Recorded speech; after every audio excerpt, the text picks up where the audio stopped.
Welcome back, everybody, to CCT. Close qualifiers in for Europe Series 1. We should have another banger of a day.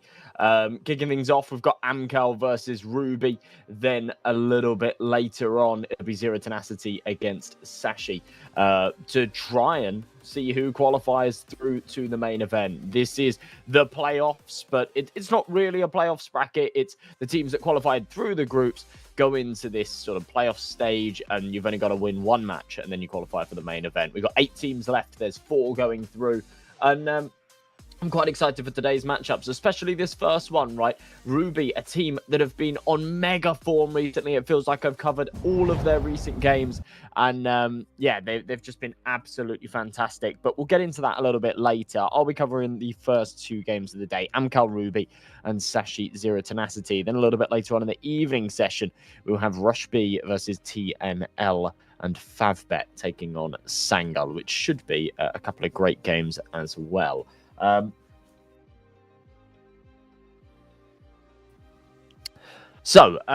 Yeah, as I say, sort of focusing on the game at hand. Amcal Ruby. Ruby's a team that have been on fantastic form. That kind of goes throughout as well. Down on that sort of lower side. TNL have been on fantastic form recently as well. But look at this Ruby roster. Now, Cade is your man to watch. In Thunderpick yesterday, he was absolutely fantastic. Or actually, in Thunderpick the day before last, he was absolutely fantastic. He was putting up crazy numbers. He was getting these like crazy multi-kills every round and things like that. Then he actually went a little bit quiet yesterday. Hazanator ended up having just like a crazy series. That was predominantly, well, I mean, he had a crazy series against Monty, but also predominantly against BetBoom. These guys just smashed BetBoom. It was really crazy. They beat BetBoom on the BetBoom pick. They then lost their own map pick and then destroyed them on Nuke. It wasn't even close. When it went to that third map, I was really expecting BetBoom to have just kind of woken up and win now, but it didn't end up being the case. And yeah, these guys seem to be 3 map merchants, so I am expecting a third map here. But yeah, they've been absolutely great. Now, the team that are better on paper, of course, is Amcal. And this is where, yeah, this one's going to get interesting because Amcal are supposed to be the better side. They've just brought in the new player, Artfrost, as well. I think he's a great addition to this team. And yeah, these guys at their best should absolutely be winning here. But we'll see, because as I say, but Ruby have been fantastic, and for Amcal, they've been a little bit hit or miss. They've had some good results recently. They've had some bad results recently. So, yeah, we'll see. Obviously, Svade, Av, Stinix, Artfrost, and Kalash.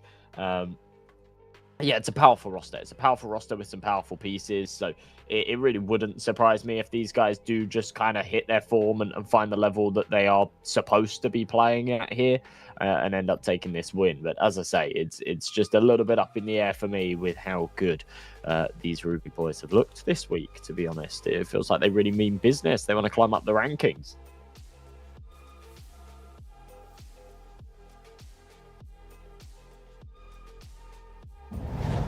We should have the vetoes and stuff ready very soon. There we go. They are already up on your screen. So it's Amcal picking into Dust 2. Now, this one's kind of interesting because this is actually the Ruby map pick. Ruby always pick into Dust 2. They really like it. But yesterday against BetBoom, they didn't look very good there. So maybe Amcal watched that one, want to take advantage of it. It is also their strongest and most played map, but it's always awkward when, yeah, your best map is also your opponent. So you're sort of trying to work out whether or not you want to try and play into your strengths or their weaknesses. And yeah, it can end up being a bit of a bear trap. For Ancient Anubis, Ancient, it's the Ruby. Through and through favorites on Ancient. Amcal really don't like Ancient at the moment, so that one's going to be a really interesting map. They did beat Fireflux on it the other day, but outside of that, it's been a plethora of poor results there. So I'm really not sure which way or how they would sort of materialize some kind of win on that one, but maybe, just maybe, we'll see. And then that third and final decider on Mirage, a map that neither team play very much of, but they both have reasonable results on it. Now, Amcal, they lost against Nexus.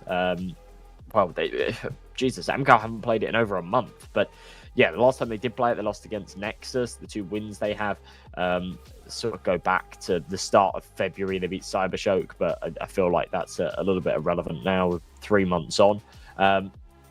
For Ruby, yeah, they've actually had some pretty decent recent wins.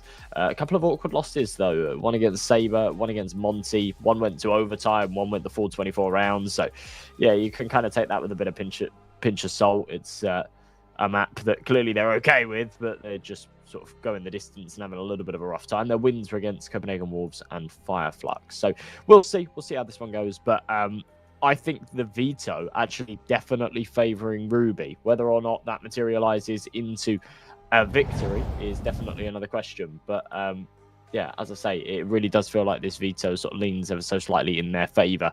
The head-to-heads then, actually a similar sample size and a pretty good head-to-head here. We've got Art Frost against Cade, your 2 star players, both putting up brilliant numbers, brilliant ratings. Cade a little bit ahead in that one, but not by a huge margin. And I think that this head-to-head is actually going to be really relevant on the server today. I think, as I say, both of these 2 teams have what it takes to win this one. Both of these 2 players, very, very powerful, potent players on the server. So, yeah, we're just going to have to sort of see which way the coin ends up landing. And to be honest, it's not even necessarily about like the overall outcome. It's more about who gets off to a good start as well. When it comes to these morning games, I think this is where Ruby have impressed me over these sort of past few days, where they have looked really good from their get-go. They've looked really, really good in these morning matches. They've been able to come into a game very, very hot. This happened against BetBoom yesterday. And I kind of saw it coming from a mile away in that game against BetBoom yesterday, because they had just played a match before it against Rage, and it was a good little warm-up match. They absolutely smashed it. It was a 2-0. And I kind of expected them to come into that BetBoom game quite hot because they were warmed up, and that was absolutely the case. They came in very, very strong. And yeah, these guys do just seem to be a team that don't mess around. They come into the first map, they quite consistently win the first map in series, and then yeah, anytime it ends up sort of going to 3, it's because they've lost that second map. So it's really important. It's really important for these morning games to just come in hot. I'm not sure if that's a result of being a CIS roster. They're able to do it against other CIS rosters, but yeah, on my thought process behind that is a morning game for us isn't necessarily a morning game for them. It's a couple of hours ahead, but still, it should be an interesting one. Hopefully, we should be ready to get into things very, very shortly. As I say, that first map of Dust 2 should really deliver as a good turf for both sides. But it sounds like we're having some issues getting the players into the server and all of that jazz. So we will go to a short break. When we return, we will be straight into the game with the action. Dust 2 coming up shortly, folks.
Welcome everybody, finally into game and ready to rumble here with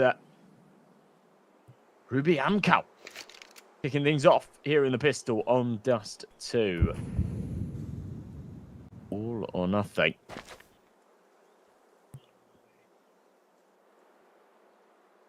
As the winner qualifies, the loser has all of their hard work unravel and go to naught. First contact will be Sawali as he taps away into long. Trying to find something. He has a head on a silver platter. He just can't connect with it. It's so awkward.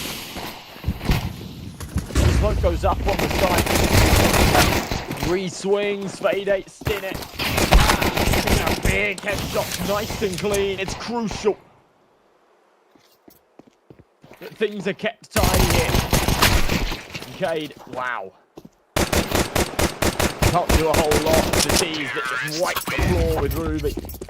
And a great start here for Amcal.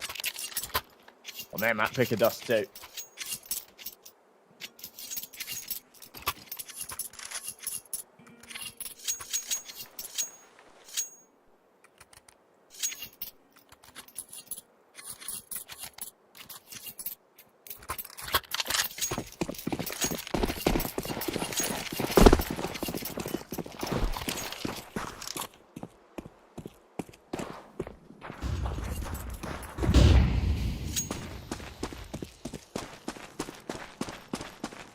Second round, they forced MP9s, but it's going to be 3 of them. 1 scout, 157. Doesn't seem like Amcal want to waste any time whatsoever. Bombing it into this side, so Alia goes well.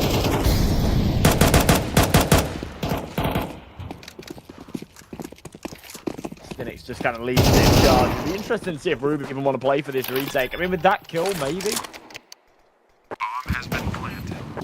You feel a little bit poised to play in for this, but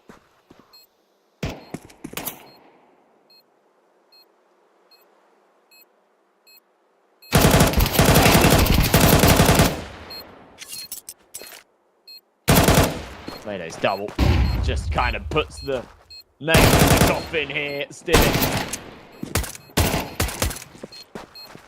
Still fighting. Easy doesn't have a kit, so he just doesn't have time for this, but we'll keep pressing. Does eventually find the last man. Just the last place you expect him, to be honest. That is a tough fight to take.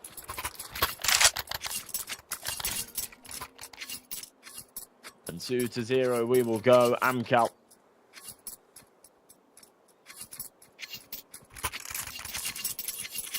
It's, I don't know, as good as you can really hope for when it comes to starts here. They've won the pistol. They've managed to overcome the force fight. It's a very expensive second round there. So, yeah, reinvestment's needed, and that is a little bit sticky. But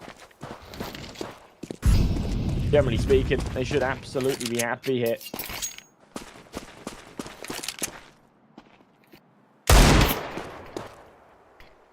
There's an eagle for Sawali.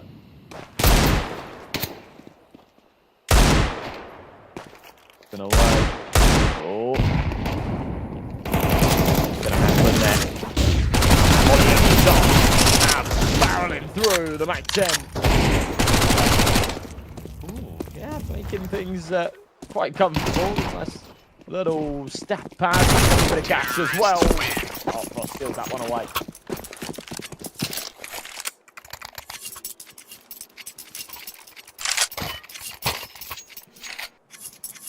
Here comes the fall by though for Ruby. Not the start they'd have liked to get off to, but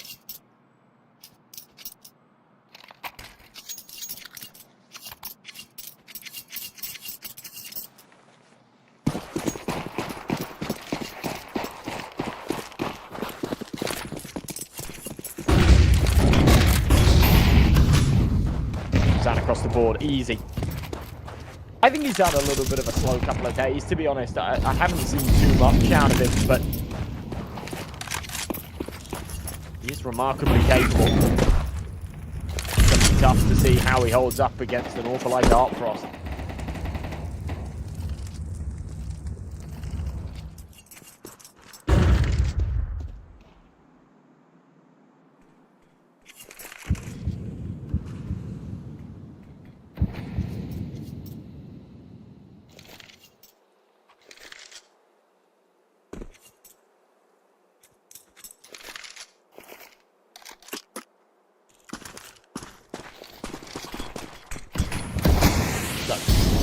being split. They've managed to work their way up. Ruby have given them a lot of space here.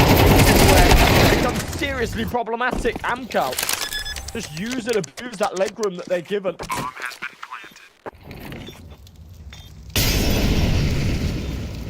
And it feels like it all just crumbles there for Ruby. The second they give up that mid control.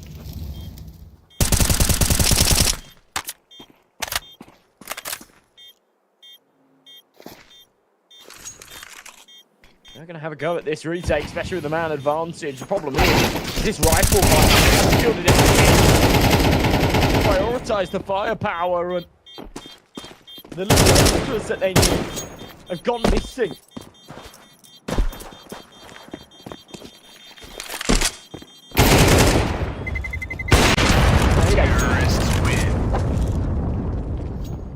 Wiped out by an easy no-scope, but not going to be anything he's feeling too happy about. It's a round lost again. Max loss bonus. Will mean a bit of money to come. Maybe try and buy around this saved AWP. Easy could even drop one over, but what's against it? It's just going to be Cave with a hero rifle. Flowsill comes in with that MP9. I'm not loving this buy from Cade, because he then won't be able to fully invest into the next if they lose it, which, given the fact that they've only got 2 weapons, really, they probably will, but we'll see.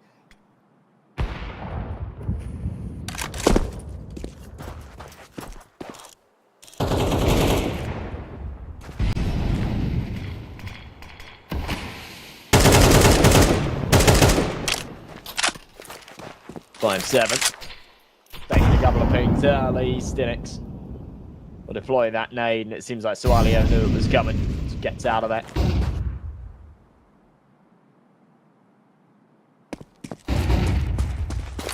Stinix has made 20 round opening kills this tournament. Wow.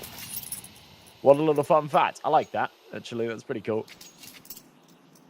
Entry demon.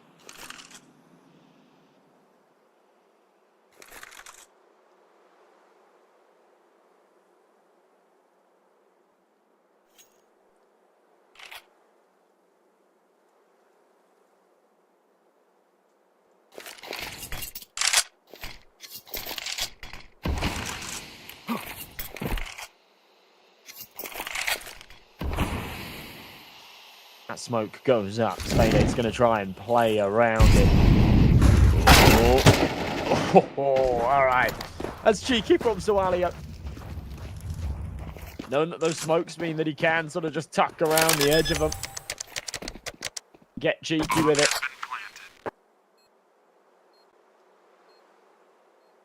Good work from him, but unfortunately it won't merit anything more.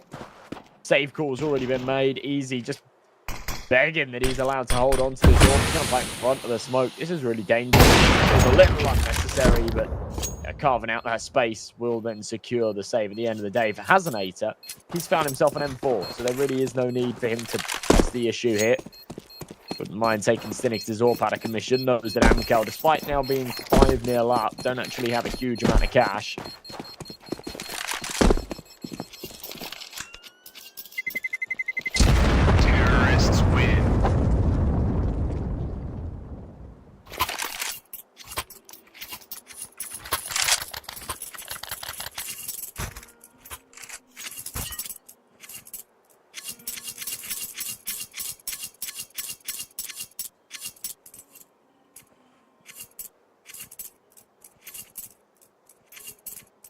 Ruby going to call a tactical pause because things are going seriously wrong here. 5-0 and nothing really going their way. We've seen a couple of moments where they've either gone like 1 for 1 in the opening duel, or we've seen like a little prod on the retake, but really nothing else.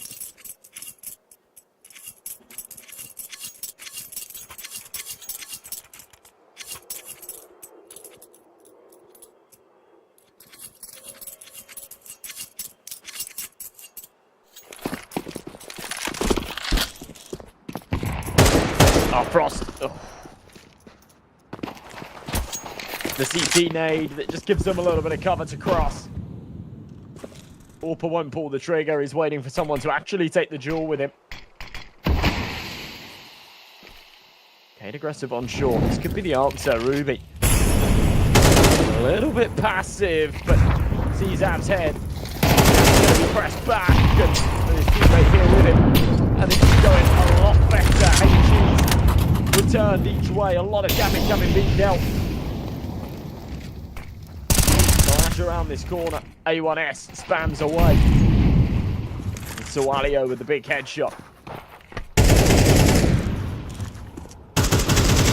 Eventually the trade actually makes it 2. Got 9 HP. This all of a sudden becomes doable. Once again here for Amcal. This would be a ridiculous round for them to win.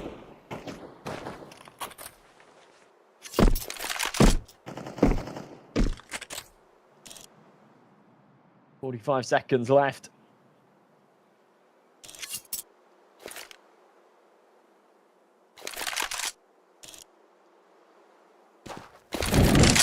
Problem is the bomb's down on short, so whilst you've got this wraparound on long from the orb, it's helpful for short. You are very much reliant on Stinix having some success as he comes up the catwalk. Oh, Frost, big shot. Now into the 2v2. That's not even a low HP player, so this does get sticky.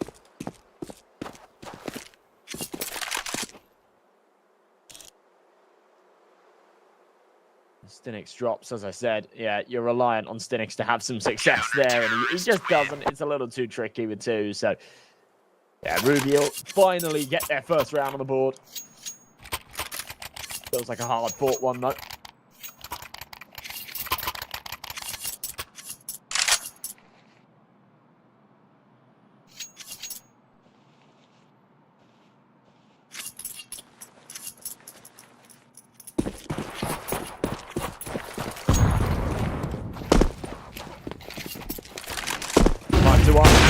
Bizarrely, and this is just sort of a testament of, I guess, how many casualties they've taken in a lot of these rounds, don't have money. After losing 1 round, they go 5-0 up, and the money's kind of broken. So Artfrost still have that ult that he saved. He's dropped over a rifle, but for Kalash and FAVBET, it is literally just those Desert Eagles. Stinix down to a Galil. There's not a lot of util. You know, FAVBET doesn't have a helmet.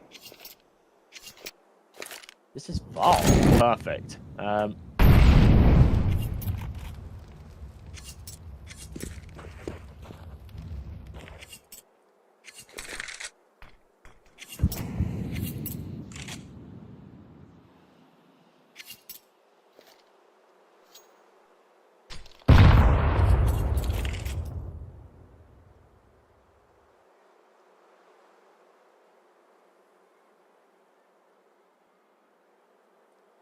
It's a really good opportunity for Ruby. If they can win this round against the weaker buy, they'll then be up against an eco in the next, and this can really flip on its head and go 5-3 very quickly. When you look at the kills on both teams, it's actually kind of difficult to work out who's winning. The fact that Amcal is so far ahead seems so bizarre.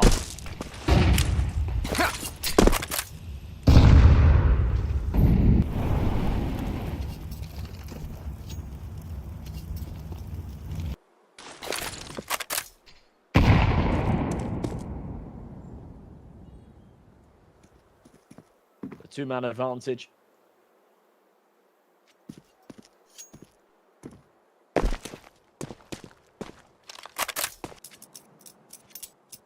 Amcal already just pulled the plug on that. So we're going to be on an eco in the next, so we'd rather hold on to these weapons. But I don't know, this is really weird because with 3 players surviving, they're then not going to be on an eco in this round because they're not going to get any loss bonus. So FAVBET and Stinix surely have to force around them here, but it would just be pistols and armor unless they decide to eco, but then it's kind of all over the place, and then we won't see a buy in the next round. I actually really don't like this call to save at all. I think this is a really bad way to manage it.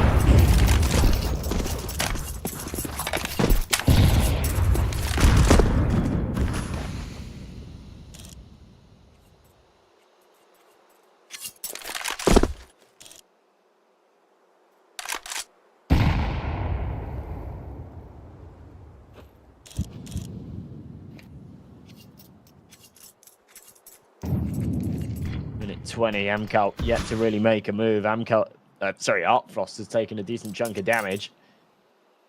And there's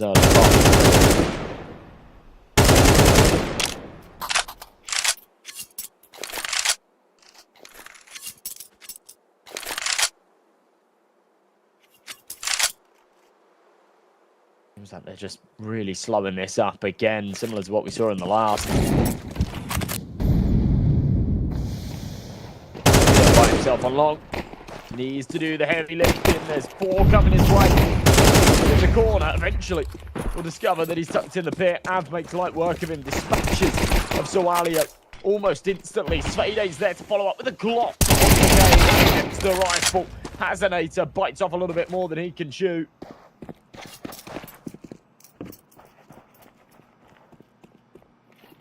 Peeks into the 4-man stack there on long. Bomb has been planted.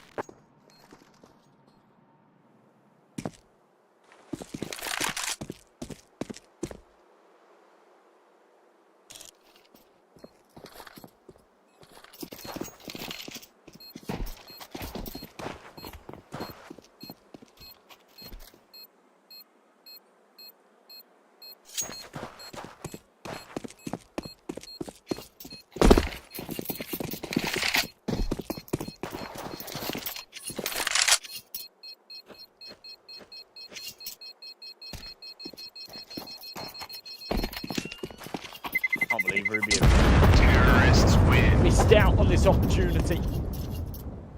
As I said before, winning that round would have just broken the Amcal money. It actually probably would have yielded them a couple.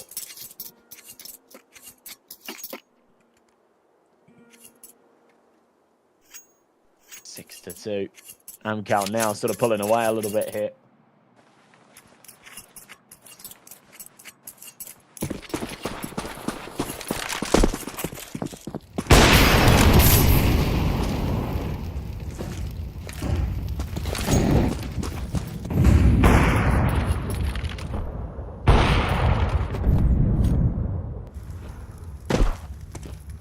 Payday. Falling early. Ruby really need to take this one now. The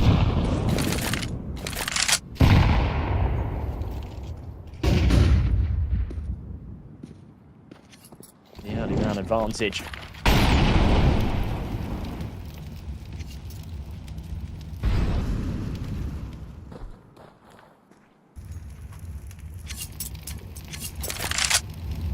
FAVBET really not able to do a whole lot in this one. The 5 points of damage to Hazanator for easy. Made light work of it.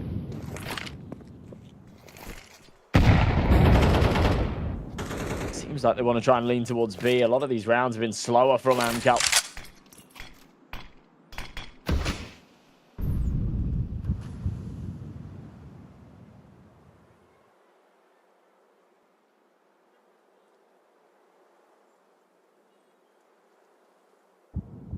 Eventually 35 seconds left. Surely Amcal start to make their move now. It really does feel like they're leaving this a little bit late. And the door's now wide open. To just get shut down here by Easy on the back of the site. It's exactly what we will see.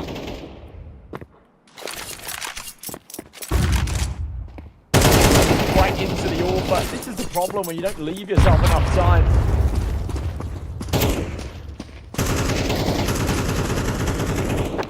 The money will be all over the place again. I mean, at least they've got a little bit of cash in the bank, so it won't be the end of the world. The teammates will be able to buy around them, but yeah, just bizarre stuff from Amcal. Running down this clock, no real reason, no real rhyme or reason to sort of play that as slow as they do, other than just, I guess, waiting out Util there in the tunnels. And eventually, by the time they do go for it,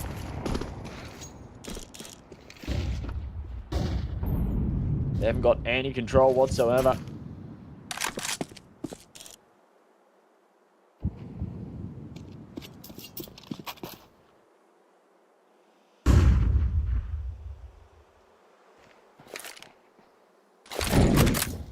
A B-bomb site with an AWP at the back and no util to flush him out.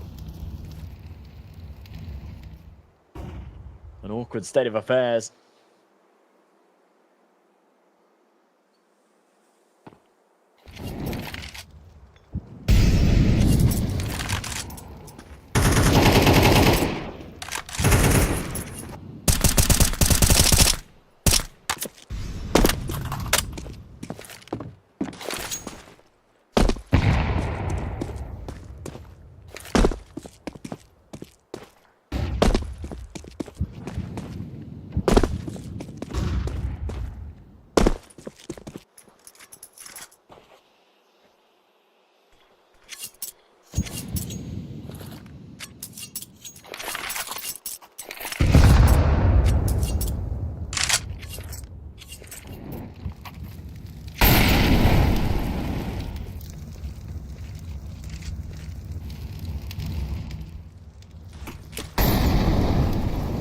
Seconds left. Again, Amcal are just running this right down to the wire. It gives Ruby all the opportunities. You're hoping if you're Amcal and Ruby's going to make a mistake, start to play aggressive or anything. Ruby have learned the recipe here. Just play super slow. Let Amcal time themselves out. And again, look, what is that? What is that round? It's actually just criminal. It's absolutely criminal for Amcal to just play as slowly as they do there, eventually actually get an entry onto the site, and just not even have time to plant. What is happening? They really need to call a pause here. I don't know why they're not calling a pause here. This is absolutely ridiculous.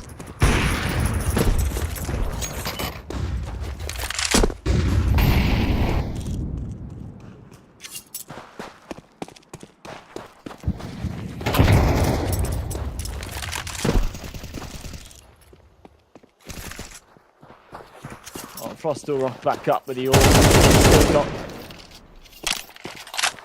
all the weapons from the last, but just such a weird round. And again, as I say, yeah, just running down this clock way too low. I was going to say they leave themselves vulnerable to Ruby, just, you know, having a snake in the grass, poking up and denying that plant, and then they win the round. But it doesn't even seem like Ruby need to do that. They can just stay alive. Amcal just time themselves out, apparently.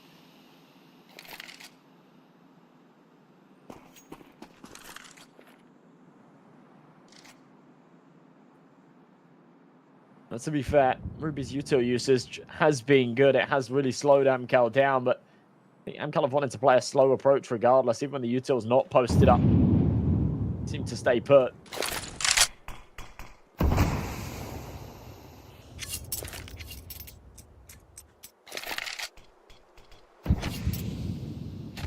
Trying to play through the doors.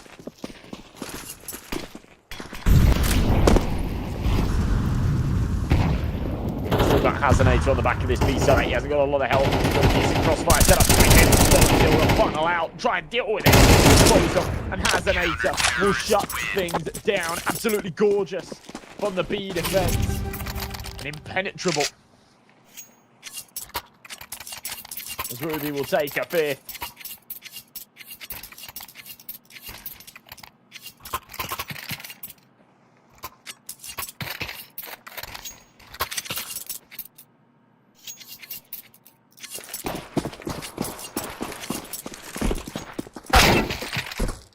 What? Okay. That's one way to start things off.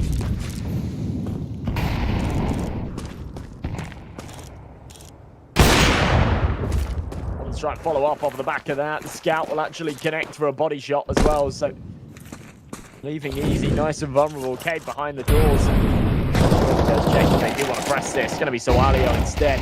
Take contact on short. Pistols shouldn't be able to overwhelm him here.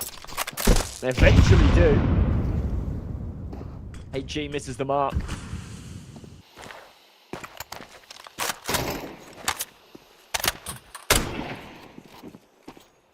Flash? What? Was that just a pot shot through the door? I mean, he definitely had the info on the close player, but my oh my. What a way to find Cade.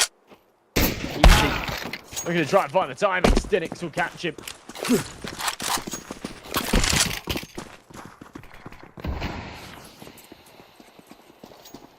Assassinator left all by himself. Try and recover this sinking ship for Ruby. Won't be able to. And Amcal do manage to pull together the final round of the half. But Ruby giving us a really good show in there. I think they've still got something in the tank as they move over to their T side. We'll see. This is the Amcal map pick, so Ruby just keeping this competitive is maybe not enough. It's definitely not enough in a game like this, but yeah,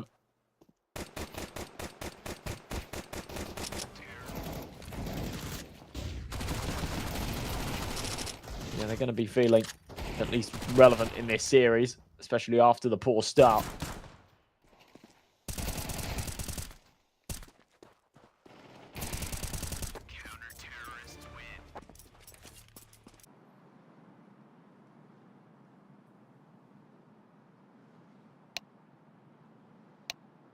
7-5 half Ruby. Really do need this pistol round win.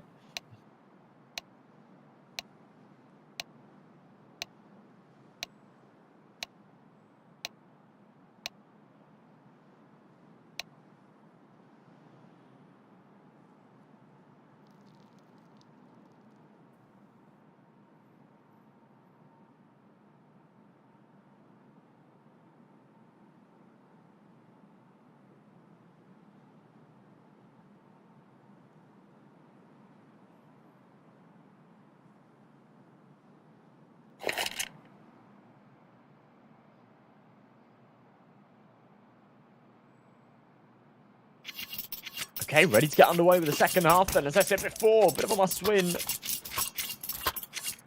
for Ruby. If they do want to keep this competitive early, there is still a route to win this one without it, for sure. But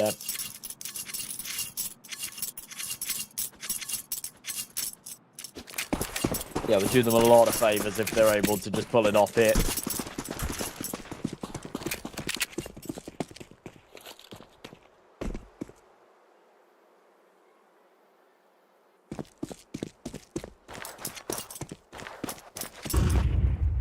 Mayday.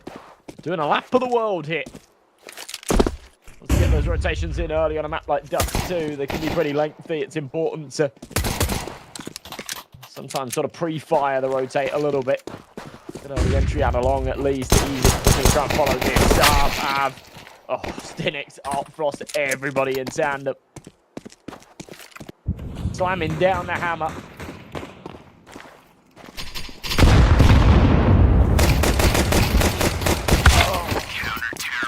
Frost will pick up the final kill. Amcal looking good.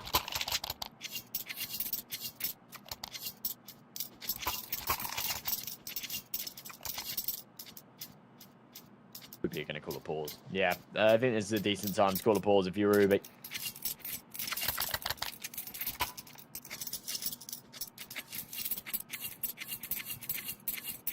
Don't have too much justification to go for the force buy here, so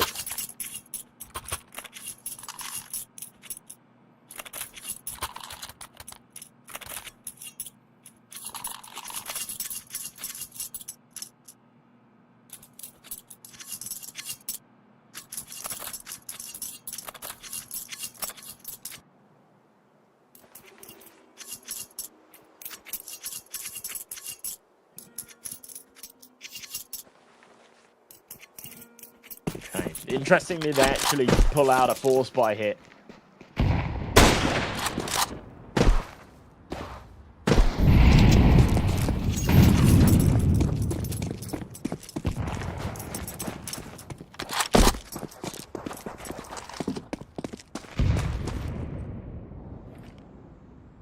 This feels like a dangerous game for Ruby. It's not their map pick. They can sort of take a few more risks than they would if it was, but oh, Assassinator. Didn't feel like the crosshair was on the mark there, but still connects with a kill.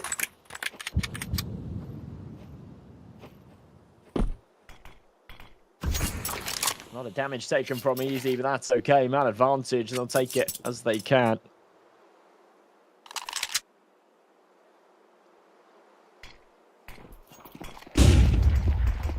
Played 8. Down below, 10 over. damage dealt further. Bozil dinked and down to 14. But more importantly, it's Ruby out onto the site. They do have a man advantage. The Galil should have been able to trade back. It went into the hands of Sawalio to do so, and he does. Takes it by the reins. All onto Avan Kalash. Behind this short smoke, Cade ready. He's the only man with full HP, and he's got the rifle in hand. I love that he doesn't overstay that. Just says, yep, it's all right. I'll drop off. With that, they will just pull the plug on this round.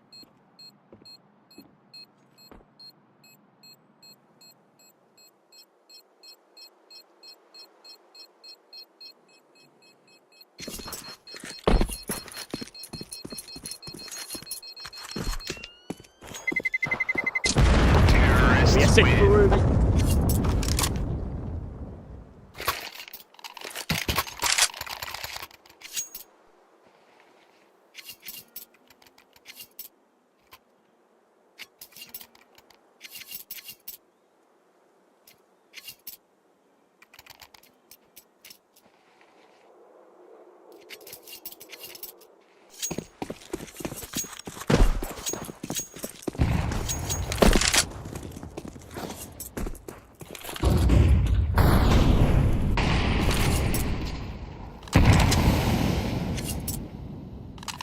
Onto Kalash's MP9.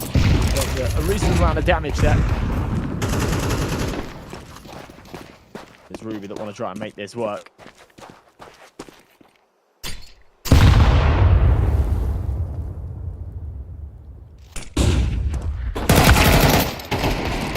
Okay, big pick, Hazenator. This is just a little too easy against the pistols. Not really putting up any resistance.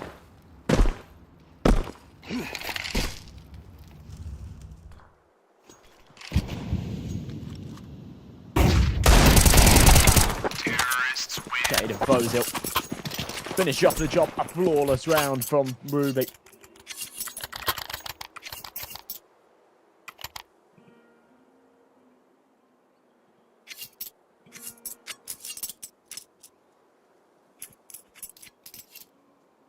Will finally be the full eco from Amcal. We've seen very few of these so far this game. They've been kind of all over the place with these 4 spies and whatnot. Ooh, good tag with the scout. Easy. We'll confirm that they're pushing down mid. HE. Falls short. Could have done a big gap. Falls for the big gun to rock up and finish off the job. There you go. The one casualty, that's Hazenator. They should just be able to pick up his gun and shrug it off.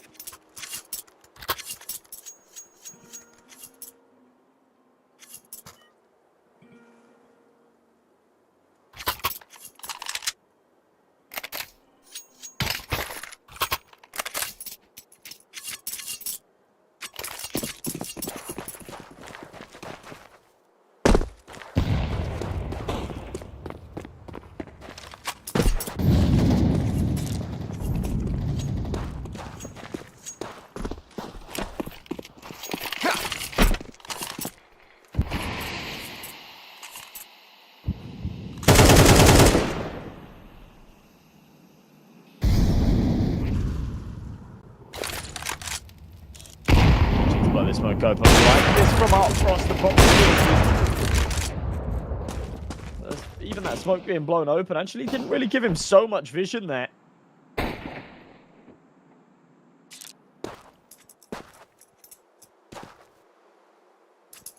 Easy up in top mid. Scoped and posted down.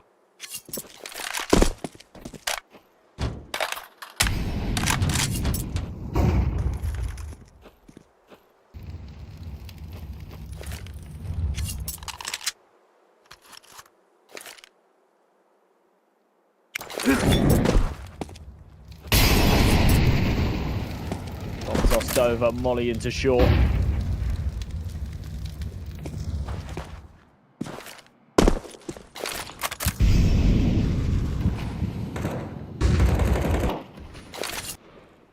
goes into mid. Hazanator will follow up. Nice headshot. That's the man advantage. Key round here. Sawalio with one of his own.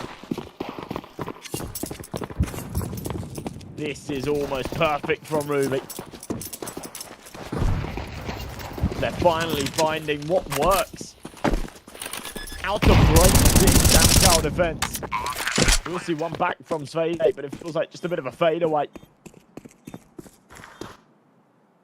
In his name. The kill unimpactful.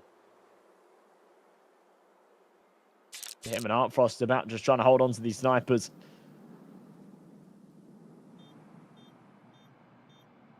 See Artfrost carry across this AWP. FAVBET's found an AK, so there's something there for him to feel happy about. Oh, easy scout says nope.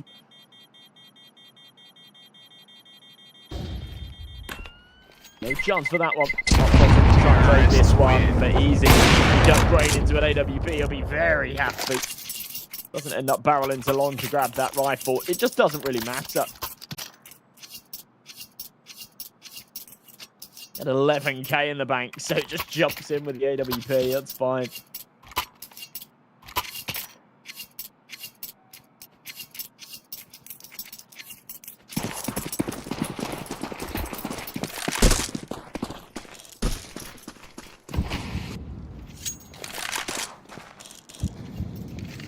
Easy Zorp on the case, on the angle. The only person to really deal with here is Artfrost, who has that safe sniper from the last. Everybody else just down to pistols. Ab's got a little bit of Kevlar. That's about it.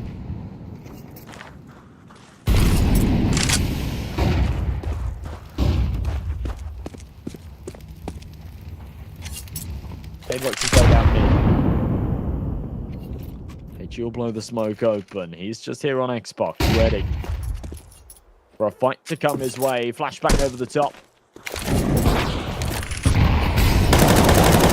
Sure, easy. We'll draw first blood. That's onto Artfrost as well. That's the offer.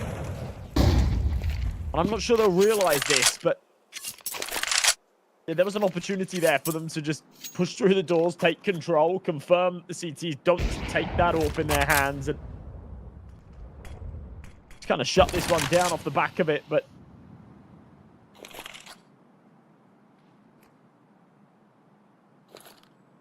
Ozil creeping forward, left angle, not preoccupied. Oh, and maybe he will.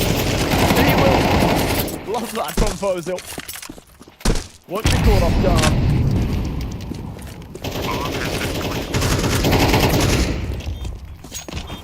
Flashbang over the top. Hazanator with a little jump spot.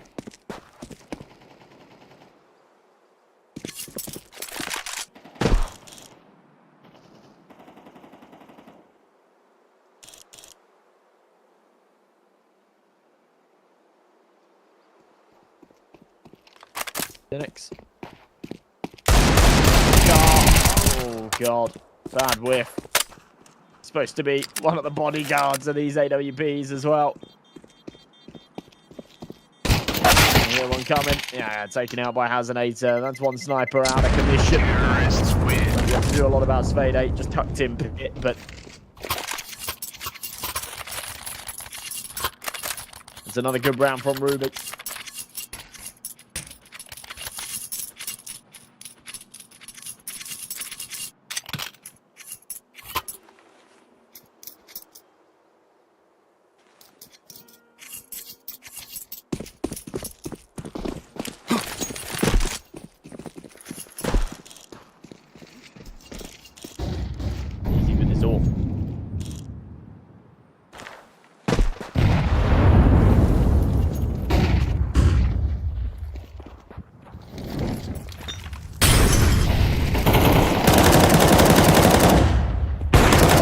Spamming away, easy.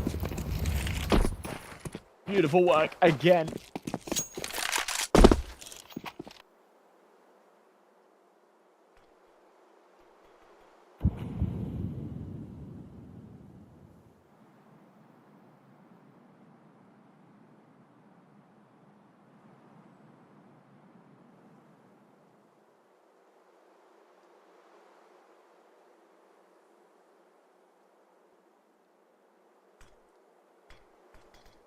2-man advantage. Fozil will be caught by the timing. He actually does. Kalash is there. Pretty perfect stuff. It keeps him relevant in this round, but really feels like they need to win. Go down wide. Molly follows Kane. Tagged down very, very low. But they're not able to finish him. Terrorists win. Tazanator doubles down to close it out.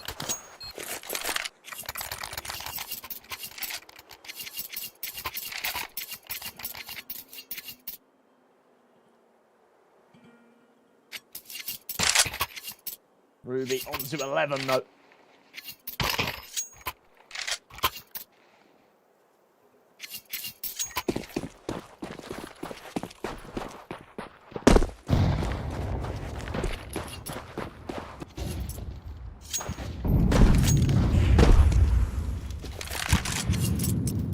Dark Frost off in the meantime.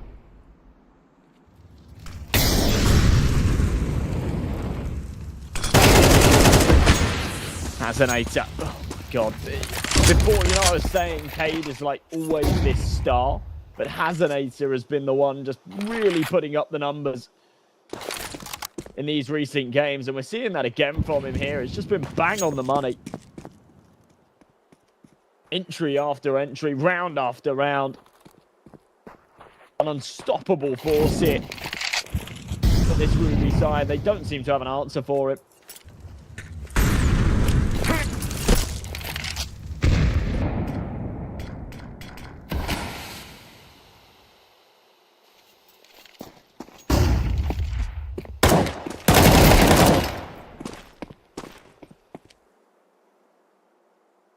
Easy.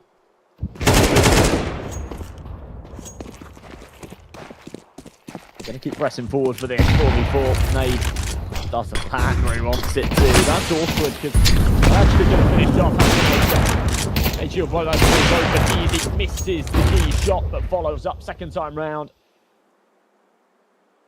Starts to creep his way forward. Oh, into the waiting crosshair of that sniper. Fozil will fall in the meantime, and with 15 seconds left, Easy knows that he can't really do a whole lot about this, but this is going to go for the plant. See if he can pull off the first one here. One hell of a time for it, but fire at speed, not a lot he can do. Amka will make this 9.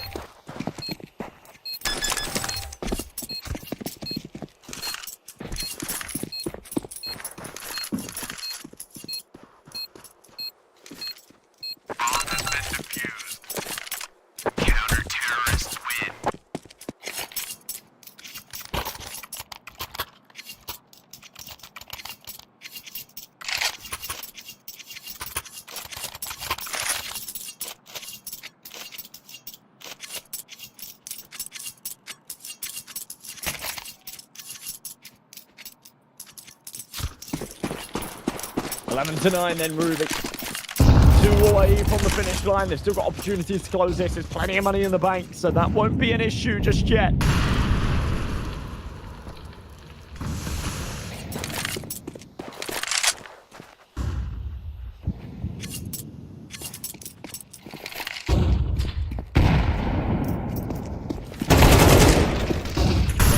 So Alio right out side, nice and easy. Hazanator follows up.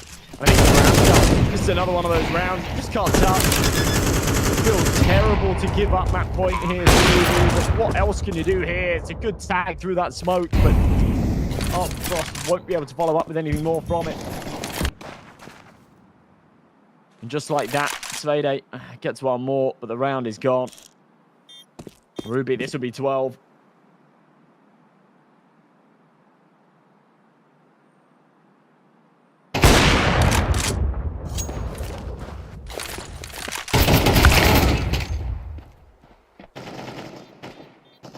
Doing decent damage here on the exits, but that is about it. That is all you can take away from this one. Terrorists win.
3 rounds needed here for Amcal to hold on to their map pick, by the way.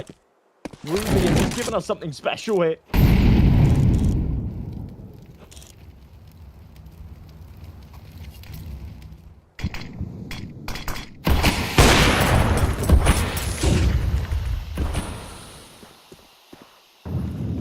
And in the meantime, wriggling his way out, a little bit of contact with Armstrong on that ramp, but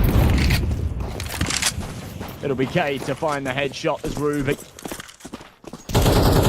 take the first step in the direction of closing out their opponent's pick. Big entry, Stinix with one back the other way.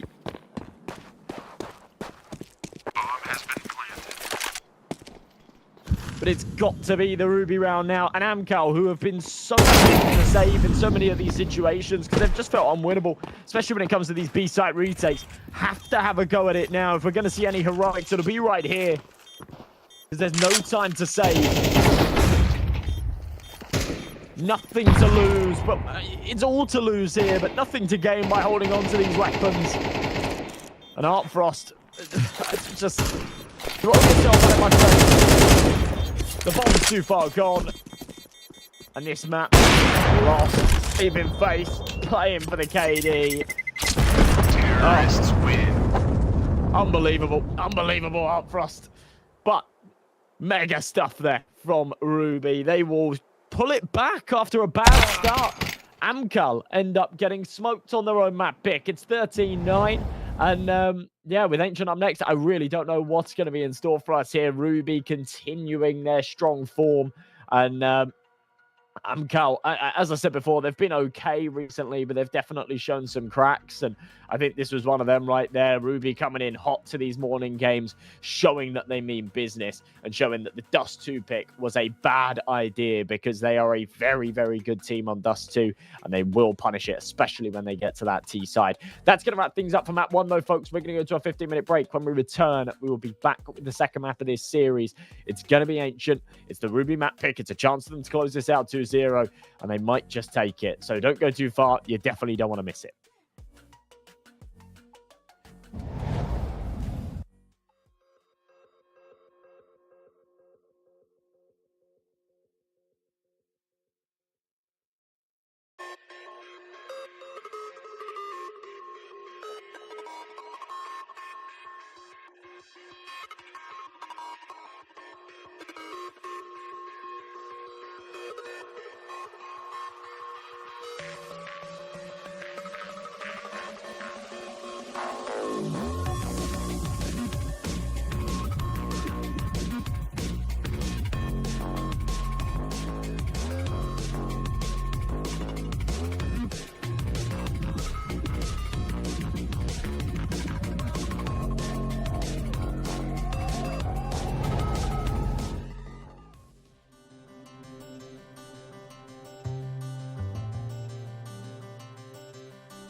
Blindsided, I trusted, fell for you.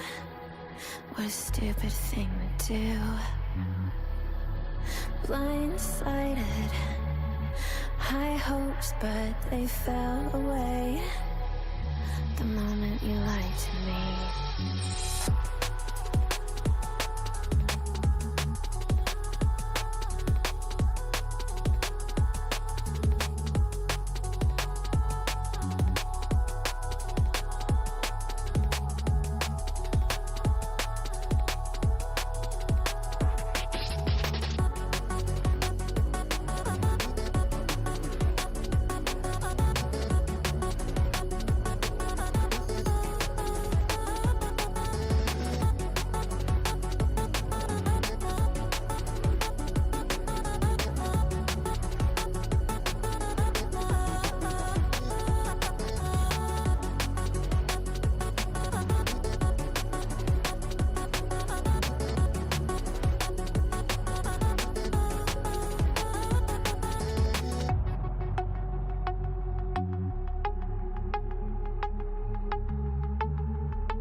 Blindsided, misguided, led astray, trusted too easy. Blindsided, strung out on the smallest string, had me questioning everything. I don't know where I am now. Pedestal I had you on is crumbling down on the ground. It was all illusion. Where do I go now?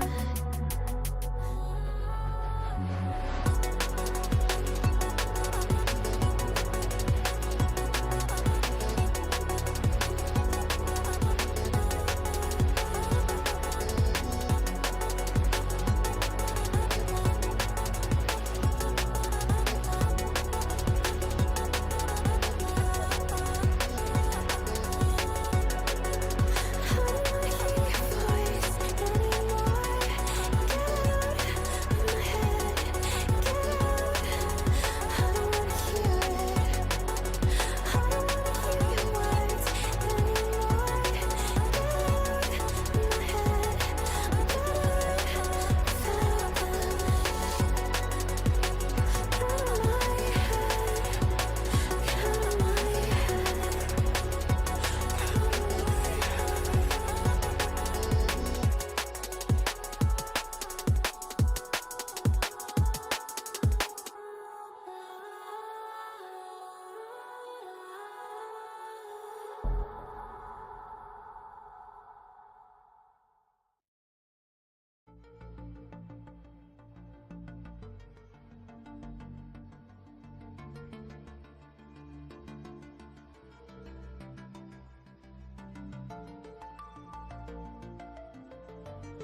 Welcome back, everybody. We're good to go for map number 2. It is Ancient. It is the pick of Ruby. And there is a very good chance they could now take this into bites. As somewhat the underdogs, but I don't know at what point we have to stop calling them the underdogs if they're just beating everyone they face. Their win yesterday against FAVBET, I think, really proved that they're capable of taking down anybody at this kind of tier of CS. And, well, a good start from Hazanator. Will be traded 1 for 1, but decent position to find themselves in.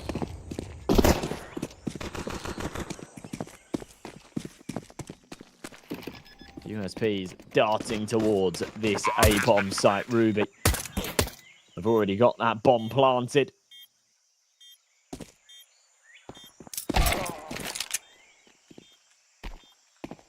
Befozil.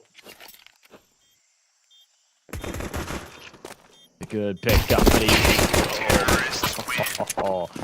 with another, Befozil doesn't have to worry about that one. The USP not crisp enough. So at close range, he will deliver the goods. 1-0 then.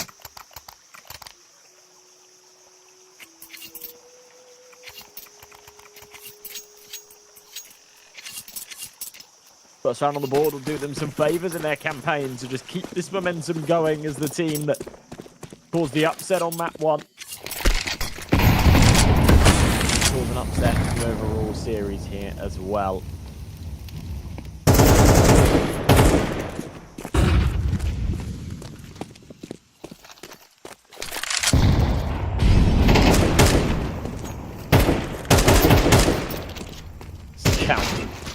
Trying to get it forward.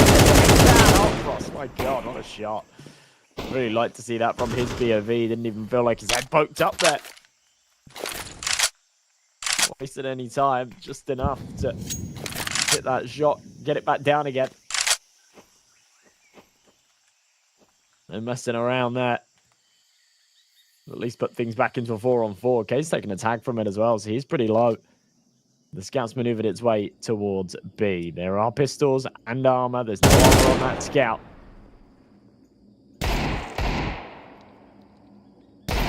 Flash, the Eagle. Popping shots. No cigar for now.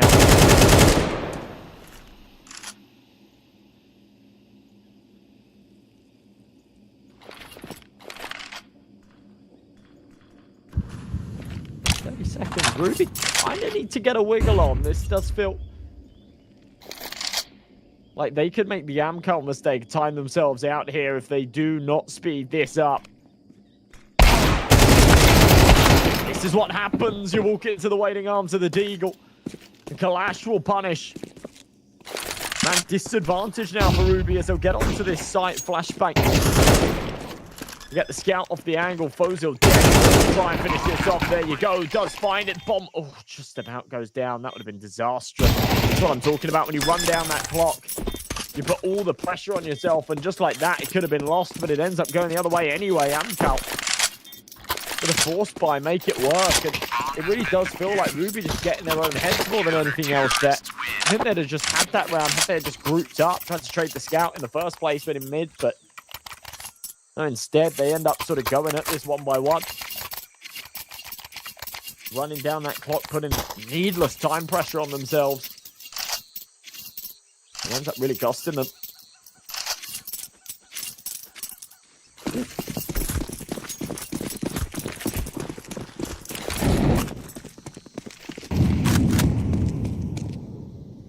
Stinix.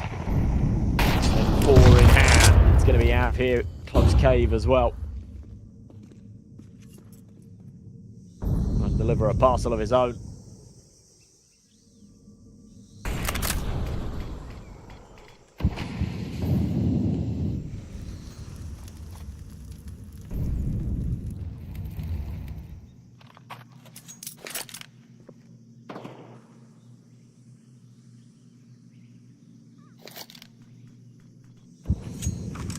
Found a little bit of a gap here towards A, so Ruby might just be able to use and abuse this. They've got a force buy of their own. Wanting to try and make something work here. Minute on this clock, running it down again, but not as low as last time. I worry that that might be the case here, though, with the 2 just slowly shifting through to spawn. Easy's boosted up. He's happy to try and take this contact as and when it comes. Smoke into CT. Flashbang out. Easy. Gonna try and press this a little bit. Does see one cross, but instant ding. Stinnix still returns the play with the M4. Things getting a little bit messy in mid. FAVBET will take out Bozil, but only after his teammates fallen. And a man advantage doesn't last long.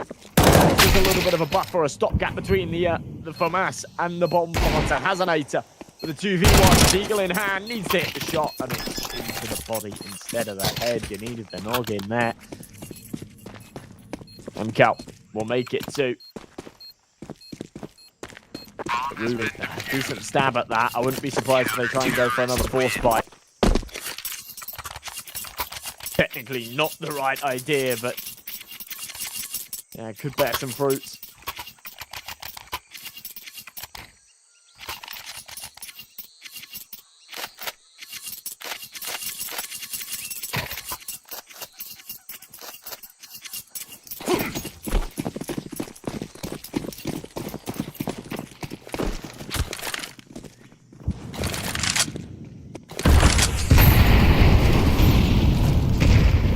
Okay, stuck behind the molly.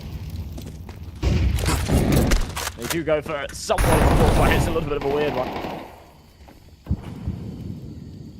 Pozo was dropped an AK over to Kane. I'm sat there looking at the money going, he didn't die after time last round or something, did he? No, of course not. They got the bomb plant. He's just sort of fully sacrificed himself. The AK drop here, try and buff up Kane. Here again, shines bright. Unfortunately, it won't be enough. It's just the solo entry. Traded right back.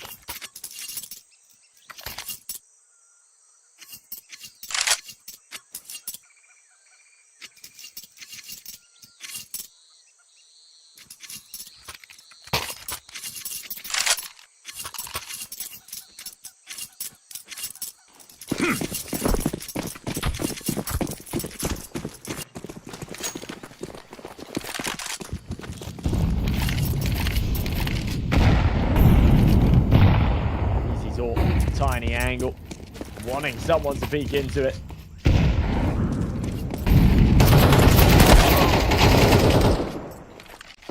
If he has an Hazonator instead to crack things open for that first. Stinnix dropped.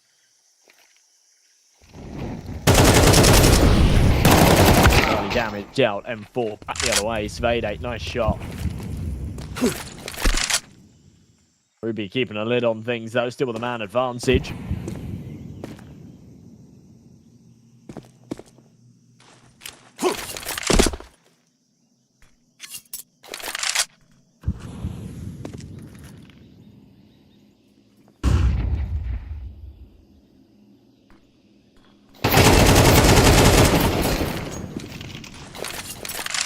A lot. I was going to say should finish off, actually doesn't.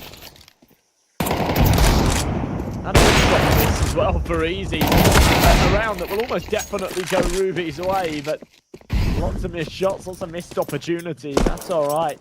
They'll brush it off. Bomb has been planted. But C4 will go down. Art Frost cannot have anything to say in the matter.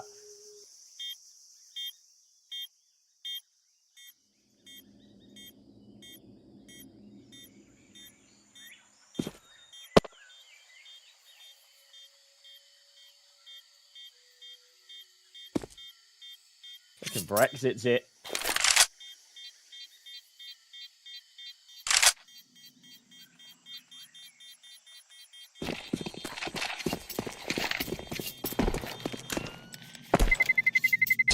Terrorists win.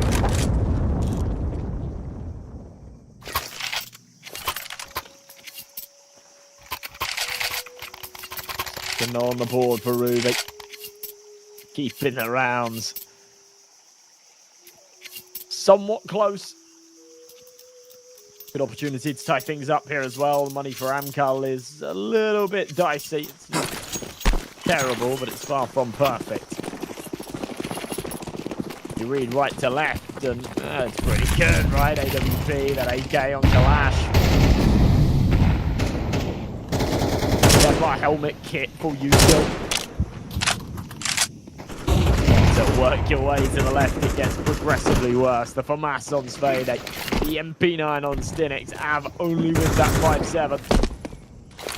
Flashbang on his belt, to be deployed if needed, but Svade cracks things open in mid with 2.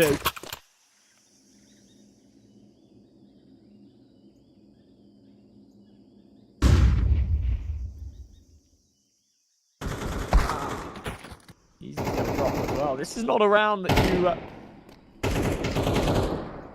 want to lose if you're Ruby. I always say that. There's never a round that you want to lose, but there are some that you can sort of take on the chin more than others.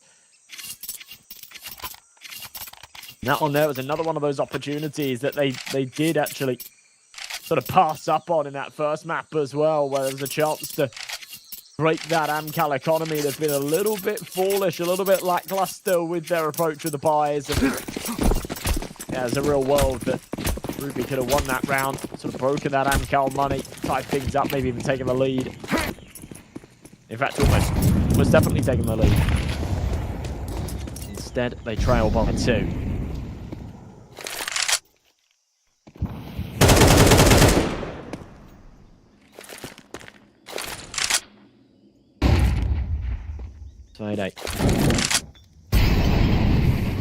Molly in hand, does take that one, that's Cade, and 3v for it.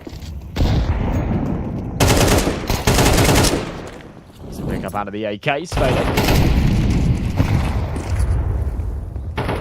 Try and double down in the corner.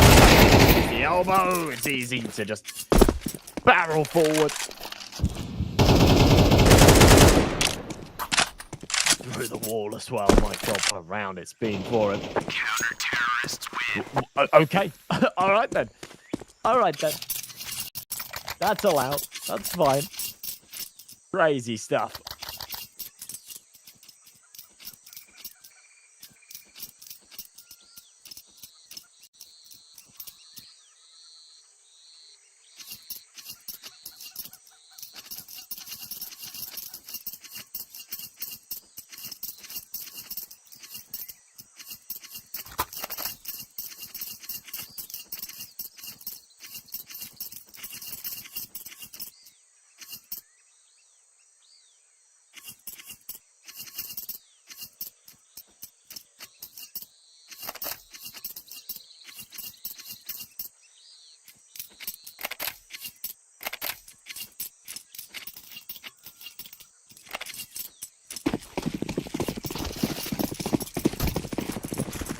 Rifles out again for Ruby. I'm not the biggest fan of this buy either. Get the fact that they are just getting stuff more than tempo change. This is good.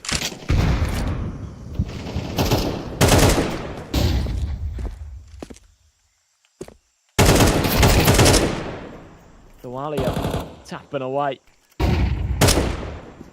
Ooh, nice shot.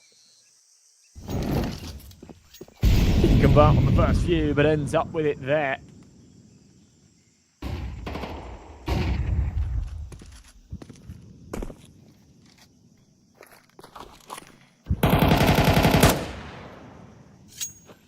Through that wood, easy. Enjoying it, as you can see, mate.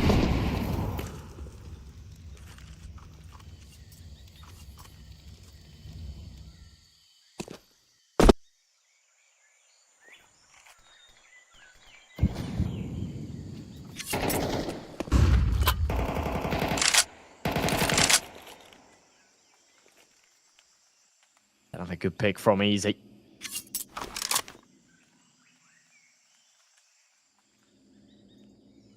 A lot of damage taken, so this still feels doable for Amcal. If they make the call right now to rotate someone over towards A. If they don't, this round is lost. They've also got too low themselves, so feeling like, yeah, they do just kind of want to stack this one up, and if they don't go B, then give it up, play the save. Bomb has been planted.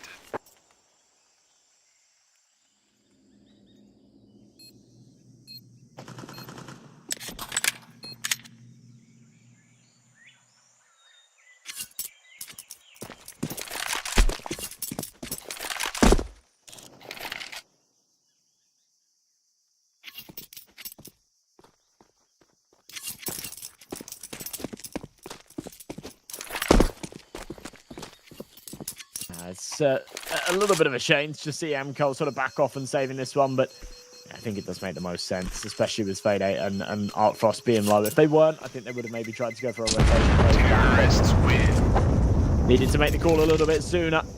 They play the 50-50, it doesn't work out.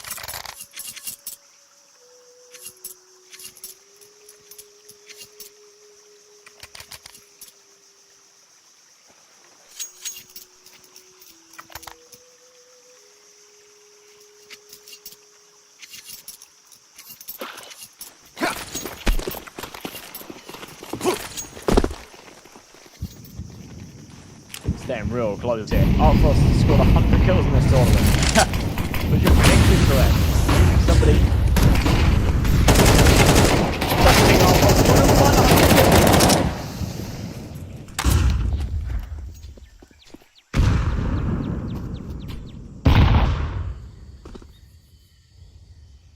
He's kind of a beast, but he's not really showing that so far in this map. It's been a very slow one for this AWP. He's hit a couple of flashy shots. Remember that scout shot that we saw earlier on? There's a nice one there out of the AWP as well. Say his name, and he does connect. Maybe I just need to say his name a little bit more, but it's really been FAVBET and Kalash that have been doing a lot of the lifting here for Amcal.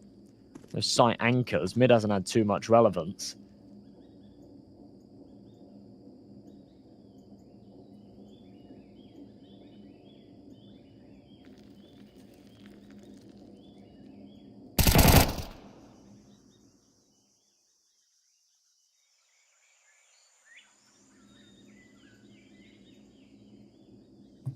Okay, then left by himself.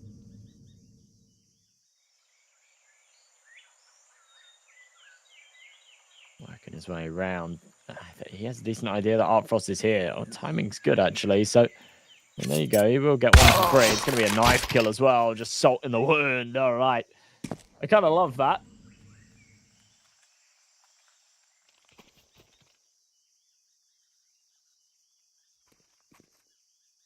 They are hunting for him hard here now, though. Counter-terrorists win. Flash will not let him get away with that sniper. So there you go, Amcal. Keeping the rounds coming.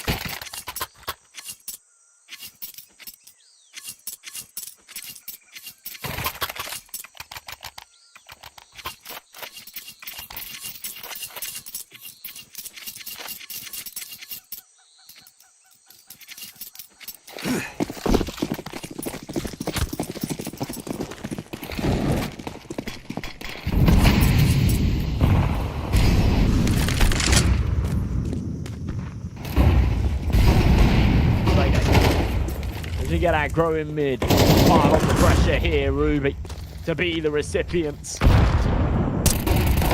taking a lot of damage early on. And just from both sides here.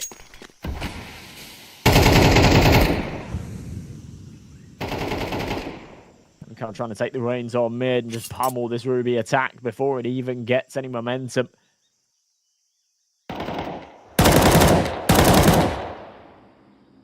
With the spams.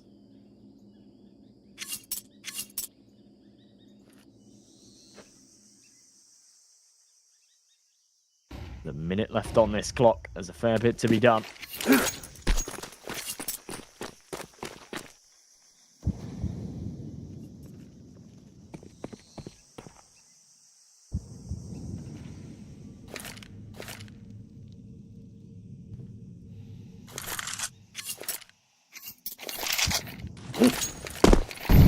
I'll go to the top. Molly's the follow. We'll get the AWP off the angle. Bozer at least will manage to find the entry here. Four flattened away. Ooh. That's it, won't be able to do the trick. Has the right line. FAVBET will catch Hazonator, but only after that bomb's gone down. So time pressure on. And a short fuse on this round. There's one kit in play. It's on Stinix. They need to speed this up. All four in from CT. Single prop retake. He's going to be able to draw first blood. Easy knows he can't stick around on that angle. They're pressing in from one side. Overwhelming. Cade now left all by himself. For Spam to deny it, but knows that, yeah, the bullets will come back the other way. FAVBET will swing, and there is really no hope for that one. Amcal make it a 7. With more good work from them.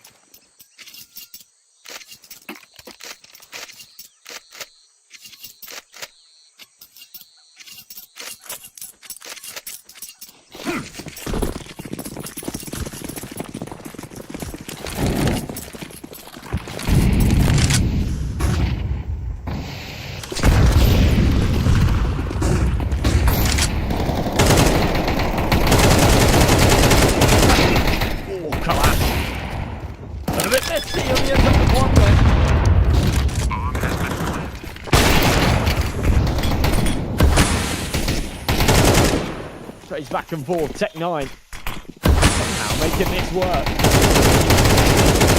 Stands right through the other way. FAVBET and Stinek keep a little things again. It's Cadel by himself. Knows that this one might just be a little bit of a lost cause, perhaps like the last. FAVBET has the right idea. Pulls out the nade. Oh no! Cade has found the perfect timing. And with the incendiary to go down on the bomb, Stinek can't just hold it before. No, he can't. Oh my god, what a clutch from Cade.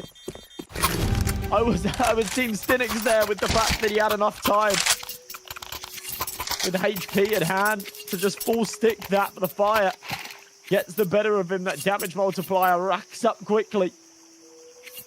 My, oh my, what a clutch from Cade. And Amcal are going to be kicking themselves. He was 1 bullet away from death there, just captures a crazy timing.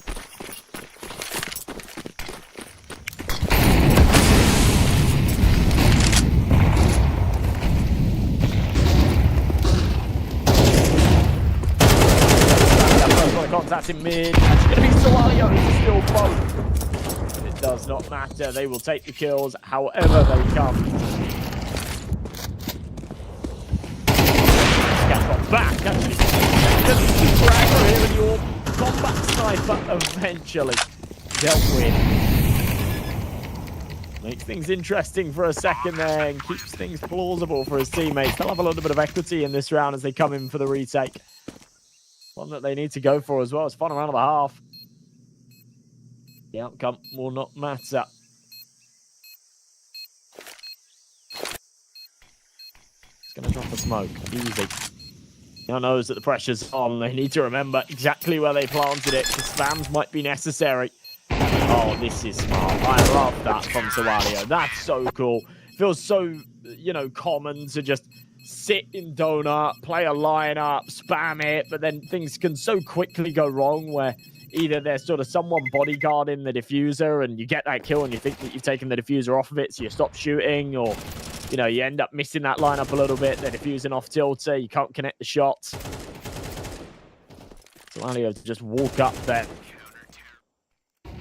wrap around the boxes, takes the fight, knows that the smoke's a little bit shallow. The highlights here, Cade's knife kill, definitely one of them.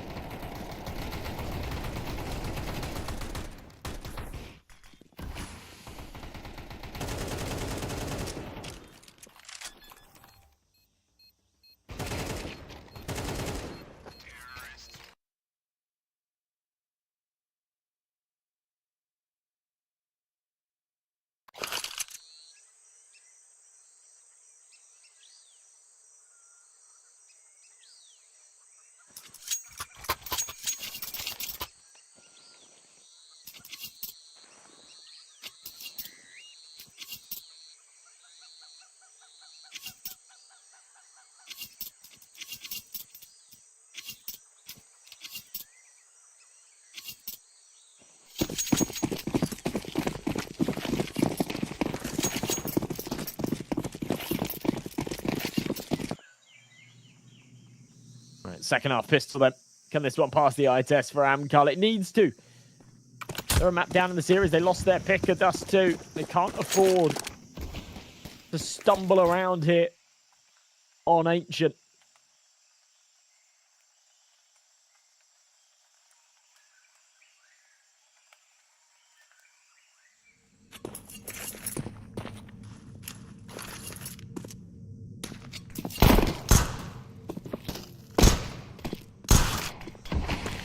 Walio. A good start. That's what they need.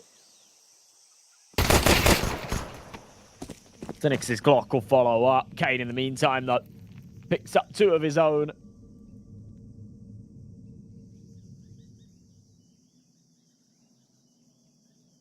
Flash from over the top. Doesn't actually drop onto it. It's going to be Stinix here in Donut. Makes a little bit of noise with that step. Flash for a bit of a freebie. A minute. 4v2 becomes an even split. 2v2. 2v1 makes that clash with another. This is all falling apart. They know where Fozil is as well. They took contact with him in Red Room just a moment ago. So Molly and CT knowing that he's coming. Did he just take a tick of damage from that? I thought it sounded like it, but it doesn't seem like the case because Phoenix is still watching towards mid. Fozil does well. Isolates that first, taps the ball, so pressure on. Glock will confirm that he's off of it, but Fozil charges it down, even finds the kit in the process. Not that he'll need it, but it breezes him onto this next round a little bit quicker. It's really exactly what is needed. Winning that second half pistol, putting themselves onto 6. Great work being done.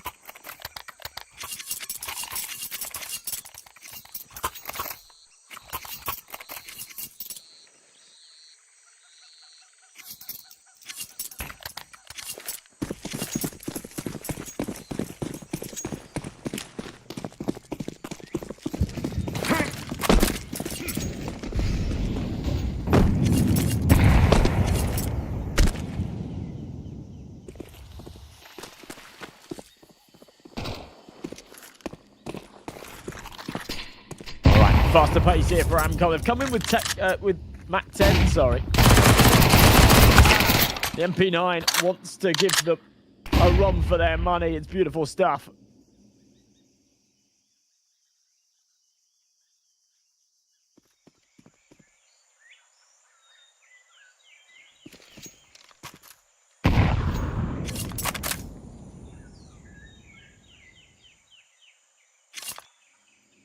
I like the fact that Carl just kind of tapped the brakes a little bit here in this one. Keep Ruby guessing. Now, in the meantime, Ruby have found a lot of map control. So they'll have players in mid. They'll have a fast rotation here towards B as and when it's needed. The Mac 10 takes first contact. There's a lot of damage going the other way. But the ball will go down. And a man disadvantage on the retake hit. This gets a little bit dicey. Kate will come in from behind the smoke. He'll work his way through. Little spam. Oh, only needed one bullet there to connect onto Stinix, and that maybe would have been enough for them to pump the gas and go for this, but doesn't connect it. They'll play for exits out of ramp that will not come. Amcal win the round, get a couple of rifles carried across, and up with a pretty tasty victory. A round that they arguably shouldn't have been winning.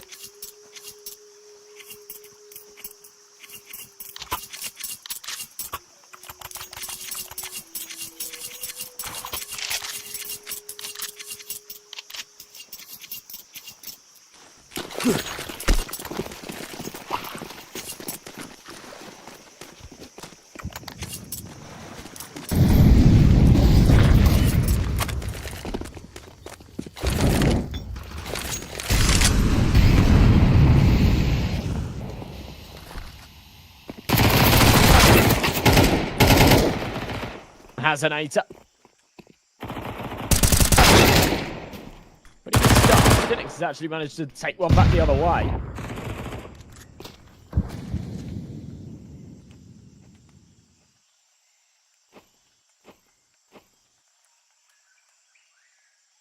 So Anio's done a decent chunk of damage as well onto Stinix. So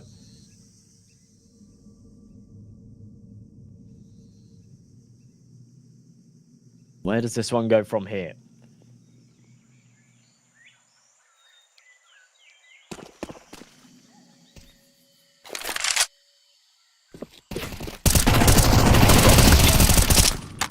above. Oh, another 1-for-1. Cade with the trade, has an 8er. Round the side of this side, all he needs to do is wait, and that's exactly what we'll see. Bomb gets tapped. He's pretty confident that the AK's off of it, and through the edge of that smoke, I think he might have just seen something as Stinix there. Ends up with a kill. Gorgeous work being done.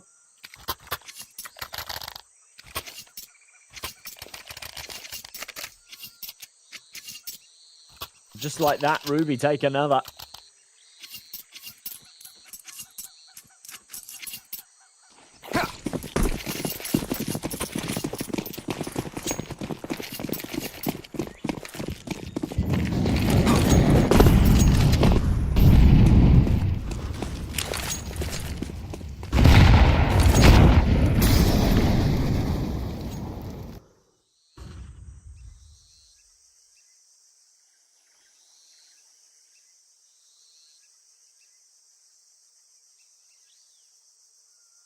Cade around the corner, AK in hand, ready to deal the damage. Follow up, does find him a kill. Will then take the weight and do the rest of the lifting.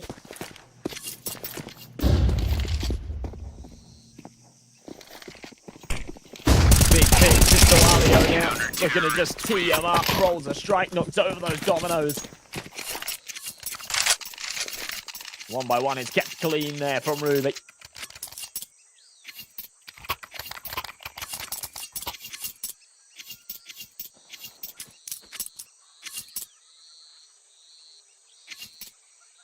Things tied up at 8 apiece now.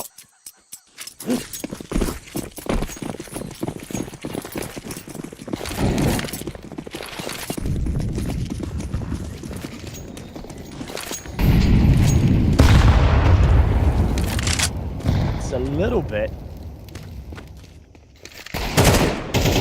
all or nothing round in the next for Amcal. I mean, this one here is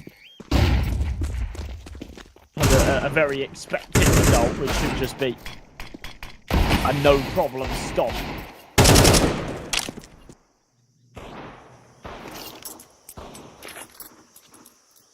To the side of Ruby, try and play for a bit of damage control here. Don't take too many casualties in a round like this. It's awkward.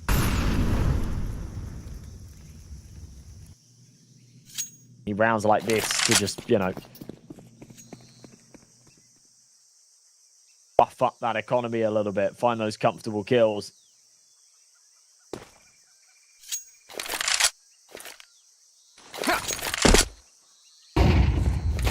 Flashbang over the top, into main. Contact made, incendiary follows. Being pretty perfect. Teeing him up, so Alio and easy. Making it look exactly that. Easy here. Zamkel walk into the blender. Get chopped up.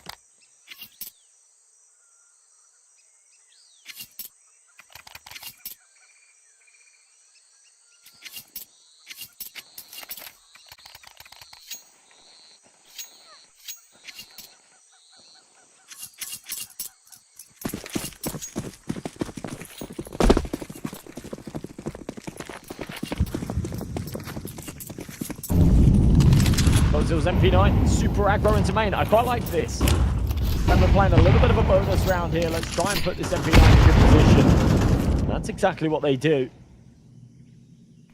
Trying to press up, take a little bit of space.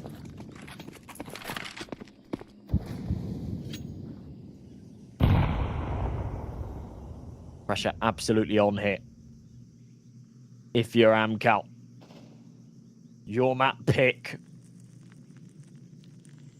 You're in control, you end up fumbling, you lose it, you go into map 2. Again, a carbon copy. I'm getting deja vu as things were looking so great, and then they all start to crumble, fall apart here as Ruby take the reins on the CT side.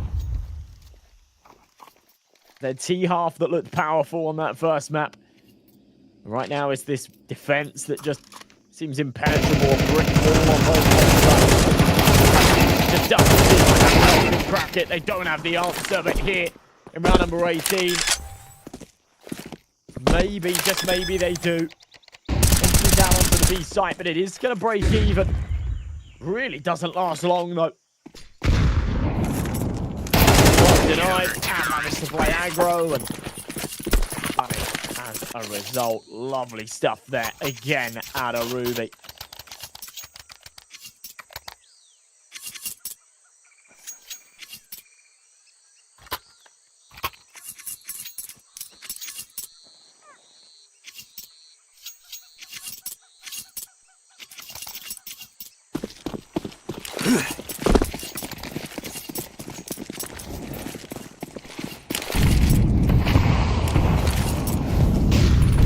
Flashes for a mid, okay.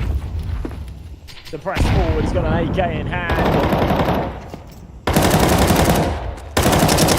For Salmon, easy, finds one of his own. Tech 9, barrels forward, has an 8er. Excellent work of that one as well. This should be one of those quote-unquote easy rounds to convert. This one does have some upgraded pistols, so it's not going to be as simple as just the Glocks, but it's important.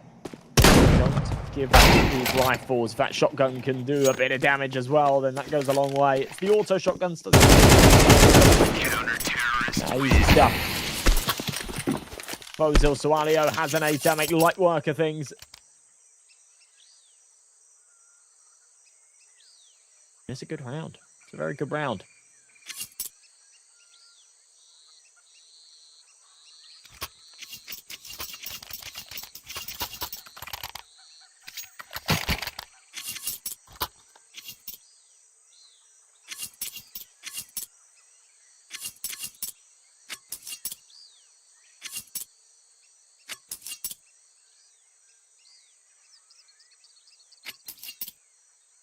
Away from getting this one done then, and not even having to worry about the complication of a third map. The underdogs again in the series, but as I said earlier, I don't know how long you can keep calling these guys underdogs if they're just sort of beating everybody that they face up against. Does definitely feel like you get to a point where you have got to start favouring the side that they're shown themselves to be instantly.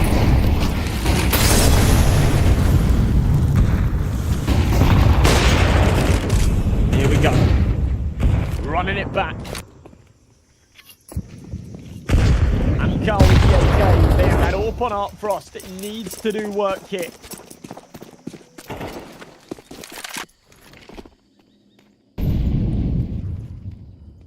A little bit of a slower start.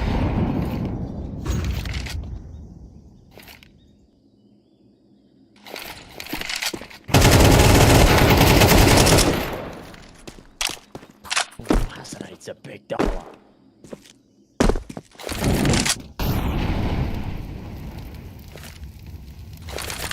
Fantastic.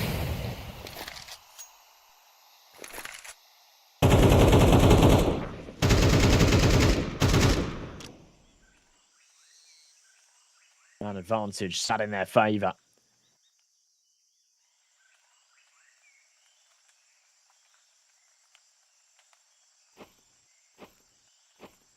It starts to work his way forward.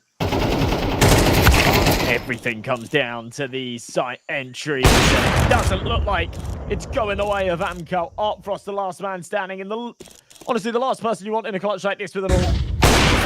It's been fantastic, but it just feels like an impossibility, especially with that back burner flank on Cave. Pulls the trigger for his first of the round there. But possibly the most important one. It's 12-8. It's Ruby keeping this rolling.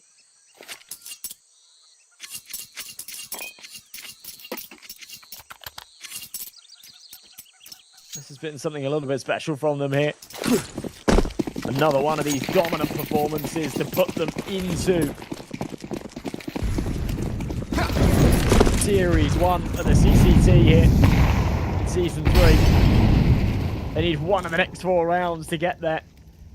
For Amco, force up whatever they can, but it's not great. They know it. Galils across the board, hardly any util. Managed to get helmets out. Strange thing to prioritize when you don't have enough util, especially when your CTs stacked up with AKs. Art Frost, one that goes without. Resonator. Oh, bad timing. What's happening? Gets punished for doing so. I've shown that Amcal maybe still have a little bit of fight. Double bait the AWP. Easy. Can't connect. Good nade though. Oh, that does tons of damage. As they barrel into him here. Got Fozit was hold the round. In is, yeah, far too audacious when there's 3 on the other side. Maybe enough here though. So Alio's found another elsewhere. FAVBET's low. This one can be denied. Oh, not everything. Bullets falling a little short. Spams do connect though. That's FAVBET dropping. The re-smoke into cave up. Try and play in front of this. Goes for the no-scope. Won't connect. Doesn't get punished. That's okay. Still alive and kicking, but they know that the AWP stuck behind this smoke and won't have a lot of relevance in this round. Worried that he's boosted, thinking that maybe they're both there. Tap on the bomb will confirm that's not the case. One's towards ramp, and Fozil has a good opportunity to isolate these fights, but not a lot of time. Yeah, well, that's what happens. You spend too long, you wait for them to peek into you. That flank will come in and bite you on the arse. And 12-9, Ruby. Still 3 more chances, but one that's squandered there. We'll still have money to buy. This is where things get a little problematic as we move deeper, though, because right now, plenty of cash to reinvest. They lose this one. That won't necessarily be the case in the next round. And then, depending on, if they're able to, if they save a couple of guns, then there is just about enough. So Alio and Fozil could buy. If, 2, 3 survive, then you're able to drop, hold on to what you have, but lost bonus won't be great. Just, I guess, moral of the story, money becomes a little bit tricky, something that you have to keep an eye on.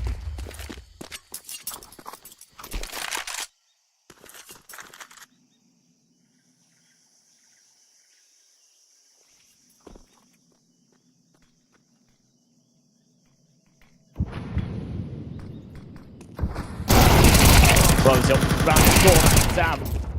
With a nice pick up, Fozil. Can't follow up onto another, but it has the information that the second player's low.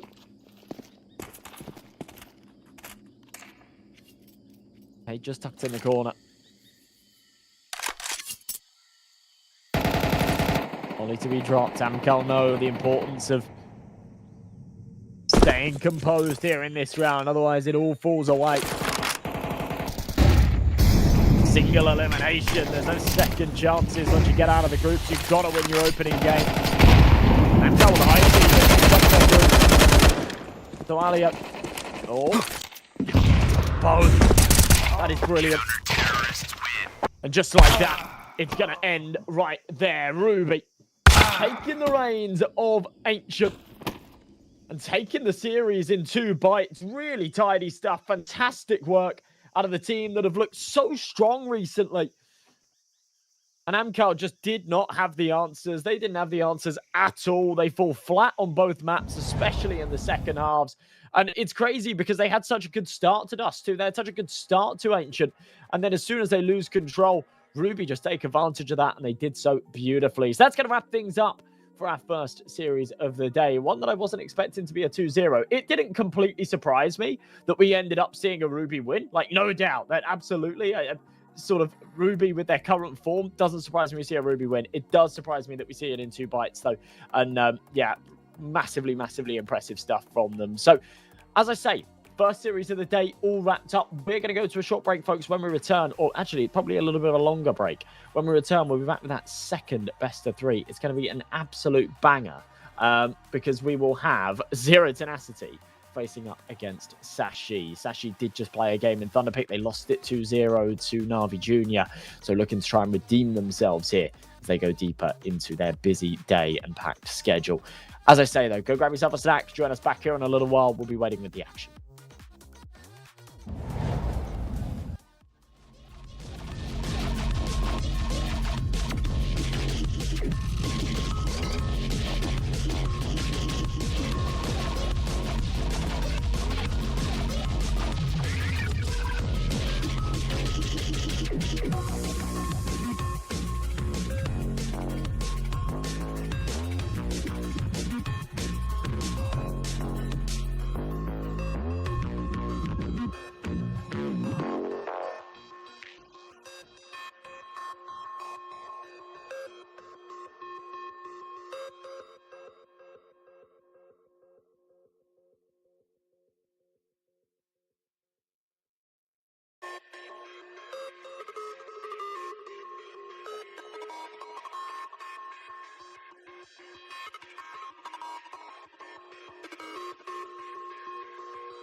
Welcome back, everybody, to CCT. We are going to be crowning another team moving through to that main stage. We just saw Ruby take out Amcal in an unlikely fashion. It was a 2-0. It was really comfortable. And as we go into this next, we will see who will be passing through, Sashi or Zero Tenacity. Sashi had a bit of a rough morning. They played up against Navi Jr. in Thunderpick. They kind of got smoked. They had a pretty close map on Nuke. They had a lead. They ended up choking it. Then they went on to that second map and they got absolutely smoked on Ancient. So as we go into this second series, I'm really not too sure how they're going to be feeling. At least they'll be warmed up. I think that's one thing that's always sort of going for you as a team that, goes from one match into the other. They'll be warmed up and they will have had a little bit of time to sort of reset and talk over some of the problems there on that first map. We'll see how the veto goes. I'd be interested to see if we end up with either of those same two maps again, whether we do see Nuke or Ancient come up, but I'm not sure. I'm not sure if they'll want to try and steer away from it. Of course, we've got this Sashi roster in front of us: Lucky, Iceberg, Cabby, Zyphon, and Becky. Lucky, that superstar on the AWP. Iceberg, the man calling the shots. Sometimes a little bit inconsistent on the frame department, but brings a lot of value as a leader. Zyphon, one of those recent additions. He's been putting up some really, really good numbers. And of course, Becky, that young gun that's come in and he's just pulling off some major numbers recently. He's been clutching. He's been giving us all these highlights. He's been absolutely fantastic. So I think he's definitely one to look out for. I think it's a great pickup here for Sashi to actually have him within this roster. And as I say, he's definitely one to watch. He had a good clutch round earlier against Navi Jr. as well to keep him alive on Nuke, but it didn't end up being enough.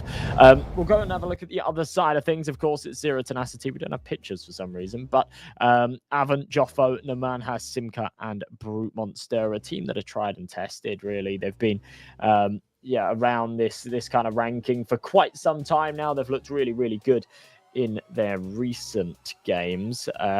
Couple of sort of hit or miss ones, actually. They lost against Amcal and they lost to Monty. I think Amcal looks pretty weak this morning, so definitely some vulnerabilities there. But as I say, Sashi have shown vulnerabilities of their own.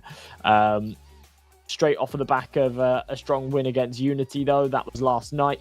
That puts them in this position. They kind of breeze through their group. Interestingly, this is actually a repeat matchup that we've seen quite a few times this year so far as well. Both teams being so similar in the rankings means that quite frequently they end up playing against each other. Last time these two teams met last month, it was a 2-0 for Zero Tenacity. That was in the Bucharest close quals.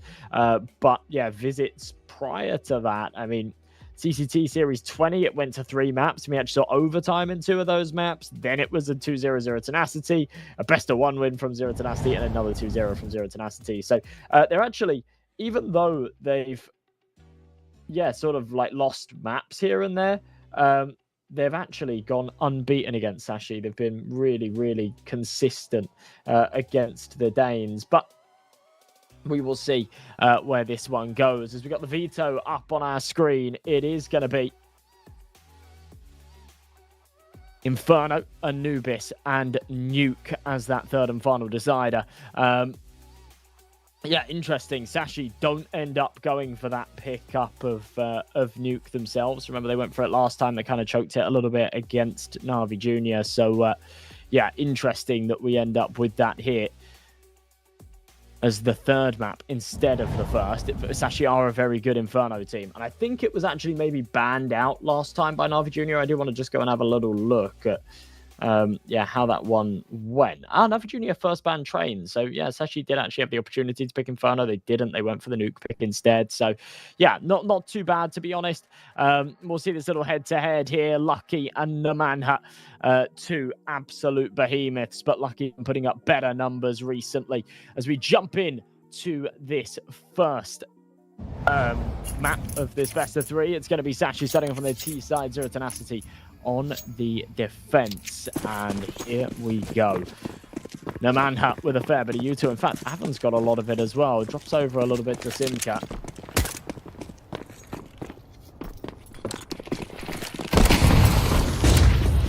Smoke goes up. Becky Gonna try and press through. Avon cuts himself back to the USDs. Tap away. Oh, it's very comfortable.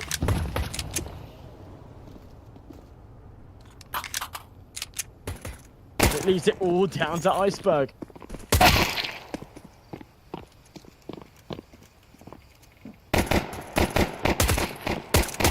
Counter-terrorists win. Want to pick things up. Zero tenacity. Yeah, very, very comfortable. All 5 going their way there in the pistol. Not a single casualty taken. Quite a statement to make on your opponent's pick.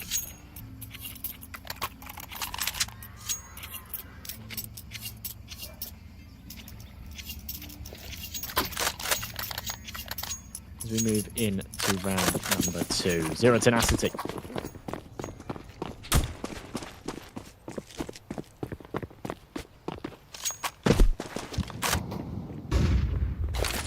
To a flying start. It's just going to be the pistols here for Sashi.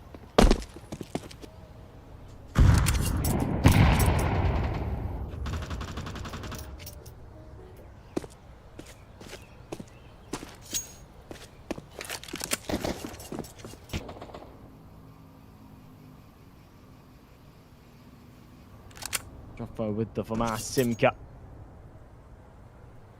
With one of his own out. He's just working his way up with this Glock. There's a little pickup. I suppose will be the first on the chop-in block. MP9. Very light work of this. Actually going to follow up. Lovely stuff. Brute Monster. Keeping this really, really clean. Not a single casualty taken as we go into round number 3. Avon 6-0 as it stands.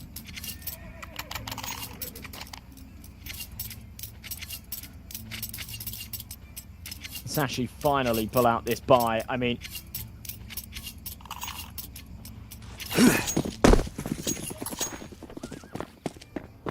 this has not been the start that I think they desire for them at this. As I said before, a little bit concerned about the fact that they had such a rough time against Navi Jr. in that first.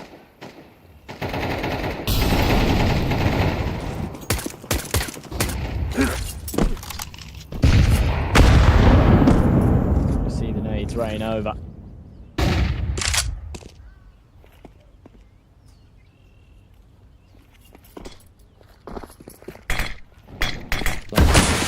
His way out, smoke over the top, lucky.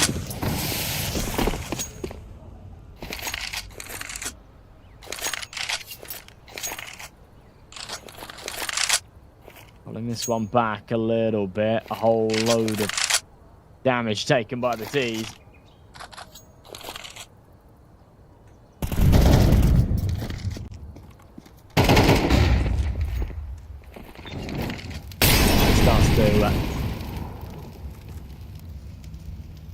Just creep away.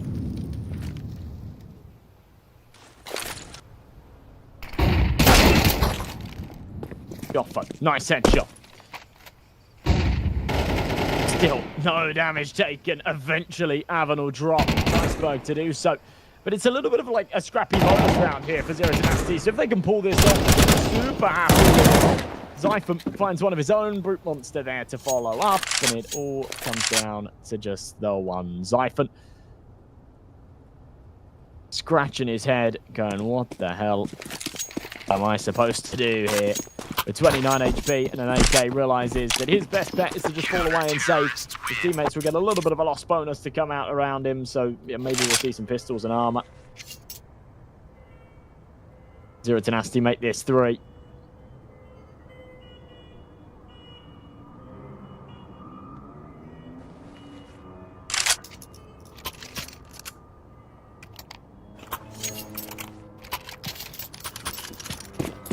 Into round number 4 will go. Zyphon, AK in hand.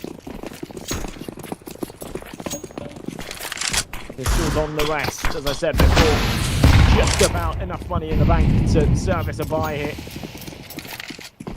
And keep a little bit of cash for a rainy day. Zyphon will be down to not a whole lot in that follow-up, but with 350 there, plus the loss, there'll be a little bit of something.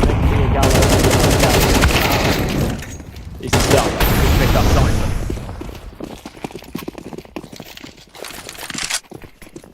Smoke goes down. The man hat.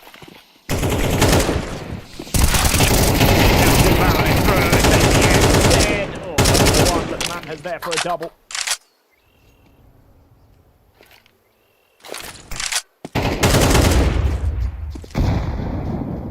We should see this one wrapped up in just a moment. Zyphon stuck between a rock and a hard place. But look at this, actually. Becky on an interesting flank. He hasn't got any Kevlar, so he's got to be careful. Shooting one in the back of the head should be easy enough. He's just hoping that Zyphon has success, but if things are going too quiet for too long, Joffo reads it. That's the problem. Becky can't make noise, so he's got to shift the whole way. If he's there a little bit sooner, then I think he catches Joffo. But Zyphon has to kind of be relevant on that bomb site. If he just tucks and doesn't pose any threat. And of course, you see that third man start to entertain the idea that maybe there's some kind of wraparound going on.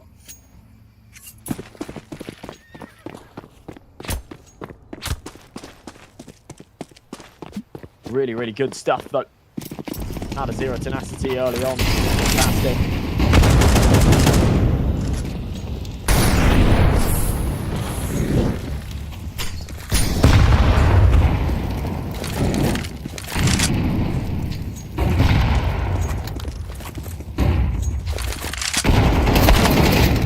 Spearhead things here. It's actually Zyphon to find that.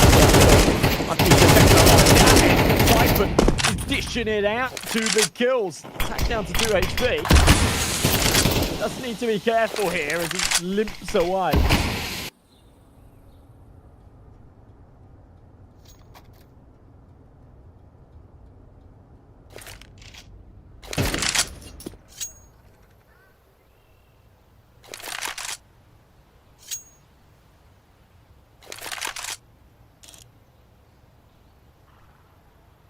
Two-man advantage here for Sashi, but a fragile one, and you can see it right here. Just how low Zyphon is. Lucky, vulnerable as well as they'll walk into the crossfire. It's that rifle setup dismantled by Joffo. Brute monster with the double team. One from the nade, one from the AWP at exactly the same time, but the manhead can't do anything else. Has to back it up. Save this AK into the next. Sashi finally finds some form and a little bit of success. Here on Inferno, it started off as a flop. 4 rounds for Zero Tenacity.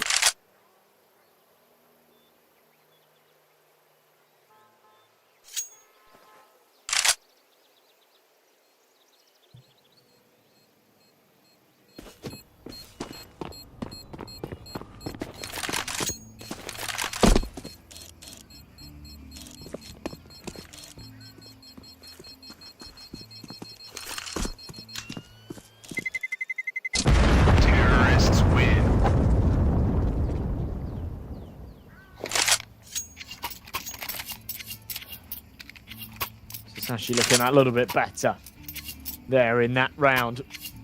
It's got to be put on the shoulders of Zyphon a little bit. If he doesn't find those opening 2, then I'm not sure that goes the same way. But to be fair, Zero Tenacity, even after taking the 2 casualties on B, the A players didn't move at all. So I think it still somewhat stands. The entries were just as important.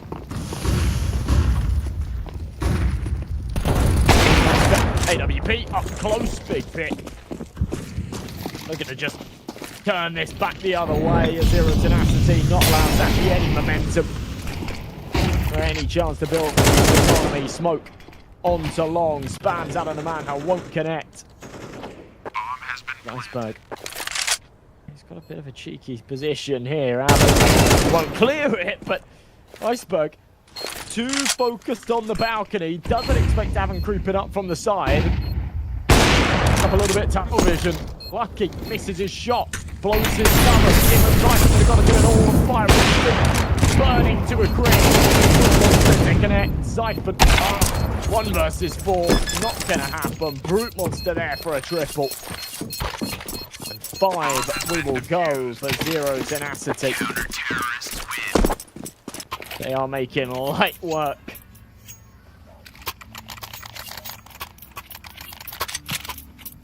Sashi right here.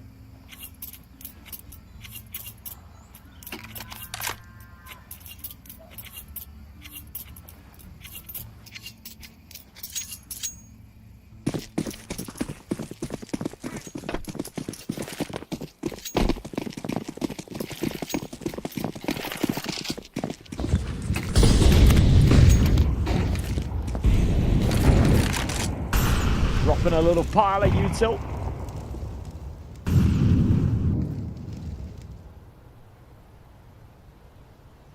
Then backing off. Now to just stick around, deploy it all. Gonna happen to maybe come back though. The whole plan was to just drop all of that util, fake a bit of presence, then rotate round to A, but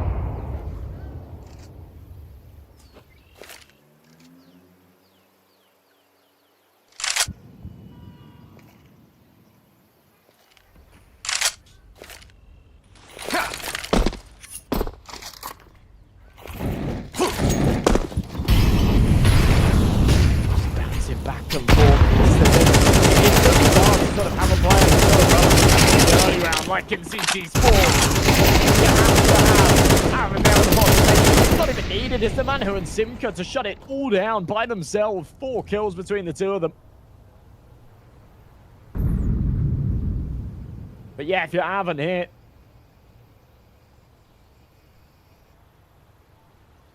this round has just been used, sat in the CT spawn, waiting for the information to rotate. They've got the bomb here on B, so no one needs to be too worried about Becky.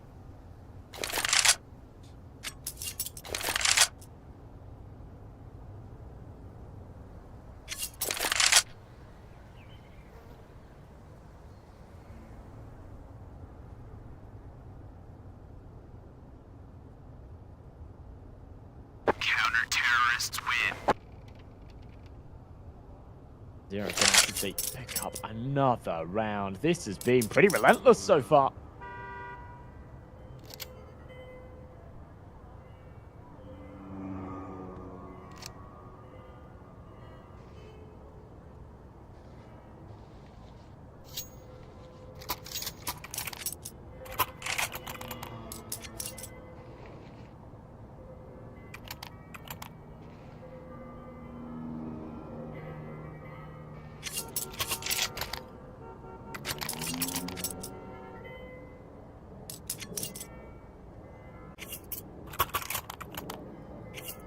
Six to 1, Zero Tenacity are just looking so much better right now on Inferno. We've seen lots of games recently where, you know, you end up with a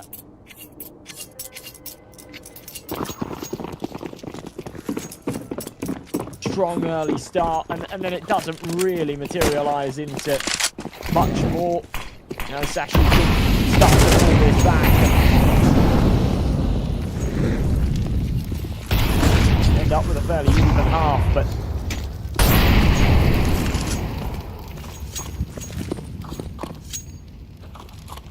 what a util here.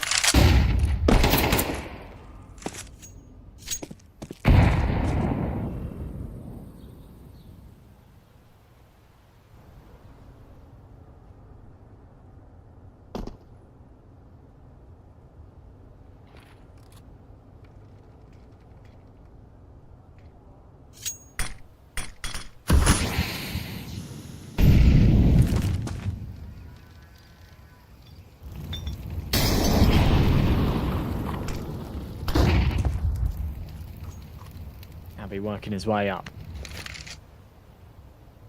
Sashi desperate to make this a second.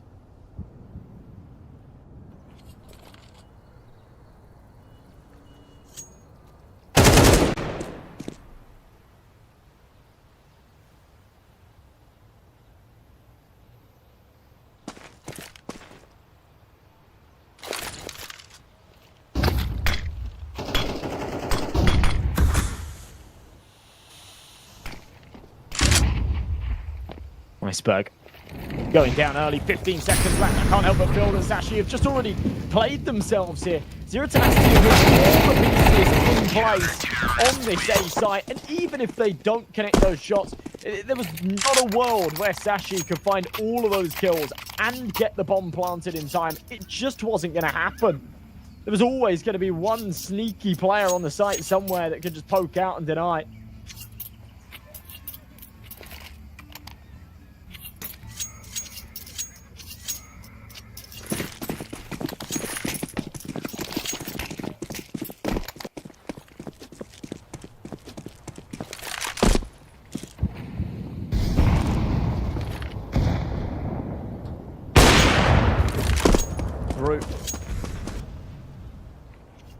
Big pickup.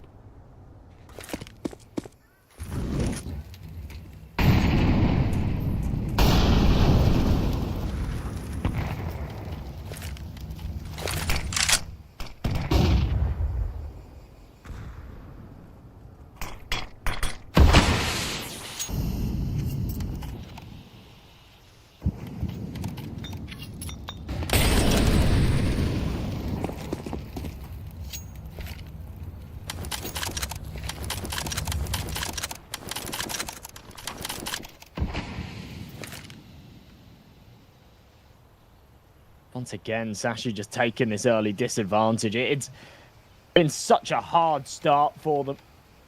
Their map pick as well.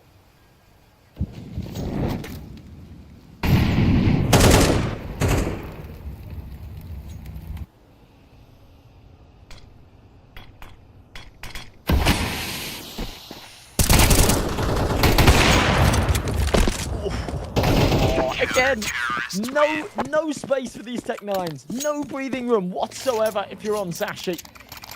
And this is now going from bad to worse, right? Zero Tenacity have hit a point where you can really, like, you know, so often we see these, like, 5-1, 6-1 starts. It's just a bit of a symptom of, like, the money at the moment in MR12. You've only got to win the pistol on, like, the first buy round, and, you know, you can find yourself in 5 rounds quite quickly. That's fine. A lot of the time you then end up seeing comebacks and, you know, things are still contentious. We now hit a point where it's 8-1. Worst case scenario, Zero Tenacity have an 8-4 half. This gets real awkward.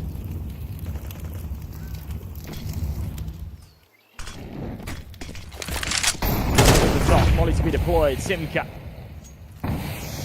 The wider swing.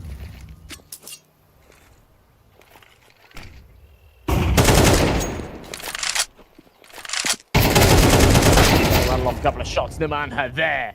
But it's Iceberg to be traded.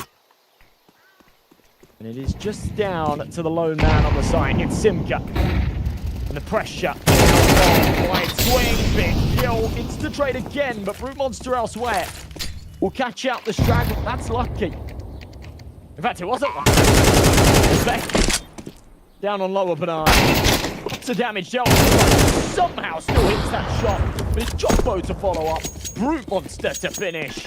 And Zero Tenacity keep the streak going. Even when they do give up the site, they're going to play for the retake. We've not seen this scenario so many times in this map. So they do have to kind of back off and play for those retakes, but my God, they're just breezing through here. It's actually a very, very good time to call a pause, I think.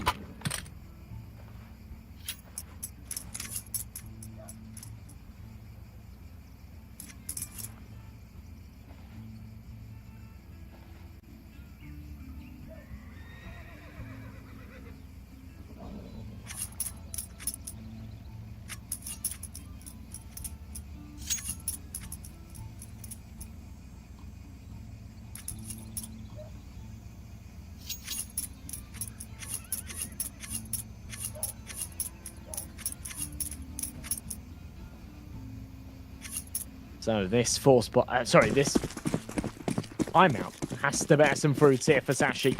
They've gone for a buy. It's not the best of buys. Lucky. The resident sniper demoted down to Galil. He's at 1-9. It's the same as the score right now. is fed up. He doesn't want to play Inferno anymore. He likes Anubis. So he's going to bomb it down mid, find himself a double. Decent idea that there's another one behind that smoke, but break even into a 3-on-3. And somehow the roles are reversed. Zyphon's found himself in the CT spawn. At this point, you should expect something here like this. That's why I think no one's really exposing themselves. The does check it. That is just absolute filth from Brute Monster. The fact that he reads that. Utterly disgusting. Zero tenacity. Deed up for double digits and 10 here. Iceberg has got the bomb at least, but no map control. And the one sneaky man that they had creeping in from behind has been dealt with, dispatched off.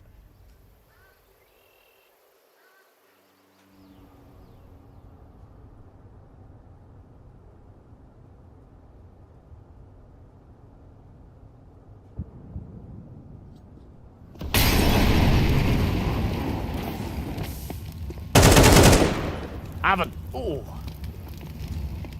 Third kill of the round for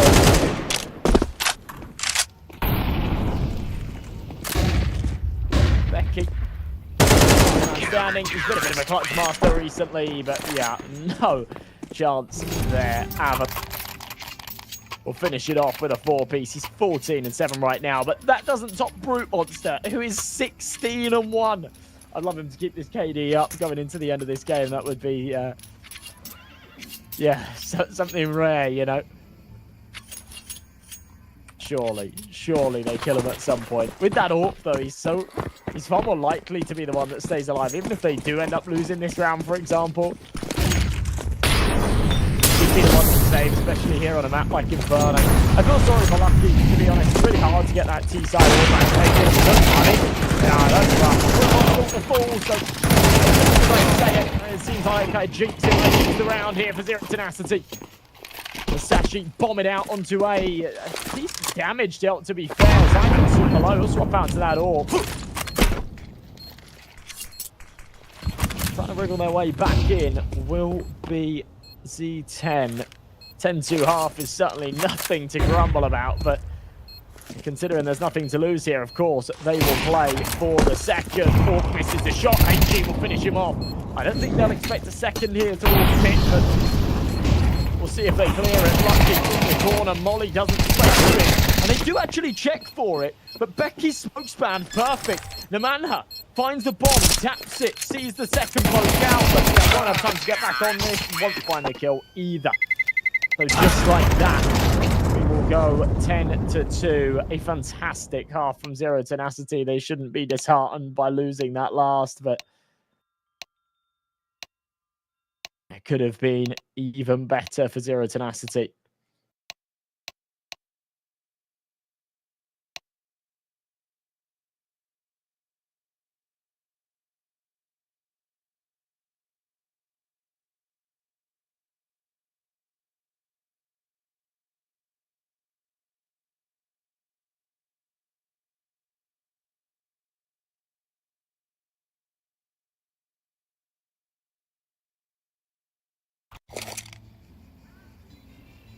So, I think it's safe to say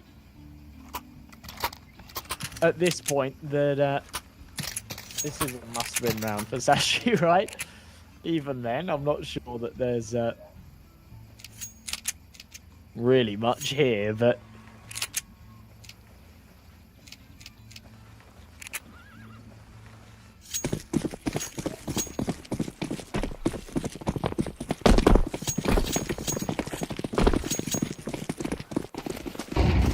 this is strange. Okay, 4-man stack on B for Sashi. And look at Zero Tenacity's response to this.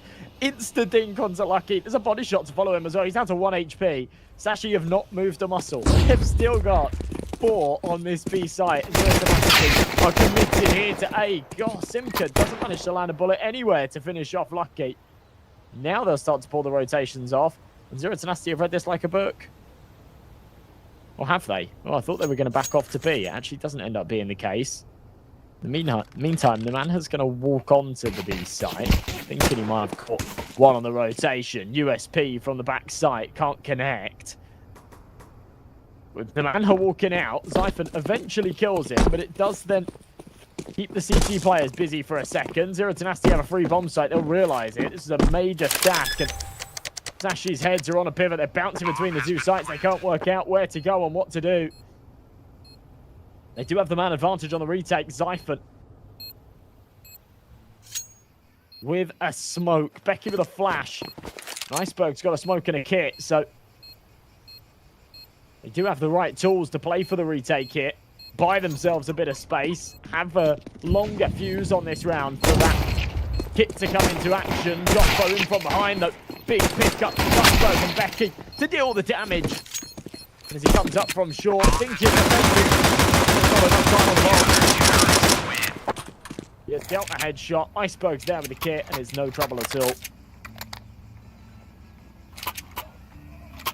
Much better stuff here. Sashi in that pistol round. As I said before, though, I mean, it's a must-win, but it still doesn't feel like that's going to be enough for them. But we'll see. We'll see. I've seen crazier comebacks happen recently. Zero Tenacity do need to make sure they just keep a lid on things. I do like the fact that even with the bomb plant, they don't actually go for the force buy here. A lot of people would opt against this, but yeah, they've got such a huge margin for error. They don't need to be, you know, throwing themselves into this with like Tech 9s and Galils or whatever. And then, yeah, if they end up losing it, just sort of giving Sashi 3 rounds.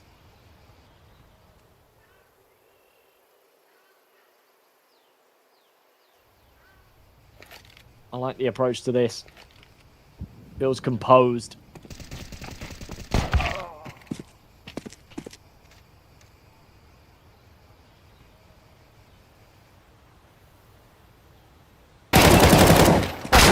Lucky. Nice headshot. Out of the way, though. Oh, my God. The Glocks. How? How do you get away with that? Not around that. God. Oh, Jesus.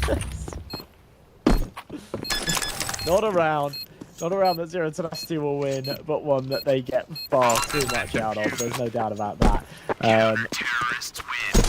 3 kills. I mean, technically 2 kills and a TK, but a bomb plant there as well. Just absolutely ridiculous.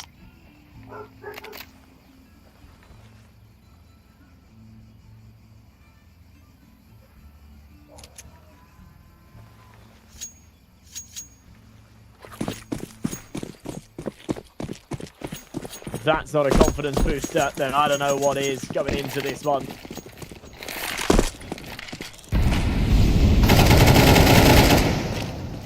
Feels like still a lot on the line, a lot of pressure here for Sashi.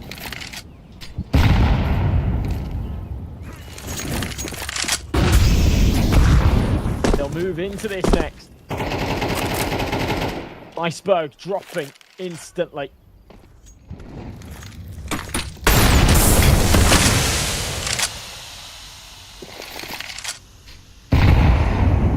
Spread over, good nade damage onto Zyphon as well.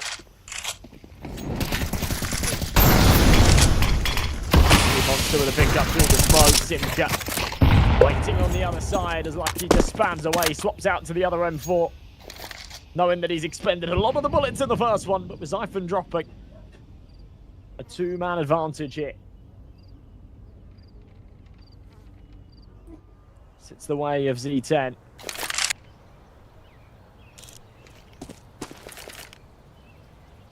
And they've just been given a free site as well, so that's the call to stack up.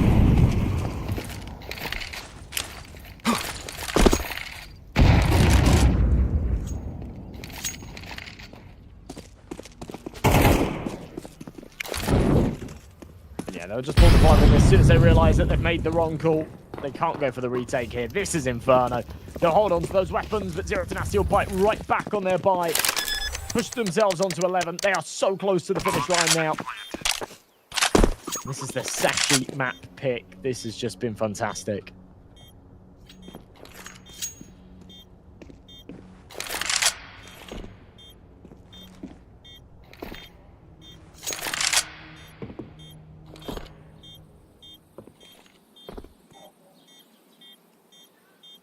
They don't even want to hunt here. I like that as well. There's not really any money in the bank for Zero Tenacity. They want to try and build this up a little bit. So, won't press. Just make sure they can safely exit. Namanho will clear a path for them here in CT. Terrorists win. Punish. Doesn't want to overdo this, but he will have a little poke into A. Just, yeah, anybody home? No one wants to show their face.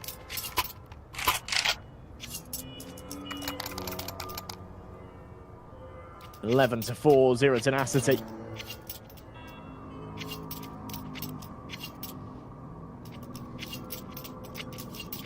In prime position to just finish what they've started here.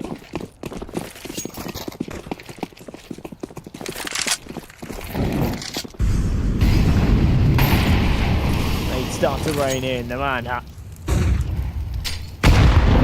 flash over the top. HG comes back the other way.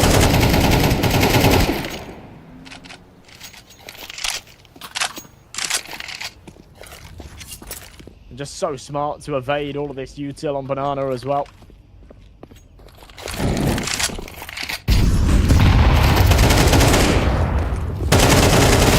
Wait for it all to be deployed, then start to press up. The flash is brilliant. I'm not even sure who threw it because you didn't see the flash assists in the kill feed, but it's the man with the double entry regardless. Zero Tenacity pressing on to 12 for Sashi. It's a round that you have to save, but what are you saving for, you know? At this point, they need 8 in a row for OT. I guess at least they'll have rifles to try and prolong this a little bit further. I think at this point you sort of give up any prospect at winning this map and just say, you know, we could do is put us around for the board. It's been a bad day so far. We've got 2-0 by Navi Jr. We've had an absolute stinker going into our map pick. If we can find a few rounds and a little bit of form, then maybe, just maybe, going to map 2. A little bit of confidence going. Feels like a stretch for a silver lining, but feels like all they can really take out of this right now.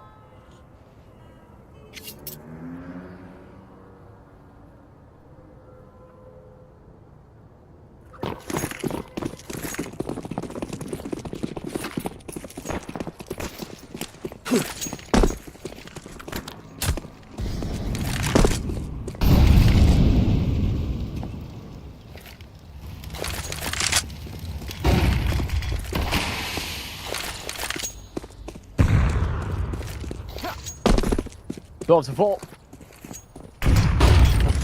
Here it's an oh, make that a triple. Okay. Maybe a little bit of life left in Sashi.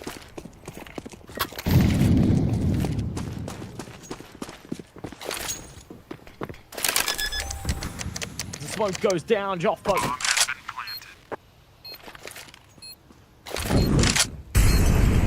On the bomb site. Molly onto short.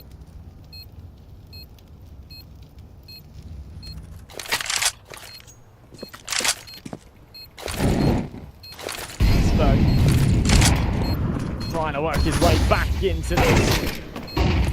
The manhunt, beautiful headshot, Zero Tenacity. Looking to just draw a line under Inferno.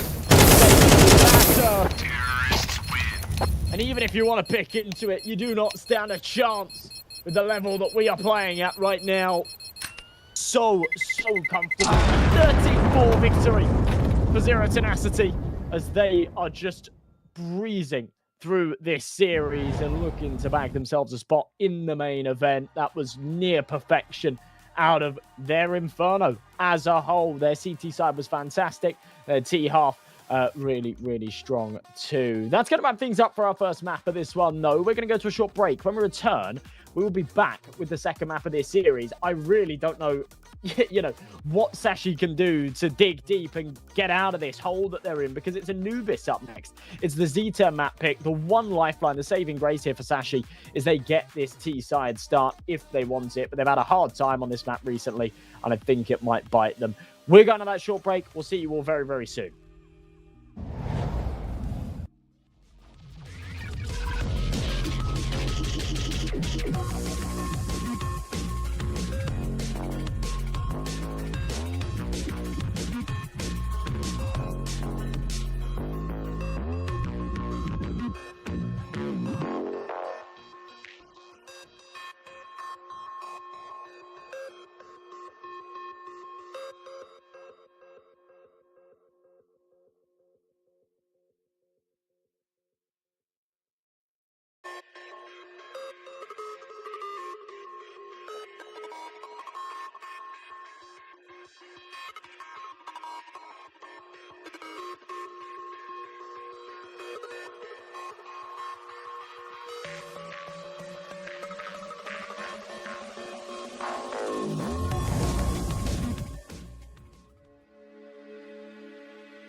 Welcome back, everybody. We are just about ready to cook here on map 2.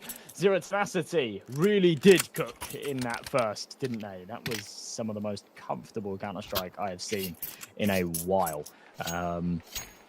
It just didn't look tested at all by anything that Zashi threw at them. They had all the answers for just about everything. As we go into the pistol round, it's Zashi, of course, opting to start on their T side here, but they absolutely need to, in my mind, take the pistol and turn the tides a little bit here. After such a bad first map, it really does feel like if you get off to a slow start here in the second, it is just game over. Brute Monster, aggressive there in B main. Looking for that second kill, he does actually find it. It was the man had to pop the first in middle. Zashi at a disadvantage, do have mid control, sort of. I mean, once they go through these doors, they'll be tested. The man has tucked his head down, and he's got Joffo here to take the contact from camera. Smoke balloons, he wants to try and play ahead of it. Oh, that's beautiful. This setup is so good. And the man is going to pick up 3 off of the back of it. It's unplayable. It's unplayable. Zashi walk into the bear trap. And just what I said, they needed a good start. It all goes wrong. Just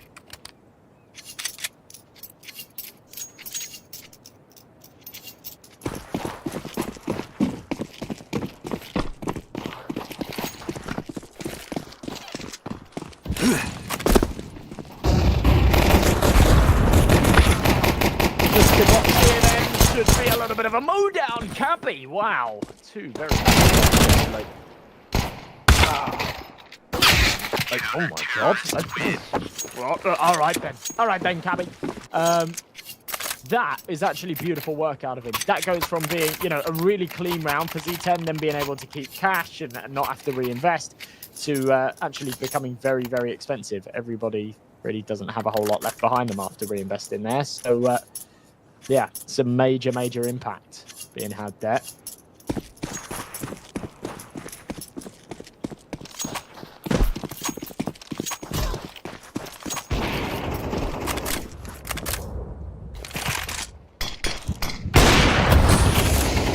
Zyphon, nice pick. Not able to follow up anything more. Does end up being drained out by the AWPer. Man, the timings are just so good.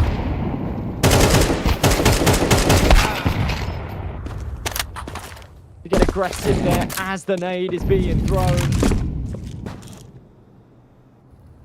Pretty much perfection. Out of Z10 again, just straight off the bat hit on Anubis after such a good showing in Inferno.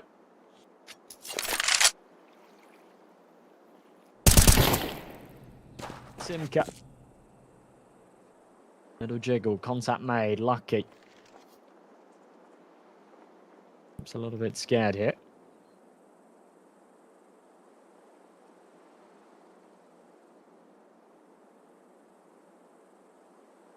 Simka is just sat put, patient in the CT spawn. Becky could expose his back. He won't. That's going to clear things, but he will on the left-hand side. Thought it was going to be to the right. Doesn't end up being the case. Simka just lines him up, knocks him down. Z10 keeping this going nicely. 3-0.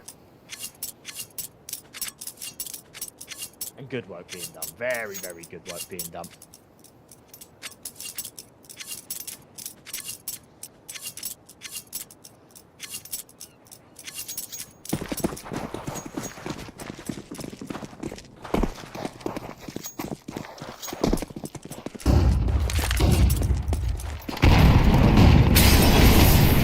Forward to the pistol. What goes down, the man out with the nade.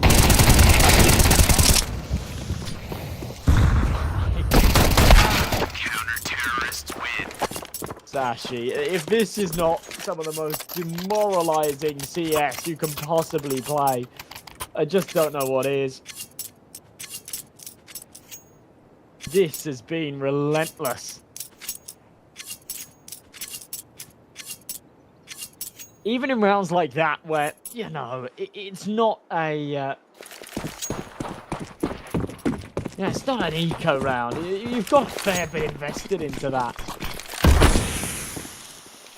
And you just get absolutely smoked. It's lucky with the double entry. Maybe the start of something better here for this round. Looks like they're gagging for it. They need it.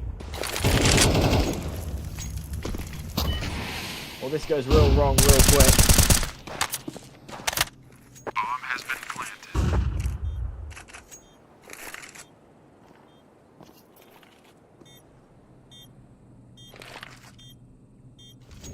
And the bomb down. It actually seems like Zero Tenacity are going to let this one go the other way. It is the smart call.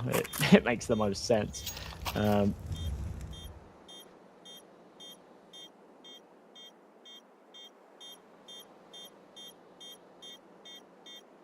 Maybe the start of something better. Maybe breaks the momentum a little bit here for Z10. We'll see. I'm not sure if that's really going to end up being the case. However, I'll keep an open mind. Terrorists win.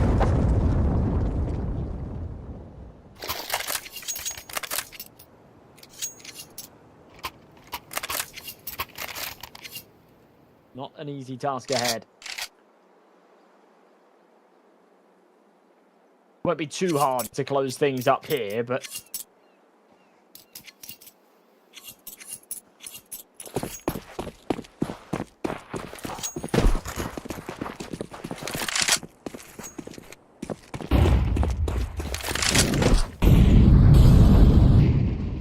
go beyond that to take this map their way. They've already given up 4 rounds on the CT side for Zero Tenacity, so, you know, that's already not too many. You're already kind of giving them the realm of like a reasonable half. One more, they can call this a good half. And that's also very, very concerning.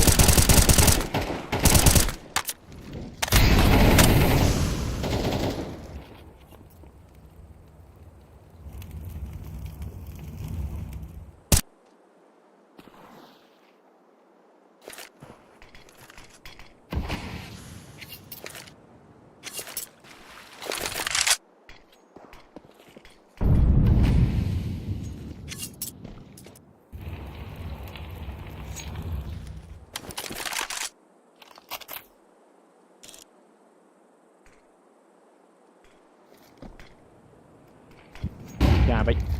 Just outside of me.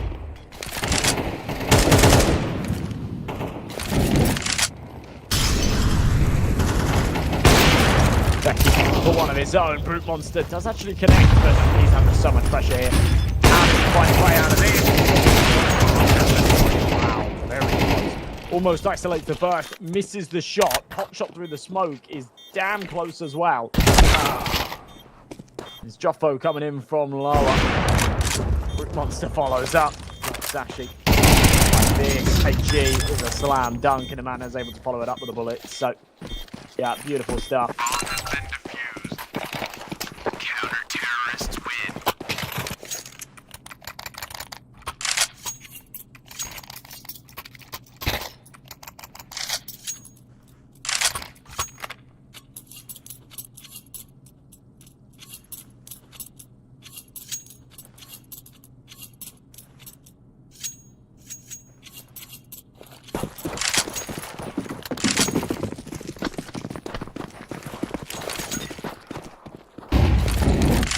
Five to 1.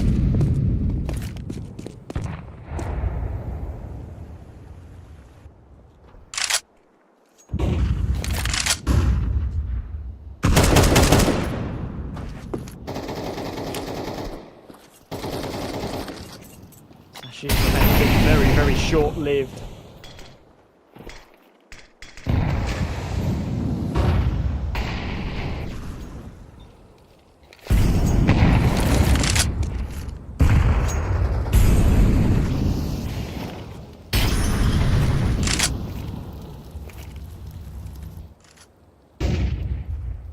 Monster on this AWP.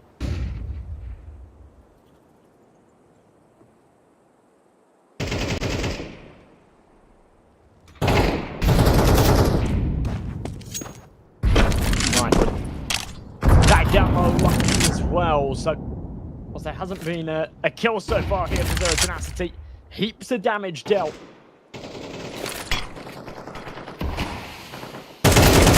Cali.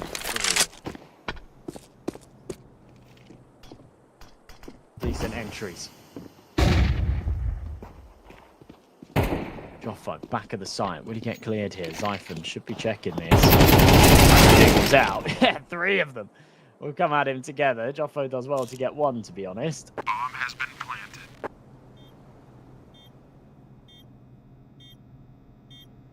The Brute Monster left in the 1v3. I actually really like the fact that he sort of has a little go at this.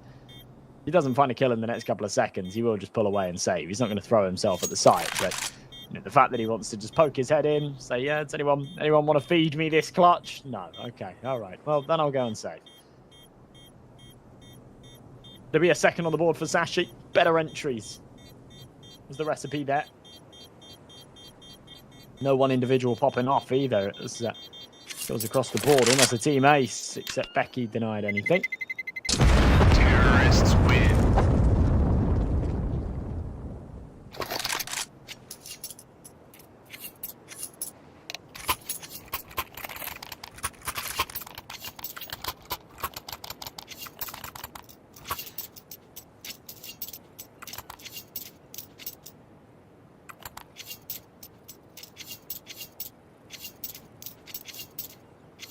Good tactical balls here for Zero Tenacity. I love the fact they're sort of keeping a lid on things here and just saying, you know,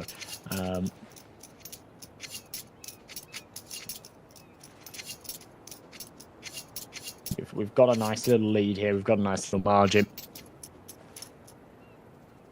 Absolutely no need to throw it away. Let's just try and patch the hole, which has been Sashi's entries there on the B site. See how we can go about it differently.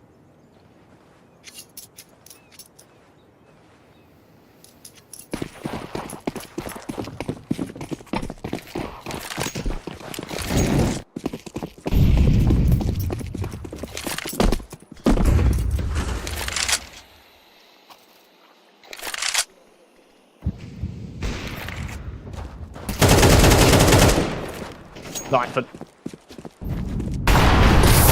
Drop. Cyspert following up. Bomb has been planted. The 2-man advantage. Once again, Sashi.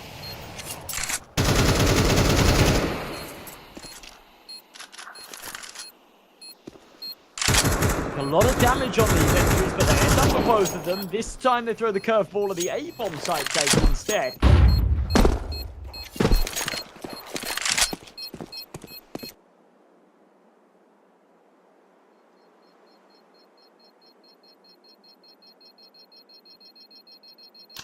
And it's again better. Terrorists win.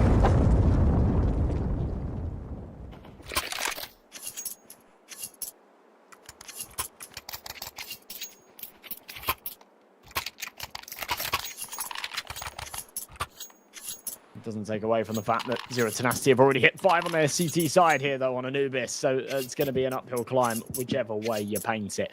Joffo has made 10 opening kills in this tournament. 10-round opening kills in this tournament. I mean, that's pretty good. I don't think that's anything too crazy.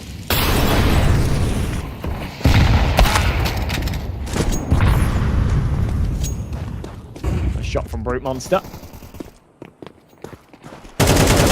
Okay, back to the great control. He's trying to switch up the tempo a little bit in this round, but he has the answer for that. And you can see where it all goes wrong. They needed to have that 3rd man on the site sort of provide a little bit of cover as the CTs then come back through Con. They give the space through, mate.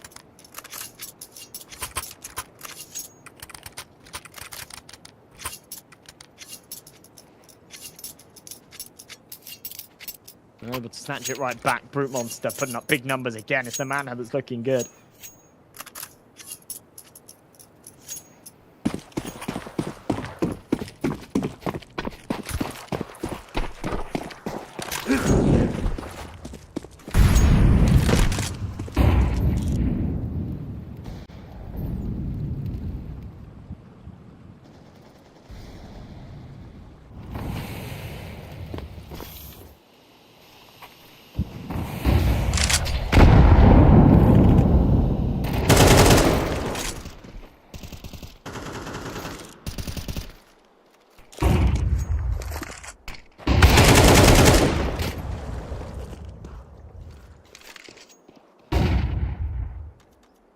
It's an early trade. Brute Monster pushes himself to double digits.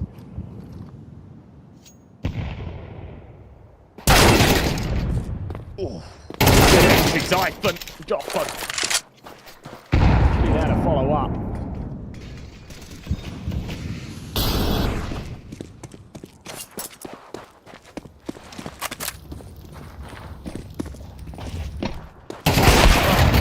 Pete swings out. Evans there for the insta trade.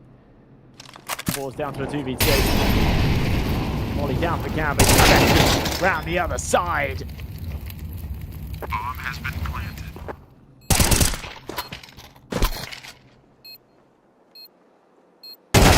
Terrorists win. Cabby to close it again. A better round out of Sashi.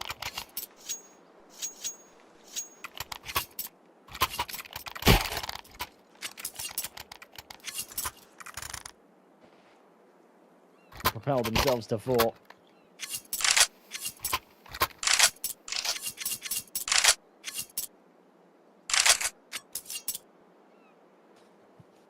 Little tactical pause out of Sashi. Interesting approach. Maybe trying to work out the zero tenacity money a little bit here, knowing that rounds going back and forth. Cash sort of all over the place a little bit.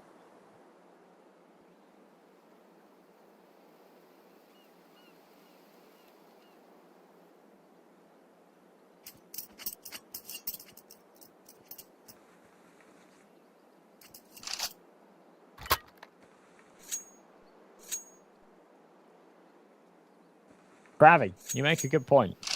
I kind of forgot the fact that Nuke was actually the third map here. After the absolute stomp from Zero Tenacity, my brain just went to a place of this is going to be a 2-0, right? But it's a really good point. Third map is actually Nuke. And Sashi are a very good Nuke team. They showed a lot of vulnerabilities earlier against Nam Jr., but yeah, I'm pretty confident that Sashi could win Nuke if it did come to this third map, especially if they're able to convert on Anubis. Normally the map they pick into. But yeah, ended up being floated as a third here. Obviously, Inferno as the pick didn't pay off for them. But still a chance here if they can make something happen on map 2. Molly onto Avan, needs to follow up. Gets him real low, but he just kind of tanks this util, sponges it all up. Joffa around this corner, behind, stops the elbow. Fire not there. They're going to turn around and take over that happens on the pillar. It does give Joffa a little bit of space to find one. Trading even. With an MP9 isn't too bad. Avan can't do the same, though. They still will have a man advantage. Lucky and Cabby left to try and claw this back together.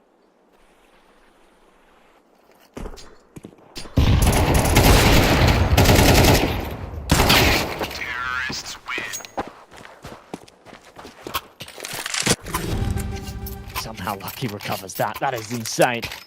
A little bit laggy for me there. So good. But number 12.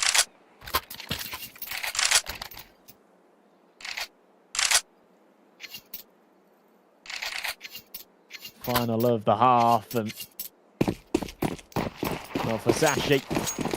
Kind of praying for a 6th round here. That is by no means a good half, to be honest. But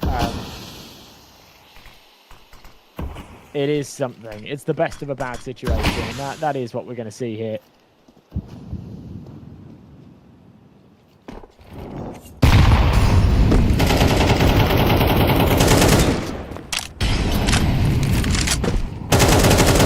Down to Z10. Iceberg finds the entry of the Mac 10.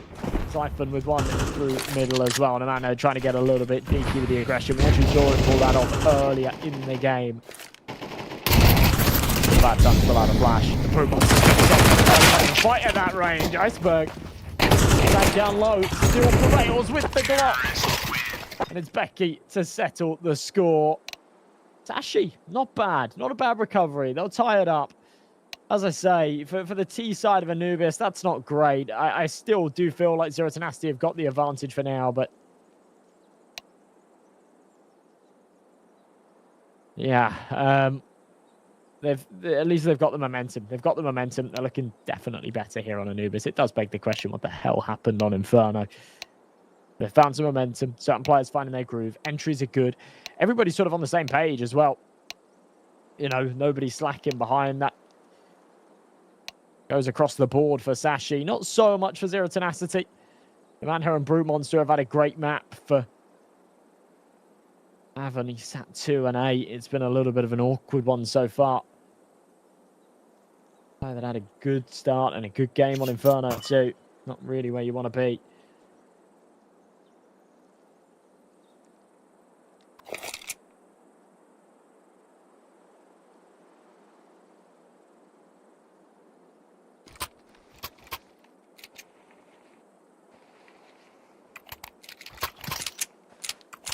Here we go. 6-6. Z10 with not quite all the cards, but surely the majority of them.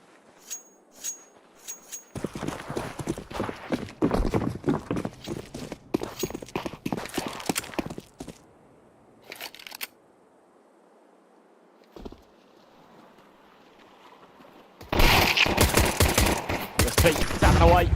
Starts Iphone, even tanking the dink, returns the favor, but USP packs a nastier punch than that Glock.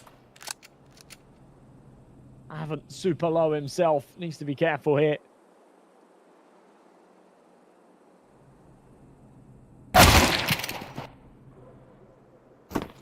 Cabby follows up with the Jewelies. Coming to join him, Cabby just cowboy mode to the max.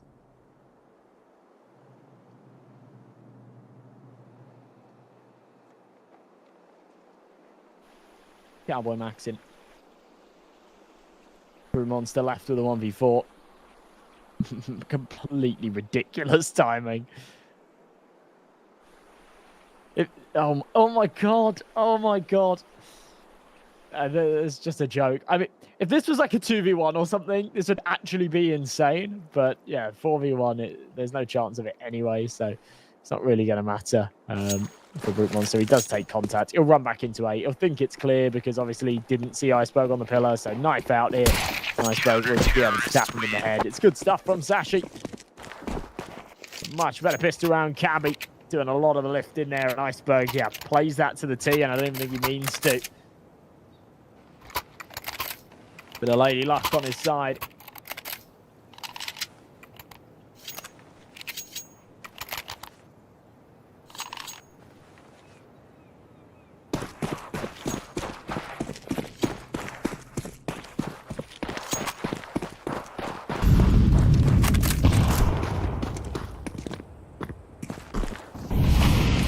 Super aggressive here are going to be Sashi, Iceberg. Pressing into main. He's actually got Cabby with him, but the pressure's on mid. And the Deagle's converted. That's an MP9, Gavin. They can try and bomb into A here. The FAMAS has got aggro. That's Becky into main. So they've got a window of opportunity to get this plant, which, considering this is an eco round, is a pretty good outcome. And that's exactly what they'll do. Trading Becky 1-for-1 as well. Knowing that if the site's clear, they've got to oppress main. Just trying to overwhelm, so they'll trade evenly. Again, that's fine. Still the man advantage. Now they've got a rifle. Flashbang's good. Every player falls back, and oh my! Zero Tenacity. Get it done with just the pistols. That is unreal.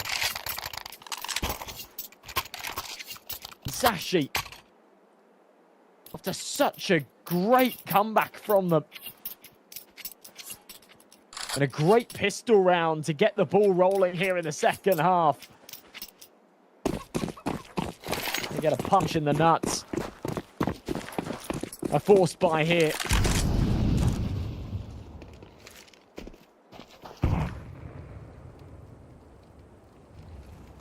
Dimka killed 2 chickens in this tournament. Was your prediction correct? No way is that something you can bet on. Or even predict. I don't know. I'm not sure how these grid insights work, but I'm going to check it out. Because that's fun.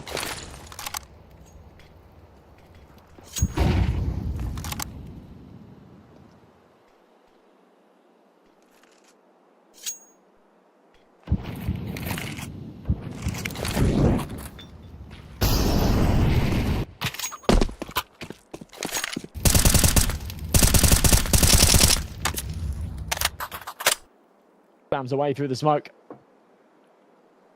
No connection. But the buy here for Sashi is just so tough.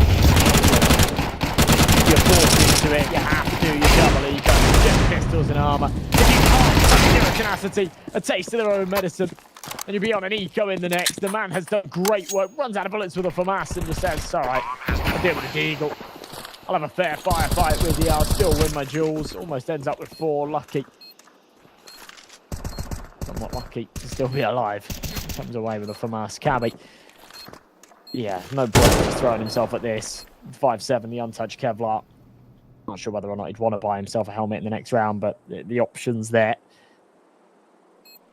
And what would have been an eco otherwise.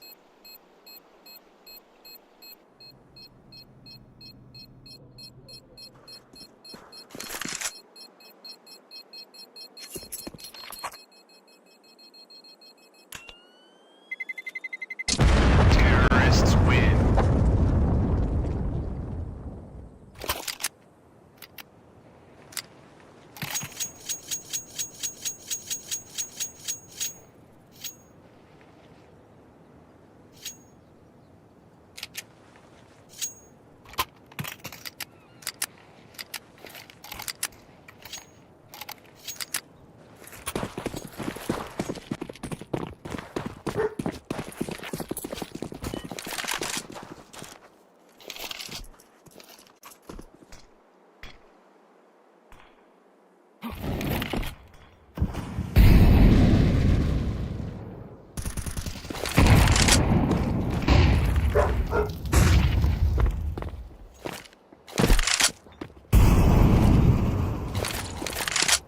All right, just an eco round here then for Sashi.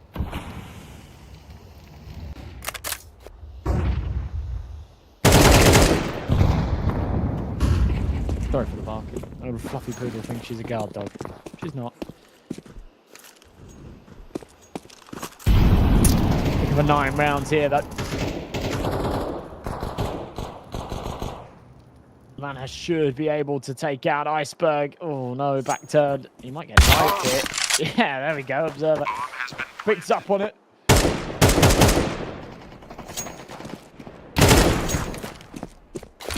Back, pressure here. Molly will force Cabby through, and there's something about burning and taking a gunfight that just completely throws you off. He only needed 1 bullet there onto Avon, but when you're going through the flames.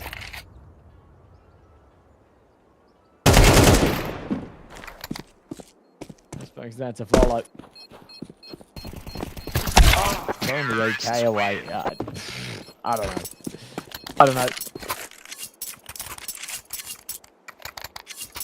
I don't think Zero Tenacity care too much. Plenty of money. Rifles across the board.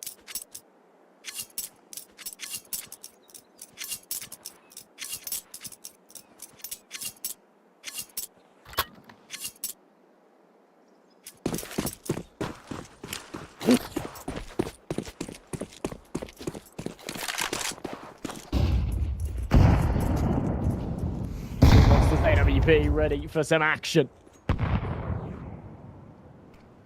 He starts to creep forward. Oh, it's Cabby unlucky to actually do the deed here. Great opening picks. Namanda's going to try and find a bit of space through the doors off of the back of that as well. Well, if there's too aggressive in main, then that means that mid's got to be vulnerable.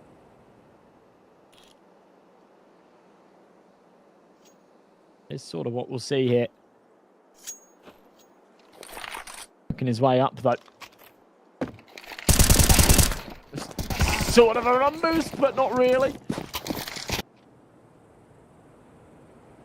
Haven't left by himself. This has been a flop of a round for Zero Tenacity. Not even particularly close.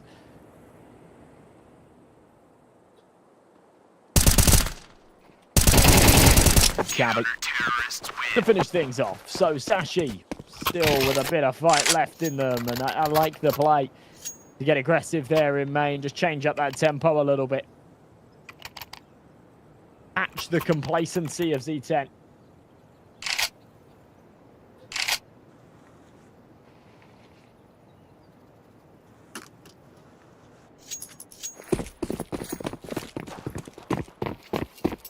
9-8.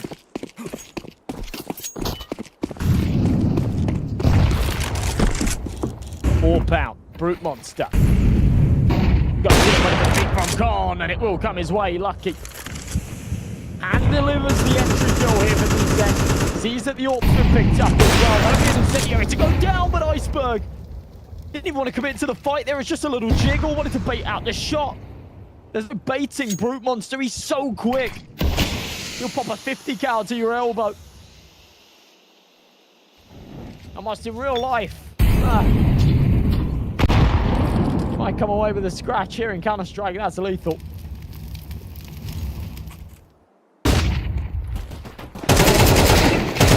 By scratch, I mean, I guess your arm blown off. But still. Isn't trade there. It's bad. What if we did, like, realistic damage in Counter-Strike? So, like, if you're low on health, you move really slowly.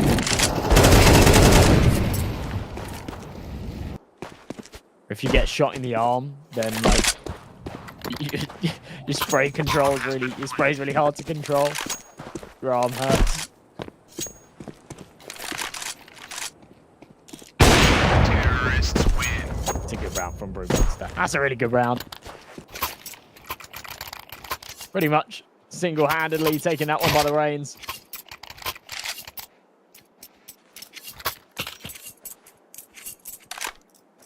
Does incredibly well to make that happen.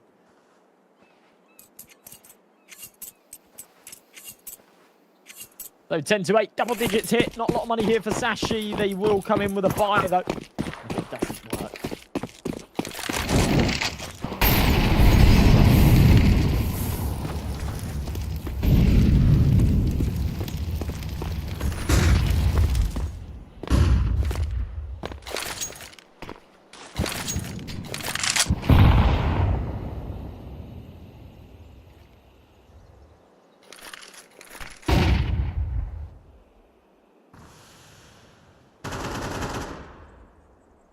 Minute 20.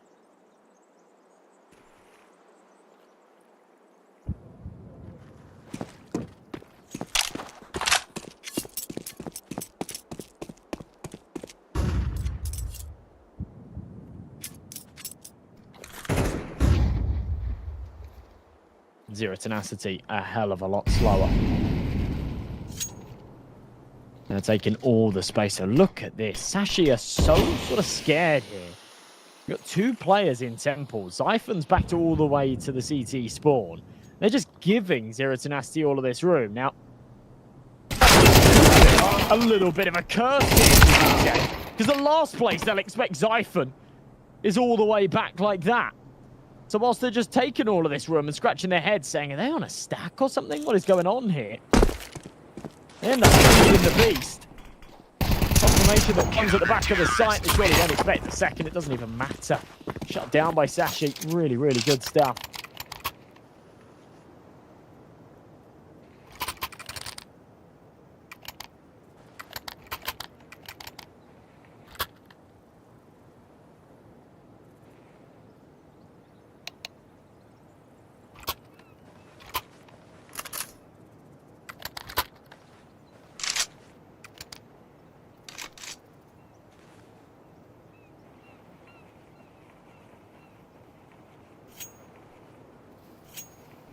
Quick little tactical pause here for Z10. They know that they kind of went into the trap there in that round a little bit, and the money is running out. So it becomes super important to just convert here, not have any further complications. They lose this one, it'll go 10-10. Tenacity will run out of cash, and then we will see Sashi snapping at their heels, really. In fact, we'll see Sashi take the lead. It won't even be snapping at their heels. It'll be teed up for a Sashi map win.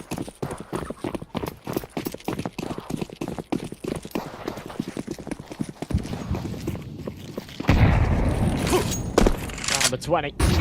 Underway. Navi. Aggro. Nice shot. Brute Monster. We had major success from that position with the AWP in the past. Holds it, 3 peek into it, and with a big pick in the smoke that just gets blown open. He takes a lot of damage from the nade itself, but the bullets, of course, follow up. It all starts to go wrong. Cabby with another. We brought down to the 3v3. Will Zero Tenacity realise that the fast flank's coming through, mate? Oh, they will. They will. Molly goes down. Insta smoke on it. 2 of the 3 eyes here to hold. Ready to keep the blood and open. By himself as the man going around the world. Does a lot of damage. Finds one.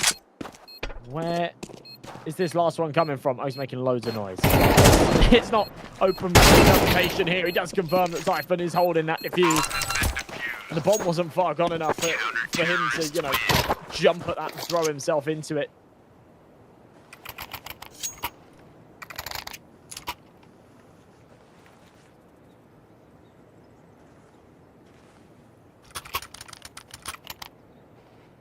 Attack pause here for Sashi. Z10, a much closer round there. They got the plant, but still doesn't go their way. Doesn't quite work out. And he's not great either, even with that plant cash.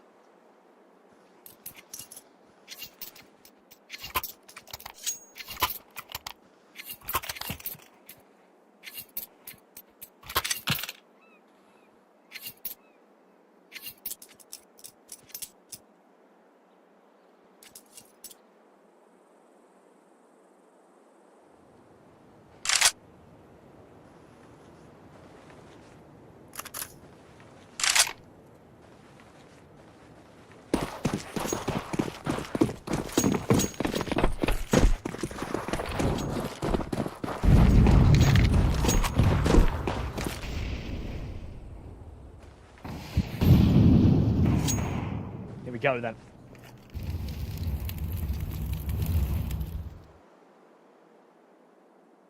Becky's M4. And but Simka.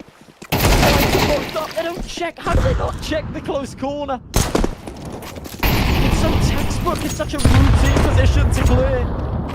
And they don't do so. And it costs them in a round that is so important. This is one of the most important rounds of this series so far. In fact, probably the most important round of the series so far. All they have to do is close against pistols. It's an eco. It's not even a half buy here for Zero Tenacity. It's an eco with a couple of Deagles. And they've given up an early 2-man advantage. Timing on the cross there in mid as well. They won't see them creeping through canals. So rather than going for the double rotation into B, we will actually see Zyphon wrap A. Oh, God. All of the pieces are in the wrong place here. Lucky pulled off the angle by the AWP. Smoke goes down.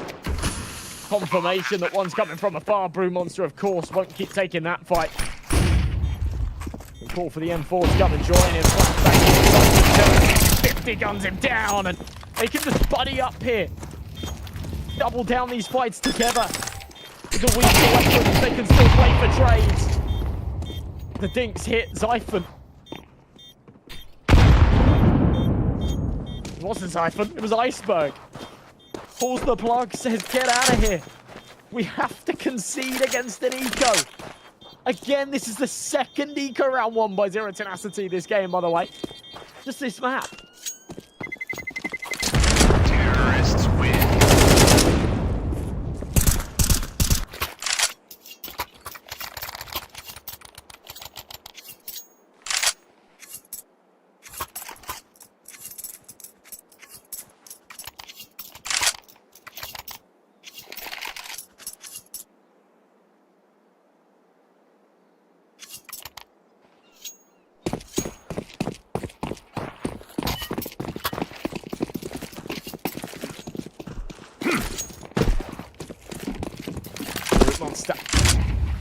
AWP, rifles on the rest for Sashi. He's got 2 guns safe from the last, and that is it.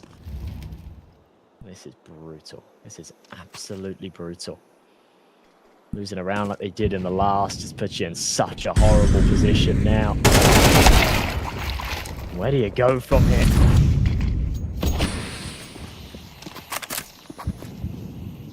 How do you stop this ship from sinking?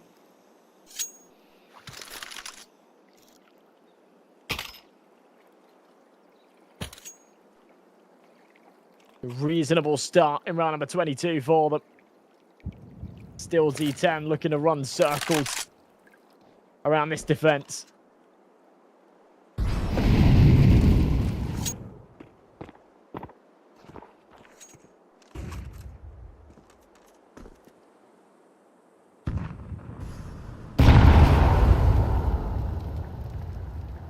Lucky on the angle.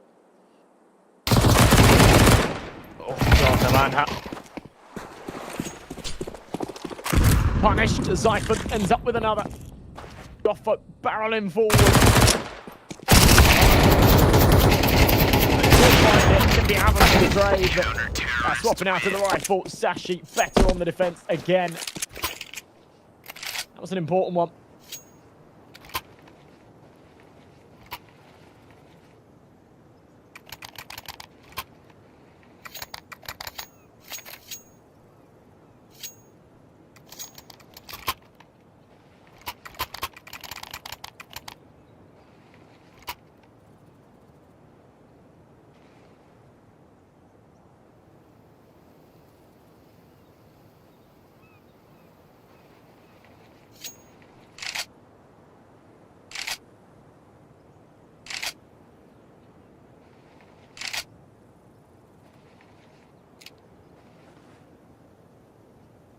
(11-11).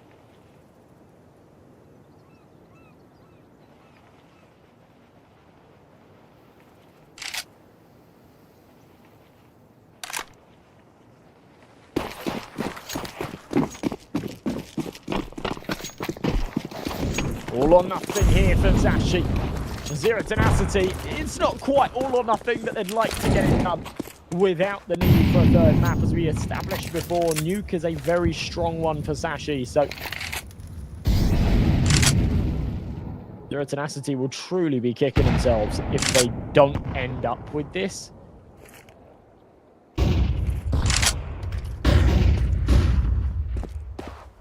It might just cost them the series, and after such a strong start, after such a brilliant showing on Inferno, to beat Sashi on the Sashi map pick.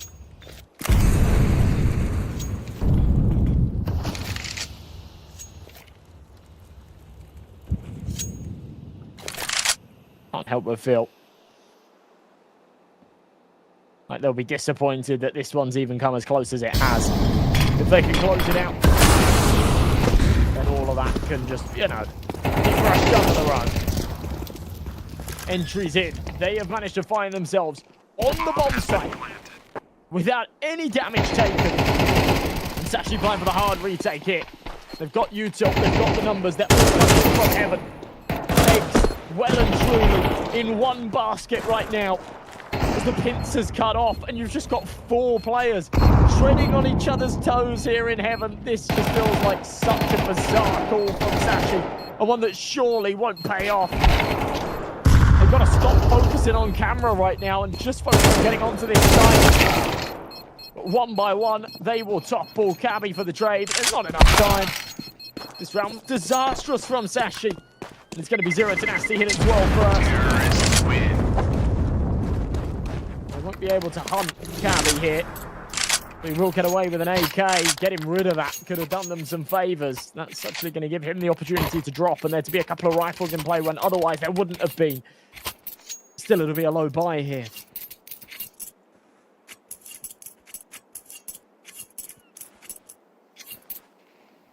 Sashi. Fumbling. Back in the bag here.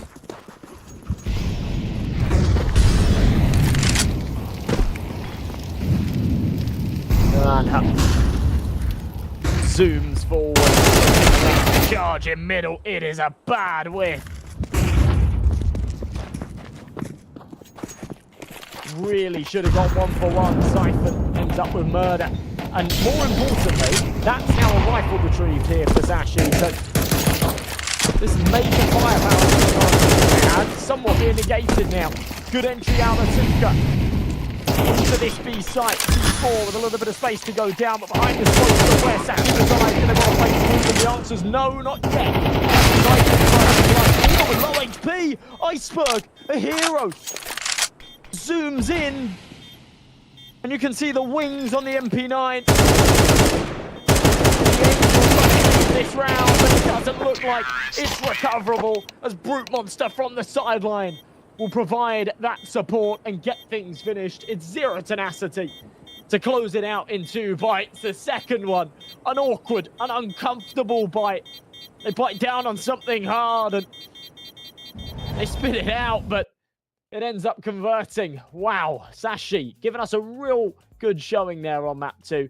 However, losing Inferno in the way that they did, yeah, just makes that kind of impossible, right? I don't really know any other way to really paint that one. I think had we gone to nuke, I actually think Sashi probably would have taken that, especially if they won the knife and got that CT start. But unfortunately for them, that's the end of the road here for the CCT closed quals. They will not make it through, and well, I think a well-deserved spot in the main tournament for Zero Tenacity. But this group stage has just been absolutely stacked. We've had to say no. We've had to say goodbye to a lot of very strong sides.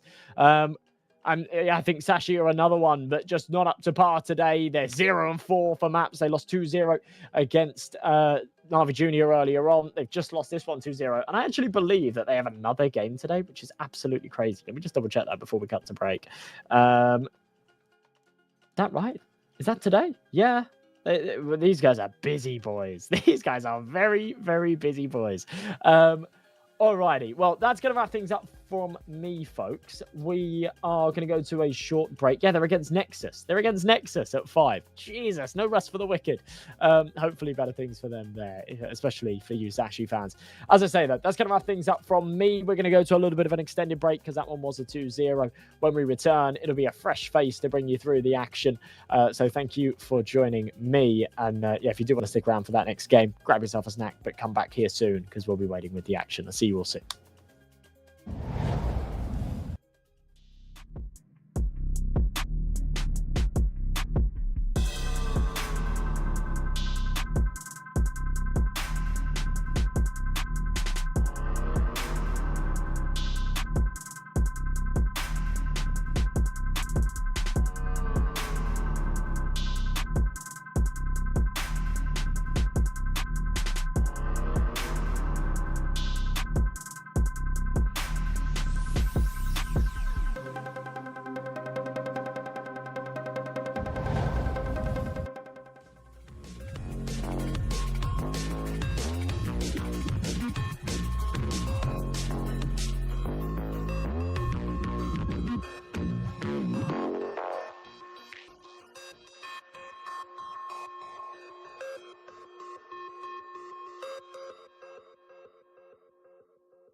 Blindsided, I trusted, fell for you. What a stupid thing to do. Blindsided, high hopes, but they fell away the moment you lied to me.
Blindsided, misguided, led astray, trusted too easy.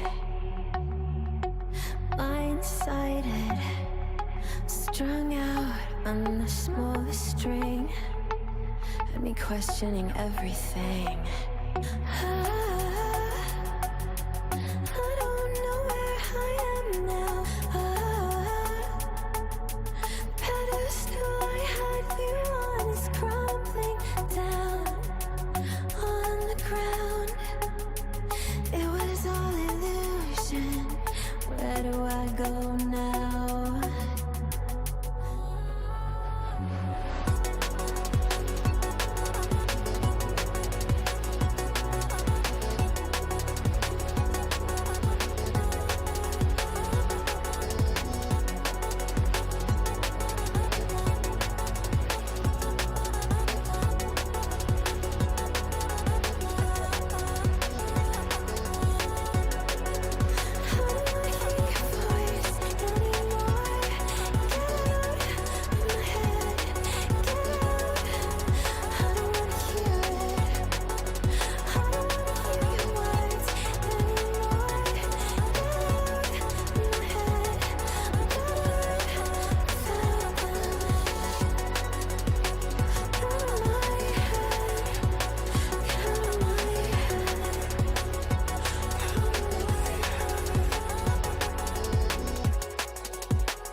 All right, well, welcome back.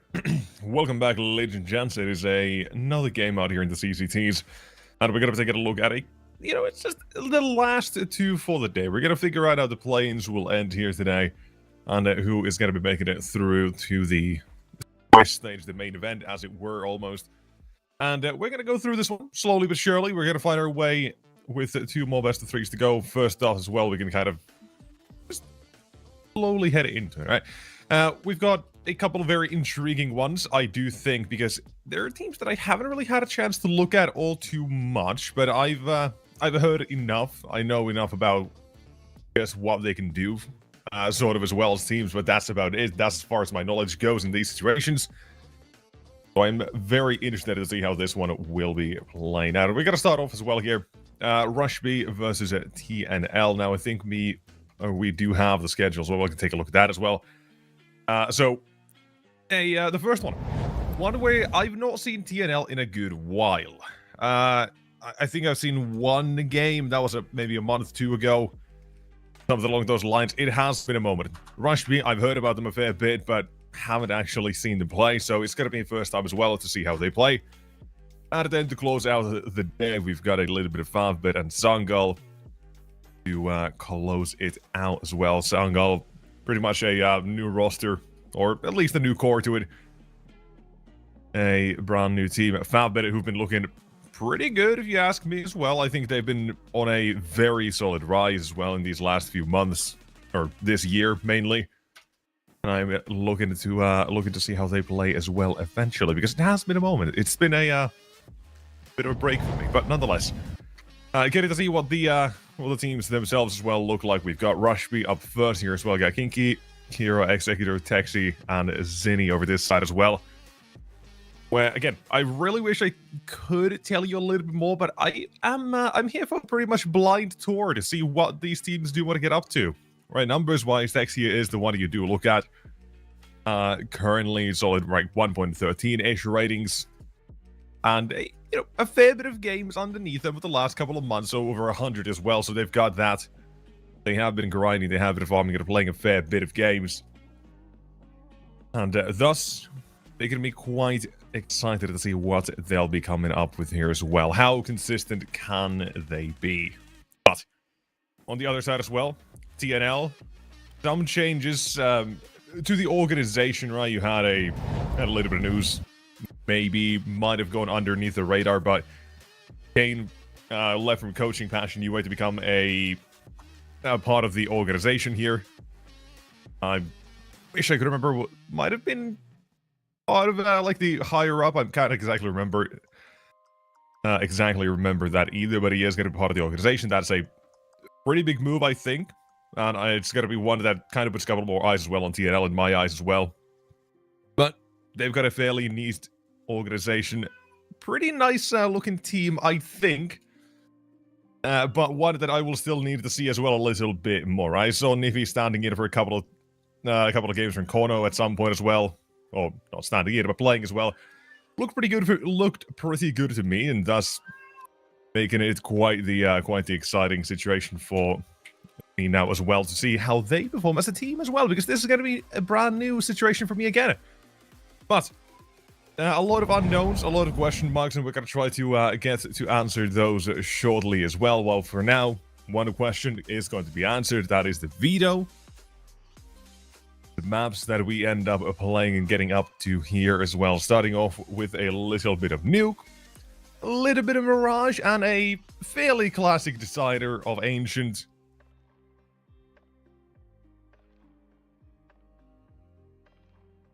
Leaving me wondering who actually comes on the top of this veto here. Because both these teams, they have been playing a decent bit in recent times, right? Over 100 games for 100 maps played for Rush B and 70-ish for TNL. So both teams have been grinding. They've been putting in the work, added the hours to make things work. And starting off with a little bit of Nuke, that's a map where both teams have been pretty decent on. Rush B, they've been playing a lot more, however. So definitely one where they keep putting a lot of practice and hours into, but the results maybe just not entirely there. It's been a lot of ups and downs recently for them. And one that I'm still thinking, right? How much do those results themselves then propel them forward? For DNL, though, it's been really decent in recent times. Beating Ecstatic, Medisport, getting close enough with Navi Jr., a couple of wins against the NIP, Johnny Speed, and then a couple more as well, closer games with teams like Bet Boom and Monte as well involved. So they've been doing not half bad, actually pretty decent on it as well. So starting off, I think Nuke is going to be a very good check immediately to start that off as well. A sort of eye test, if you will. With then moving on to the next maps as well, right? We had a little bit of Mirage involved as well. So that, however, I think it speaks for itself. That's Mirage, it's Mirage, nothing crazy about it, and an Ancient Decider. Well, for the statistics department as well, here the head-to-head kind of does show. Both teams, they have players who have been grinding, right? A slightly smaller sample size when it comes to Cairn here. But the stats do still speak for themselves, right? There's over 70 maps played, so pretty damn consistent. And it is making me interested. In the talent that the regions kind of do bring out is making me very interested to see what they'll do. Right, how the playstyle actually looks, how stable is it going to be and such, but that's something that we'll have to find an answer to shortly as well. So we'll get to it as we get to it, but for the moment, still waiting for everyone to be ready and willing to start off the game as well. But nonetheless, it's supposedly sure to be a fairly good one. Now, the stakes as well here are that the winner of this one goes to the main event. Managed to make their way into the Swiss stage and continue their tournament lives. Loser, no other chances. You are out. It's the final chance to make it through. And then as well for the same stakes for the next and the final game of the day as well. But that'll be, still in a few hours and mainly played after this one. But Rush B, TNL, seems like we are still waiting on something here. So I do think we are going to call to a very small, hopefully short break. We've got some technical issues on one of the team's sides, so Hopefully, it won't be too long, but you do never know. It could be a couple of minutes, couple of seconds, but nonetheless, do stick around. Do not go too far, because we will be right back when we are ready. So, we'll see you with Rush and TNL when we're ready.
Alright, welcome back, ladies and gents. We are ready. Map number 1. Issues have been solved, and we are getting a little bit of nuke. Starting off as well, two progresses. First one being found immediately, sniffing through the smoke to find it. Second as well, not too far behind. And it's a lot of pace to rush B's around, but it's very little result just yet. Success not being found until Zinni's left alone, and he's wrapped around heaven, got a couple of kills of his own, and left himself in a 1 versus 2. More than doable in situations like this. CT side have been split apart and now split over with 1 man remaining. Bomb has been planted. This round, apparently, from beginning till end, is going to continue to be quite the quick one. In the post land to that, we do get to see any change of pace to this one. Irax dropping down. No kid. 10 seconds. We'll have to stick this one. Waiting for a sound cue, and Zenny thinking about this himself as well. A second or so remains, but it is a 1 versus 4 to start off the game. God damn, that is one hell of a round. No other way to put it. You started off, it's a rush outside, going through CT side. They find themselves openings. Position, however, still allowed with Zinni, and does not waste any of that. From the very first round, we started off. Individuals show what they got. That's the second, forced by Juvenile for T and L. Nuka is one of those maps where I do kind of see a forced by like this more valid than some others. More popular maps, perhaps, but PT side of nuke, right? A 5-7, SMG, whatever you got. Even a shotgun is very viable. Positions are a little bit cramped, maybe in some positions, in many of the positions, thus I'm more than willing to see this one work out in one way or another.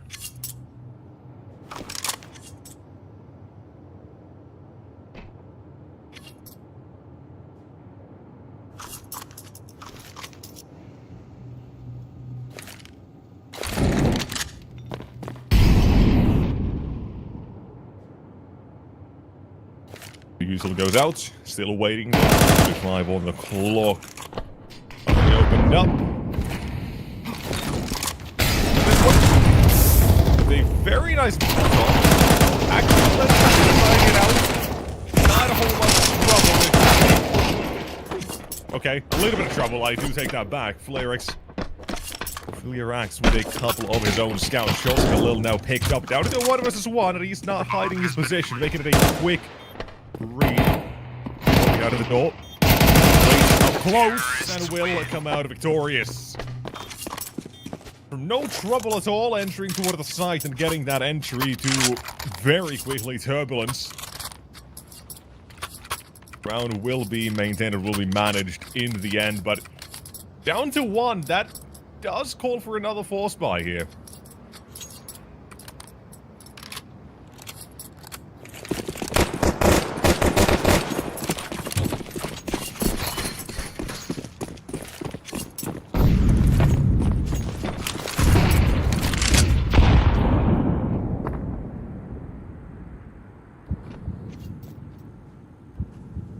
We started off. Outside smokes deployed for the T side. A little bit of USL's well. Deep smoke on ramp is quite an interesting one. Early on, letting the T side rush, we know that's not going to be a thing. They can at least have so easily. Making them think as well, what if the CT side want to get a little bit aggressive behind that smoke, perhaps? Any other plans, ideas they'll have in mind? We'll perhaps have to wait until trades and all resulting or similar activities as well. Flearax this time does get caught. Now before dealing a bit more damage, getting information, but the problem is now with 3 HP remaining on that CT side, not really a lot of room to make any errors.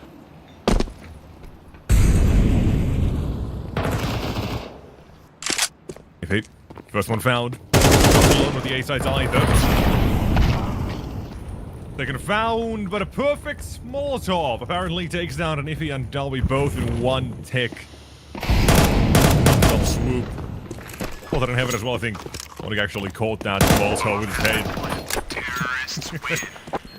Caught it with his body. This time, though, we'll finally see a round that is a little bit cleaner.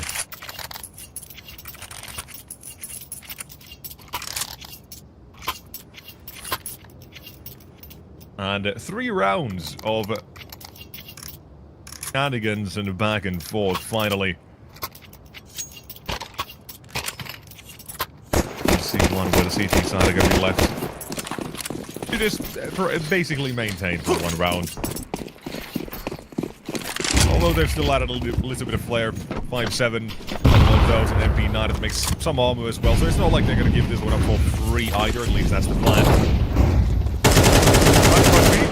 Domination outside early on here as well.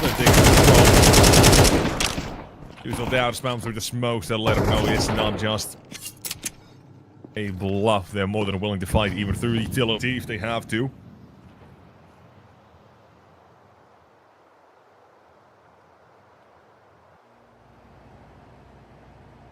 And quickly, ready. Rolling, collapsing on the A side. There's the first one. Get your corner, spraying with smokes. Here will be fed 1 more and the next. Flying USP! Why not? There's a little bit of that threat, but it's coming from the unlikeliest source, apparently. And left with the last 2. Right here, wouldn't be crazy if we do see the armor being saved as well, but then again, the lost is already now should be at max of 3400 if I'm not completely mistaken. So, can still maintain or to remove a bit more of that T-side economy that's still not being allowed to be built. Second man spotted outside as a long-range spray, a bit of a labored one.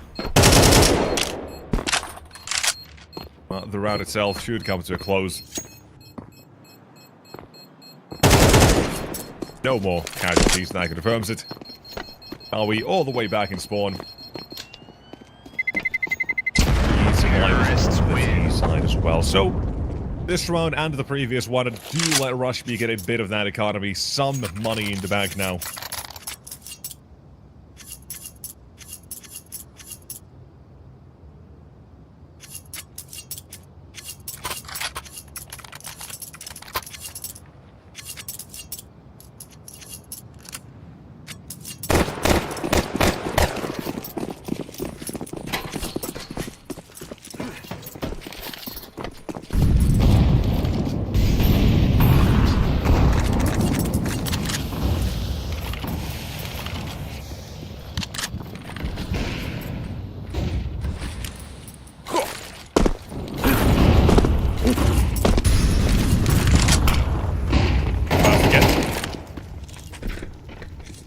really setting the pace here. CNL on the defense and stepping behind in almost every round so far. Not without putting up a fight, even he as well. Position may not be the greatest, but they are slipping in with all the fair share of damage being dealt. And now we're taking the lead around. Bomb being put down as well at the same time. You've got a position for Kiro that he's looking to maintain. Something done from this up close. And a personal dealt with, and one man remains. It's not much. Clear Axe just decides to take off the head of Taxi. Doesn't even necessarily need to see him all that well. That is getting the first round on the board for TNL. Counter-terrorists win. But I'm loving the pace we're getting out of the series already. 5 rounds in and it's been pretty much plus W.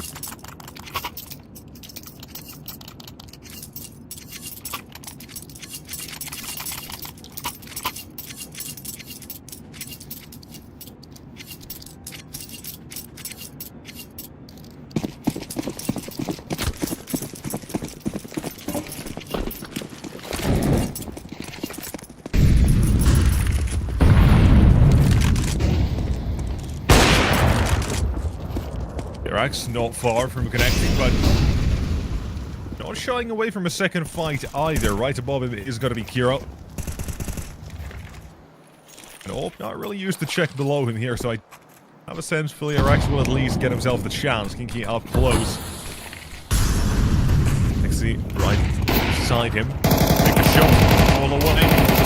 Exposed, and there's going to be a double entry in that. Kinky opens his Davin outside, quickly falls. The hands of Rush B. Round 6, the first one will be slowed down even a little bit.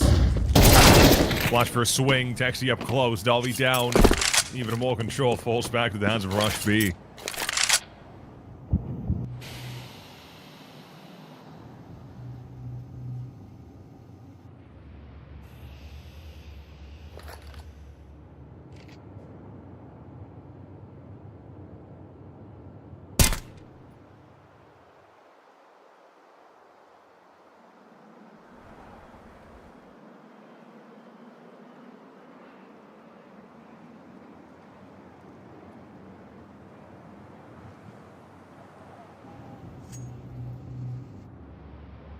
Remain, but the round itself long lost.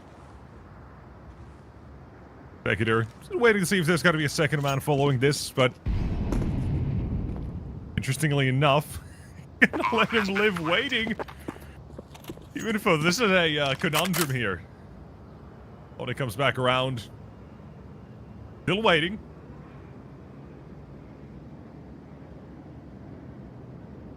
Waiting to see where both the players might be. He's at least relating information to his teammates, but that's not how you want to see that work out. And Nifi as well, he's got a second one. What is happening here? What is happening? Bill's... I have no clue. I have no word for this. Terrorists win. From supposedly 5 to survive to just 2 in the end, that is insane. And seemingly, yeah, that makes a lot of sense. Some issues, absolutely, but still moving around, still looking at his looking with his mouse and all that, but not taking a shot ever. I am left a bit aghast, I'll say, but it is what it is, I suppose. Round number 5 is still in the bag for Rush B.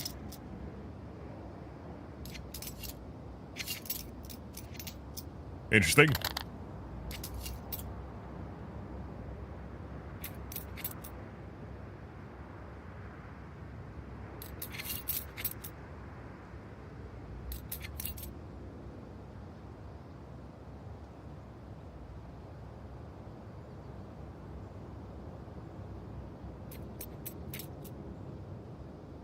Take a little bit of time to see what's what do we really need to do here. Whatever information we'll receive will be relayed, but not a whole lot besides technical issues at the moment that we can really know.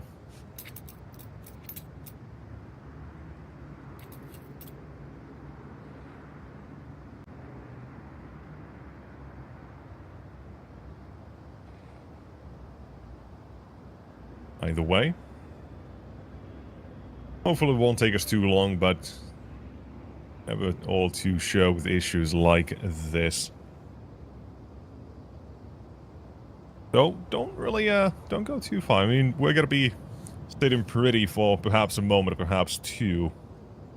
That's the thing with the issues, we never know. But either way, we'll just have to wait.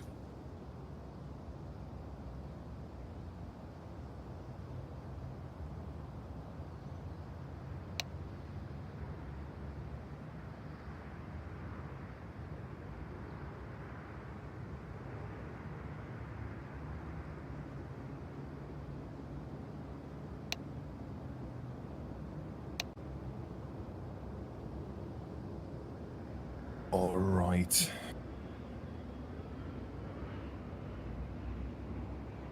I'm gonna quickly... Yeah, I'm gonna quickly grab coffee then.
Unfortunate.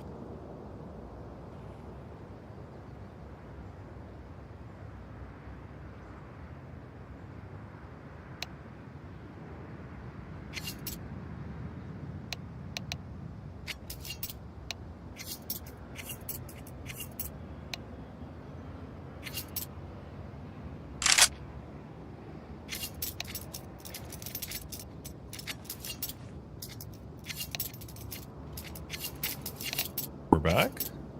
No.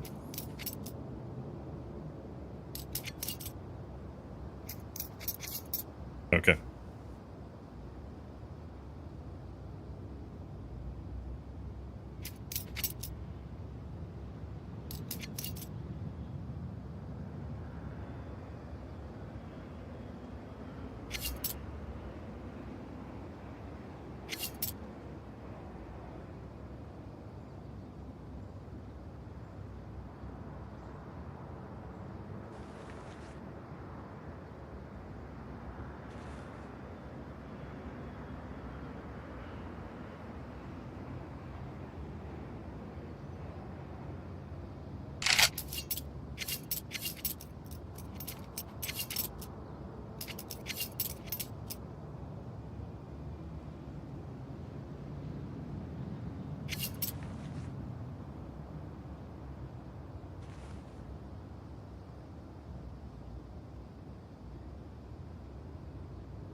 Wonderful.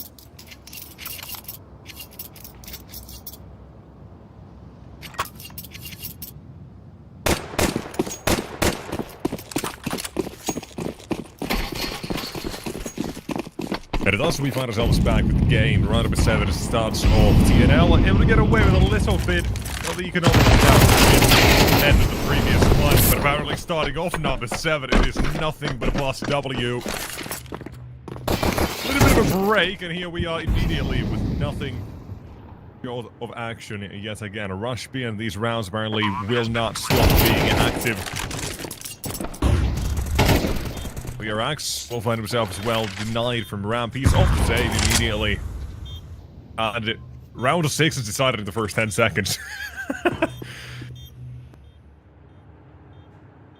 This is a quick one, it seems.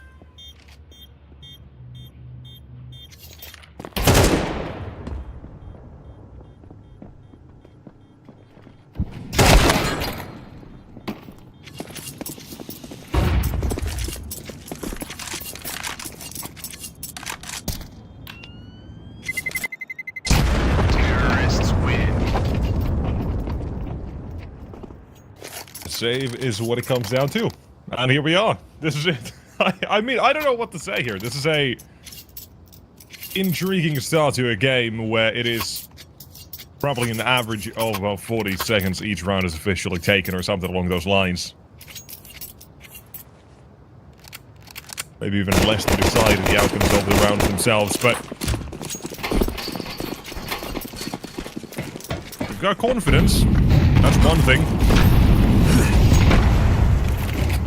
Nobody's shying away from a fight. If the side volley is decently timed, but the push is still gonna be an attempt of it. It's not successful, it is far from it. And this one as well is a surprise pop they go for. It's very quick, but gets decided with Nifi getting a 3k to defend. Having to exit out of a smoke ain't really all that fun. It's the grey screen issue of Counter-Strike. Even when you think you have what it takes, not every single time.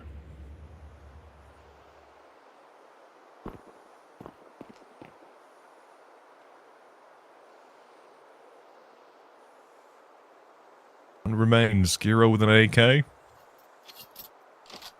At least for now, he'll be a-okay. No one's going to hunt him down immediately. After time, who knows?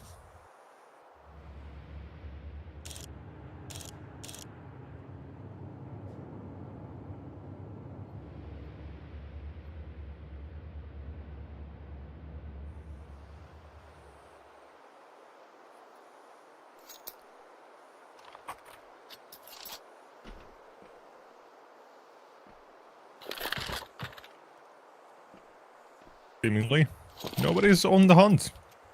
And at this moment, I really can't blame TNL either. Got 2 rounds on the board. Got no money.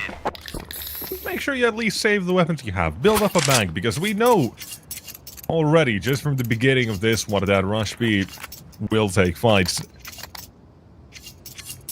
Gotta make sure you have enough bank to build, or bank to fall back on when things most likely will sour a little bit as well.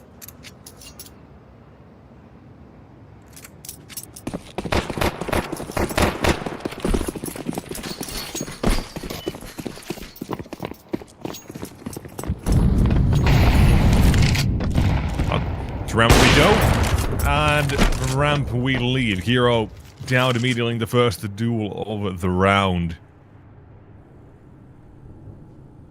No backup plan of any sort for Rush B here, it seems. At least not what they were going for, besides look for the opening. Get denied that Executor is the next one to fall. Niffy, having found that, just slip it in through the hut. That quickly gives Onyx so much room to work with. All of lobby now taken.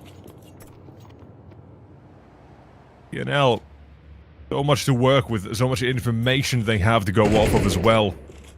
And even further now, the advantage that will continue to grow. More damage being dealt as well by the HE. I was gonna say, but apparently also just a little too far. Either way, it's left to no man in the end. Actually, it tries, deals 1 kill of damage, but we are now officially getting started with TNL here, it seems.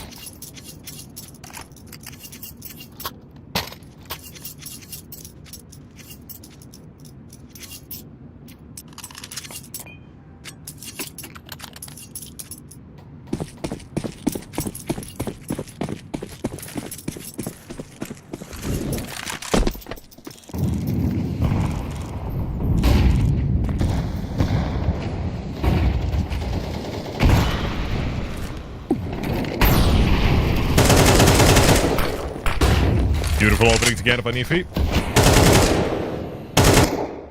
Flipping it twice in a row here from Hut, able to find openings to work with.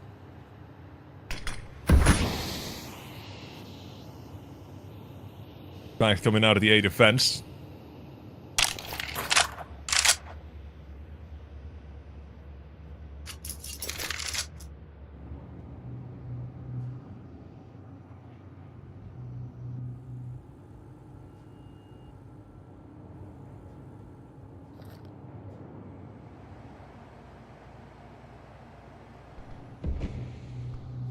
No time. Roll is the position, not kinky, but apparently that problem now becomes a different issue altogether. Executive joins him from the lower side. Up close, Zek 9 actually dealing a little bit of damage now. Left on his lonesome, however, and push from both sides. There is no escape.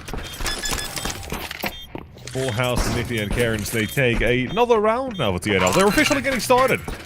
Just a bit of a slow, but it took them a couple of minutes to get used to the pace from Rush B. Which, after a couple of rounds of getting denied, apparently is nowhere to be seen anymore.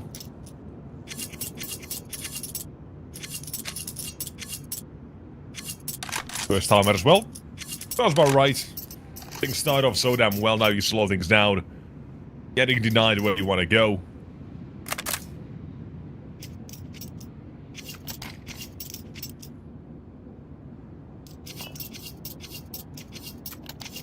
One plan as well in the previous.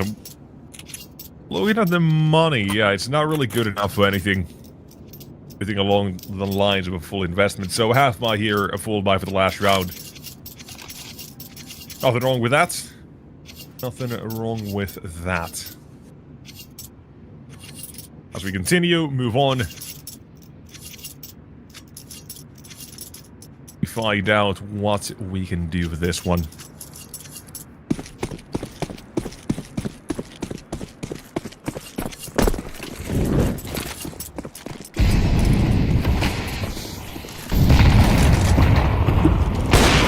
Iraq's spotted, but not taken down that easily.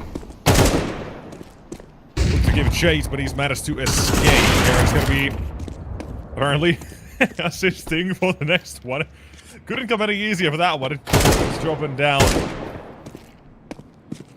It is just all-out assault outside, but it's not a round that will be working out all too well here, it seems. Iraq's still getting another one here. To remain, make it one, and make it nothing but a single man and his gun. That being a Tech 9, it's not going to be doing all too much. I would have said that as well, but already getting 2 kills on the board. Still a consolation prize. Right, these last 3 rounds, TNL are now put out here where they're able to farm their economy. Even if everyone would have died here somehow on the CT side, and it would not have mattered to them at all headed toward the last shot of the half here. They've got plenty of money in the bag. Coming back from a pretty... I mean, a pretty bad start, but to a very decent half in the end here. Of course, got to consider that every result is still subjective, depending on from when you actually look at it. From the start of the game, 6-6, you're saying, you know what, could have been better probably for the CT side. Maybe a bit average nowadays for Nuke overall, but when you look at it, the start they had being a 6-1 scoreline for Rush B, definitely saying that's a good comeback for TNL, no matter how this round goes from here on out.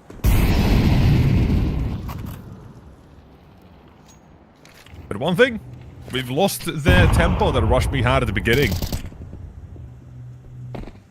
All the pace, all the pep in their step now pretty much removed.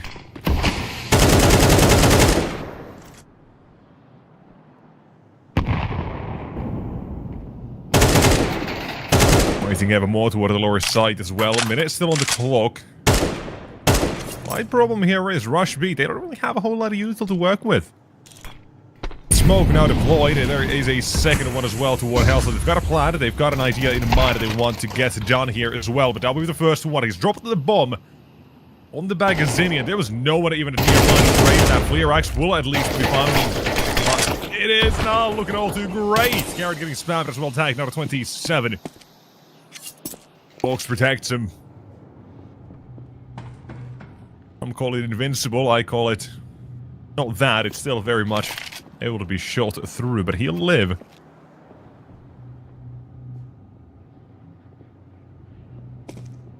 Ten seconds. Move toward the A side. Onic waits, he's not the only one. Don't be the first, they're scared as well. And with the bomb being dropped, round has been secured.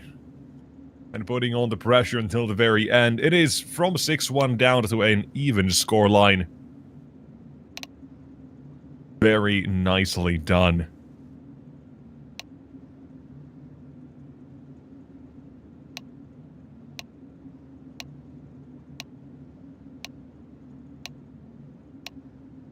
All in all, it could have been a whole lot worse, but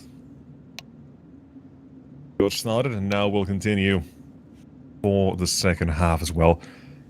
Shout out, by the way, Nithy had an incredibly important comeback here, or comeback himself, or just impactful kills, impactful rounds, like 3 in a row where he essentially single-handedly puts them in those winning positions. Starts off from him putting down 3, entering through Hot. Next round, pushes in a little bit through Hot himself as well, finds an opening for his teammates to take space, and the next one as well, he does the same for 2 kills of his own. Very impactful. Picked up like 2-3Ks and a 2K. Maybe. Not sure about that 2K, but it doesn't matter. Impact was there, it is shown, and it has given TNL a little bit of light in their own game.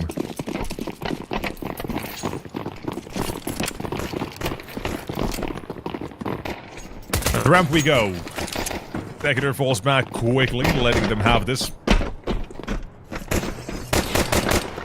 I did say this map was going to be pretty much night test. Both teams, they've had decent enough results on this. It's Rush B who has just been putting in a whole lot more hours into this one specifically.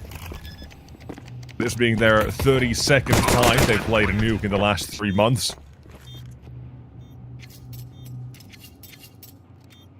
Almost, by the way, almost a third of their entire games being played for the last couple of months as well then. I think they've got about 106 maps played so far, so... A lot of pressure on this one, but oh my god, we've just completely missed the round. Virax, hello. He wants an ace, he'll get it. What on earth did we just not see witness? What is this?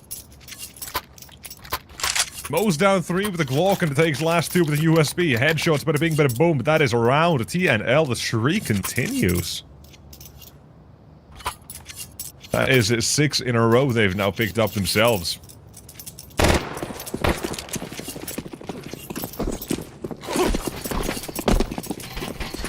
That is rough.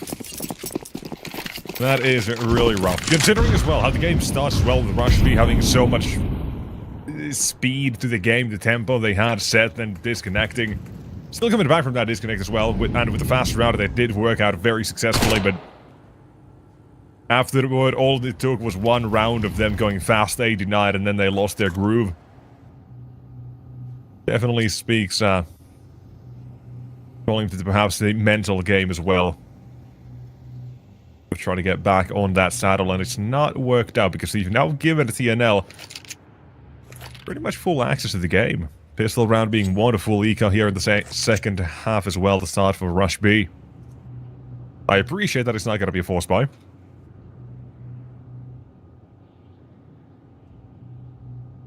First half you lose the pistol, you're going to force, that's fine, I'm all for it.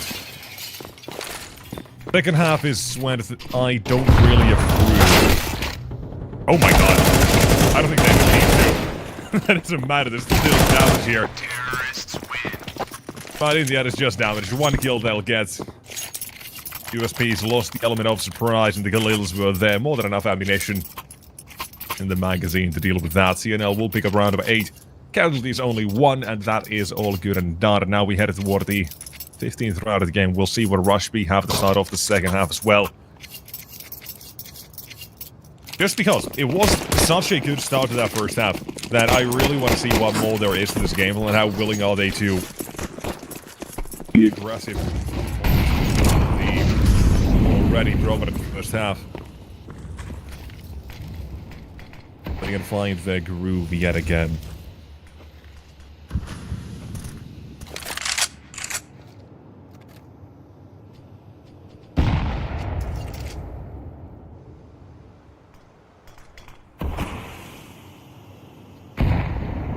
Starting off slow. This is looking a little bit like one of the first 3 rounds we also saw from Rush B, where it is a default to hold for the first wave of utility. And honestly, it's nuke, it makes sense. In a weird way, you can draw parallels between nuke and Inferno in that, where you have to respect some of that util. But with the option of being a little bit more cheeky and aggressive. There's 1 and 2 entries coming out for Mac 10, making it a double as well. Money netted, 1200 now for Nick. And for Rush B, all they've been given here is a big fat L handed right to them. Bomb has been planted.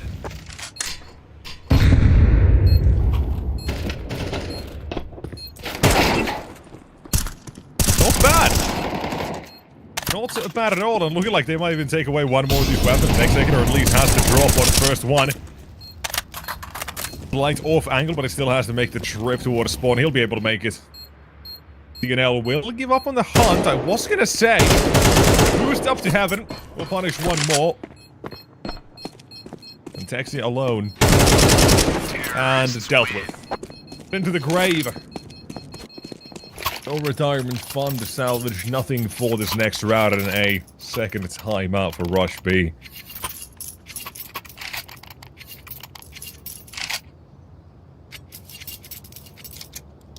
God damn. This is a massive turnaround.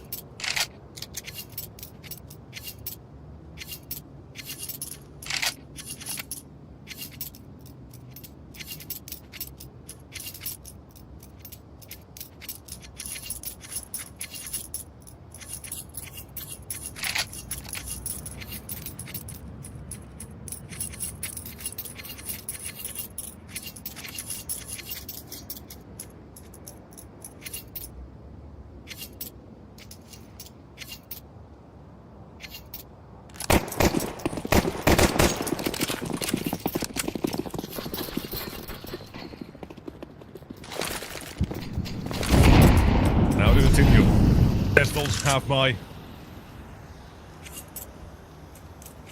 Instead of seeing what we can get done. It's just in terms of damage, right? Like I said in the first half, we're where these sorts of rounds will work out.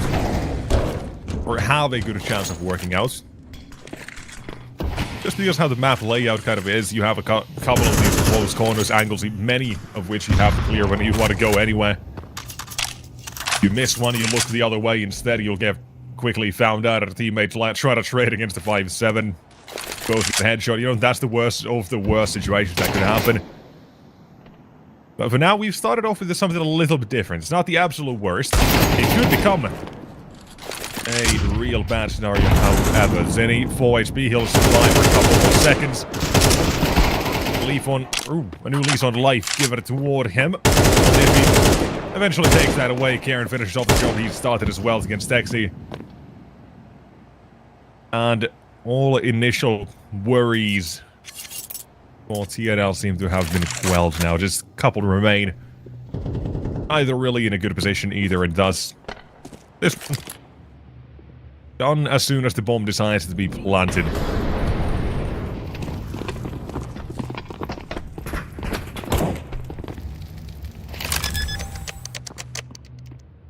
Bomb has been planted.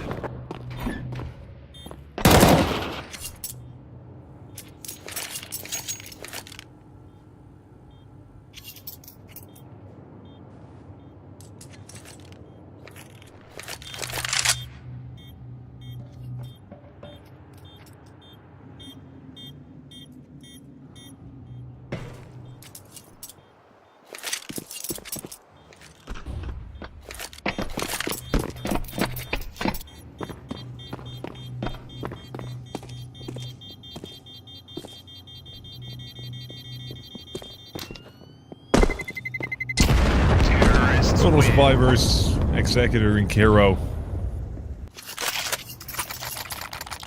A second place prize, but means they still have enough for this next round as well.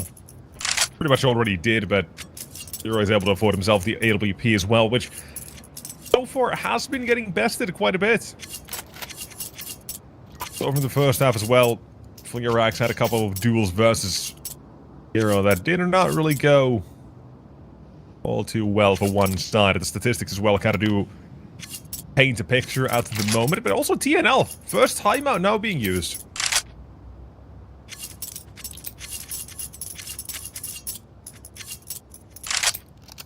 I think there's got to be some sort of change required for Rush Beef to want to come back into this first map. And top left as well, to those who are unfamiliar maybe, shows who's currently picked what map here. It says Nuke, picked by Rush B. Scoreline 8 looking all that well. Rush could affect Ancient third if we need it. Currently, TNL definitely leading like we may not need that.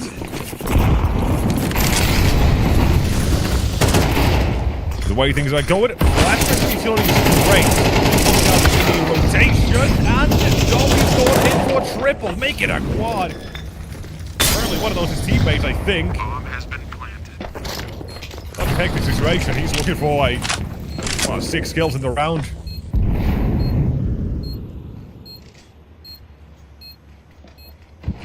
Maybe I've lost the plot, maybe I've become a little bit crazy myself, but we'll see what can happen from this. What a spraying up into the flash, but smoke actually working in Dobby's favor.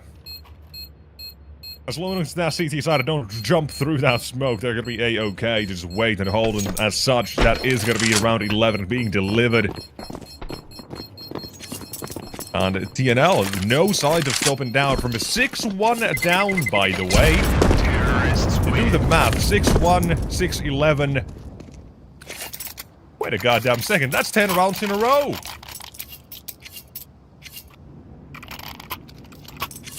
And a situation that I had no clue how this one was going to go. It starts off very nice for Rush B, and then boom, nothing.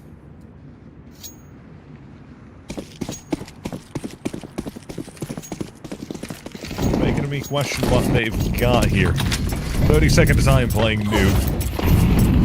Results, well, at least have been up and down. You can say that much hasn't been domination here. They've been quite literally 50-50 in the recent games they have played. Seems like now a couple more issues presented, and if he down to the vents, he'll find himself at least in some position to work with, but Cairn has been lost as well. But while position has been acquired, some has been taken away. Shadow was given away, and he takes the shot. Niffy down. Iron Man suddenly now 2 on Rush B.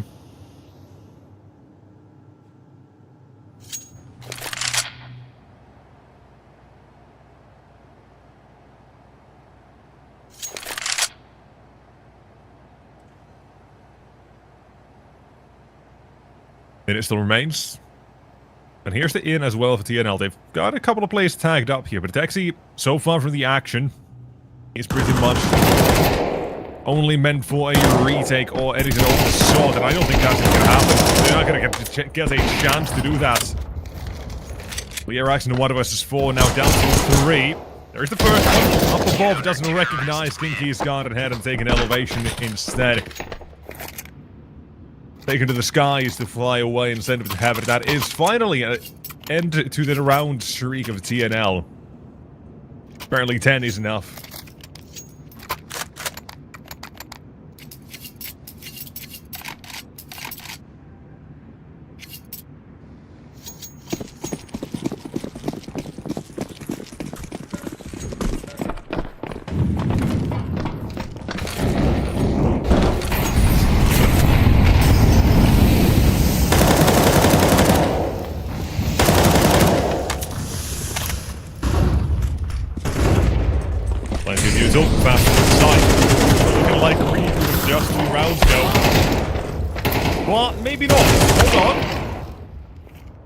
Quite a few to began with, going back and forth. Right now, the water's gonna be close.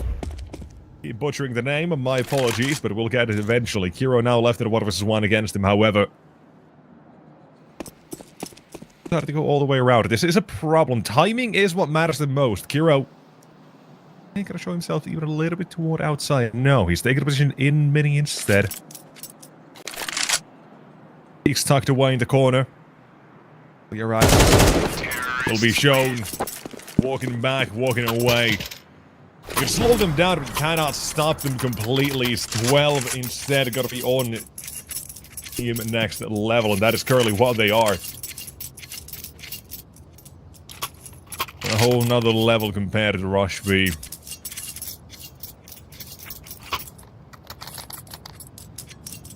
It's just a bit disappointing. It is a bit sad.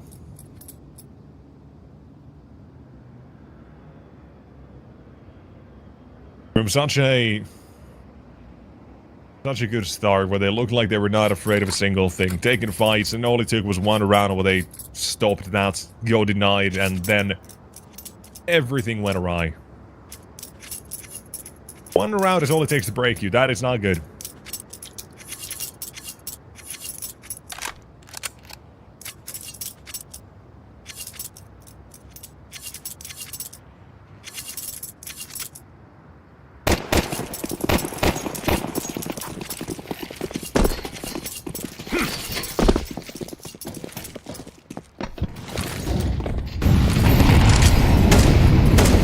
Takes 1 mistake. He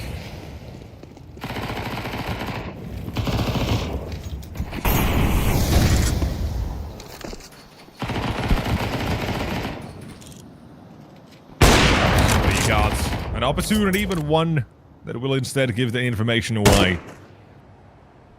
If they somehow already didn't know that plenty of attention was going to be spent outside.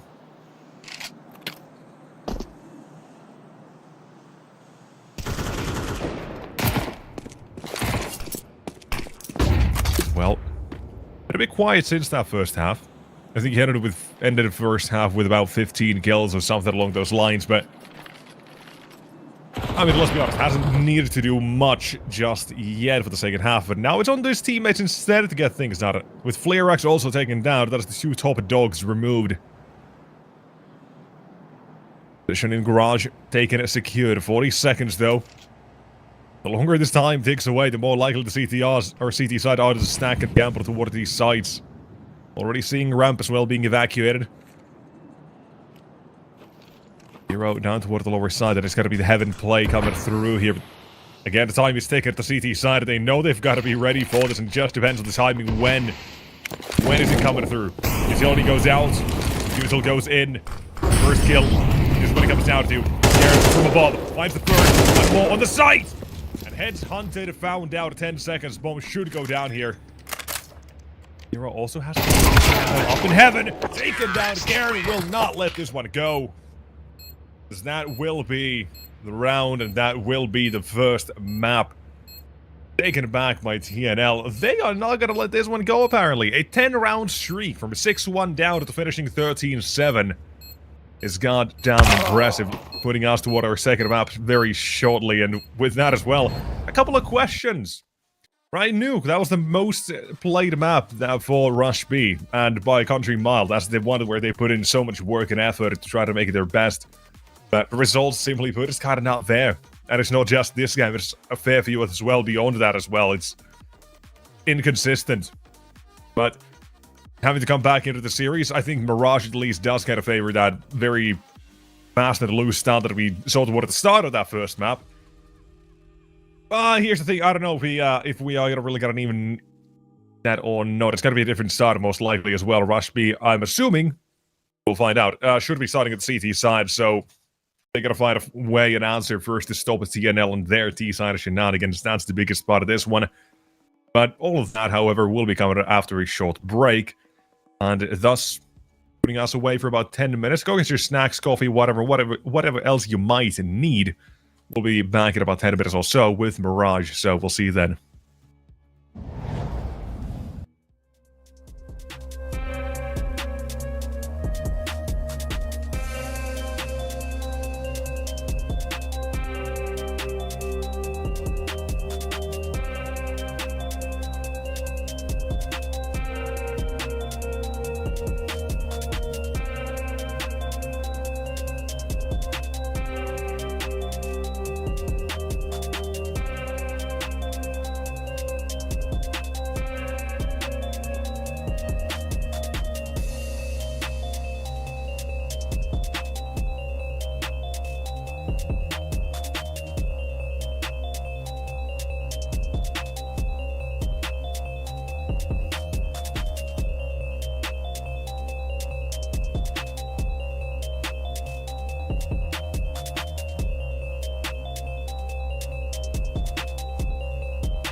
Alrighty then, we are back. Map number 2, it is a little bit of Mirage on TNL. They're in a prime opportunity to close out the series with a very nice and swift 2-0. Because they kind of stole that nuke away. From 6-1, having only lost one round until the very end of the 13-7. They're showing a little bit of momentum they can carry over here. But Rush B, it's on to them as well to give us a completely different sort of game than what we had for the start, or toward the end, excuse me. Of Nuke with the CT side did not get anything done, so here and now, gonna show us what he can do, and if he's not gonna be taking his L, instead he'll give information to his teammates, and they've got the entirety of the A site to work with. Smoke down and connector as well will be fading quickly, however. Aaron waits. Jungle is his domain for the moment. CT side will respect him. Won't even think about it, apparently. They've just assumed he's not here anymore. We'll be taking on another challenge. They'll be taking a second for the round on the CT side. Last two from sport. There's one finally trading back as well. And Dobby out for a triple. Maybe even more than that, but it'll be finished off by Karen in the 1v1 instead. With this one as well, starting off hectic and chaotic, same as we had for the previous one, rolling back a little bit here, and a good start now for the T side. But as well, the momentum that they can carry over from Nuke, that's a way to get it done, to get it started. But by no means is that the end-all, be-all of anything as of yet. Forced by for Rush B coming out for the second round here as well. Starting off, damage. Oh my god, a lot of damage coming through, actually.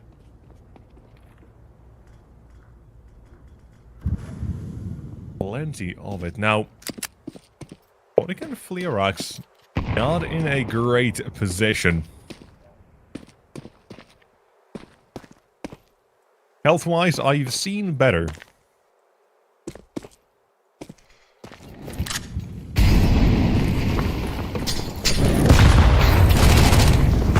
First one, back 10. Jumping down, out for the count. Right as well, Dobby again. He was very active for the second half of Nuke. It was well good to see him keep that up with this T side as well. Taking a pot shot through smoke. More damage is being dealt here. Bomb has been planted. Rush B don't really know the sort of situation they're in, as most of the damage so far is still unconfirmed, and thus making it quite a difficult one to actually go for. But I do wonder, right? I do wonder, what if they knew just a bit more about the damage dealt, right? You've got a force by here, you've got a couple of pistols, a Desert Eagle that could one-shot, well, 3 out of 4. You've got it from Mars, you can at least pepper them as well. Be a little bit of a threat, maybe get a quick headshot off as well. At a 5-7, that's just the greatest gun of the game, but close range, almost. There's a different world where we've seen that what-if scenario, but it's not this one. They've backed off. They've what they have. Allows us to not have USPs instead for this one. Have something different. And now, round 3. It's the same weapons. It's an eco round.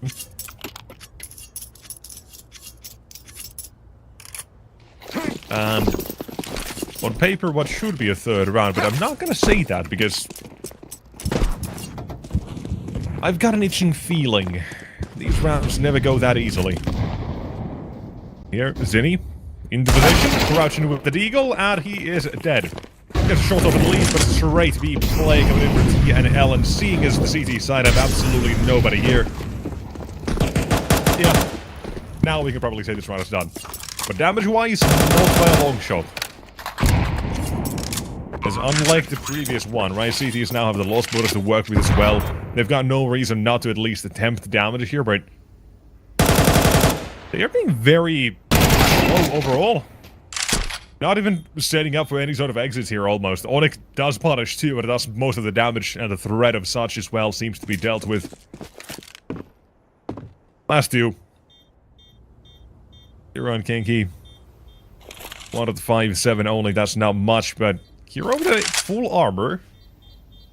Smokes flashbangs, or smoke and a couple of flashbangs as well.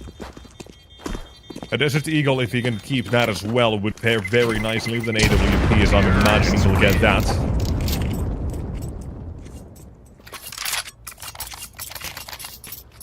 As that is round number 3 on the board. Now, we continue, we move on. We'll see what the CT side are officially cooking here. Because if nothing else, the only thing that we didn't get to see, or the biggest thing we didn't get to see, was Rushby and their CT side on deal. For a total of 1 round. Yeah, not good enough. Not confident, inspiring. But either way, we've got another big hit coming in for TNL. They are just peppering the side, going right in 1 round after another. Zinni at the back of the side, way to bench. Might one trade potentially from short as well, but he'll still stay alive. Position behind the bench. At the moment, all he has to do is play a little time. They're in the smoke, almost knifing as well. Derby lucky to survive. But Zinni, that is usually a 1, maybe 2 and done position if you have a teammate, but he's better to get up with all 3 and now eventually leave it just to 1. Derby, at least he has control of the site, but that's about it. The bomb has been dropped here as well. The CT side of Rushby have all chosen to disengage, let him have a little bit of space. Knowing there's already got to be money on TNL, there's no reason to just give him too many opportunities in this. You can plant the bomb, that changes nothing for the next round. Puts us in a very, very safe position for Rushby on how do they want it to deal with this. Get confirmation. When they hear that bomb being tabbed, they'll all start to conjure themselves toward the side. Derby, there's barely going to be any time to do anything. Ollie is good. Here's the sound, knows there's going to be one here. Chance almost being given as well, but moving around in the apartments. The Executor doesn't actually show himself for more than a split second and does. Round does come undone into the end. TNL will be forfeiting their first here, and it is a very nicely played round as well for Rushby. 3 versus 1. Kind of like I say, there's no reason to give him opportunities when he's in a clutch situation like that. They were already not committed to the fight. You don't have to do anything. Round number 5 does not change just because he gets that bomb down. There's money anyways. And thus, they gotta chill out for a little bit.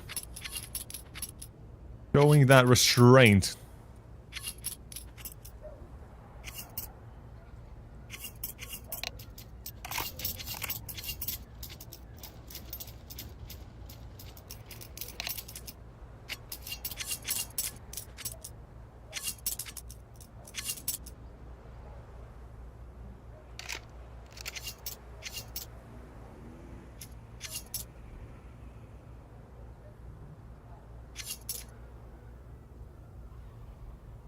However, not all too sure what the issues are at the moment. We had a bit of a pause as well on map 1. We had some technical issues on the side of Rushby Executor. Issues on him. Here for now. Wait, we'll chill for a little while. Hopefully nothing too serious, but never do know.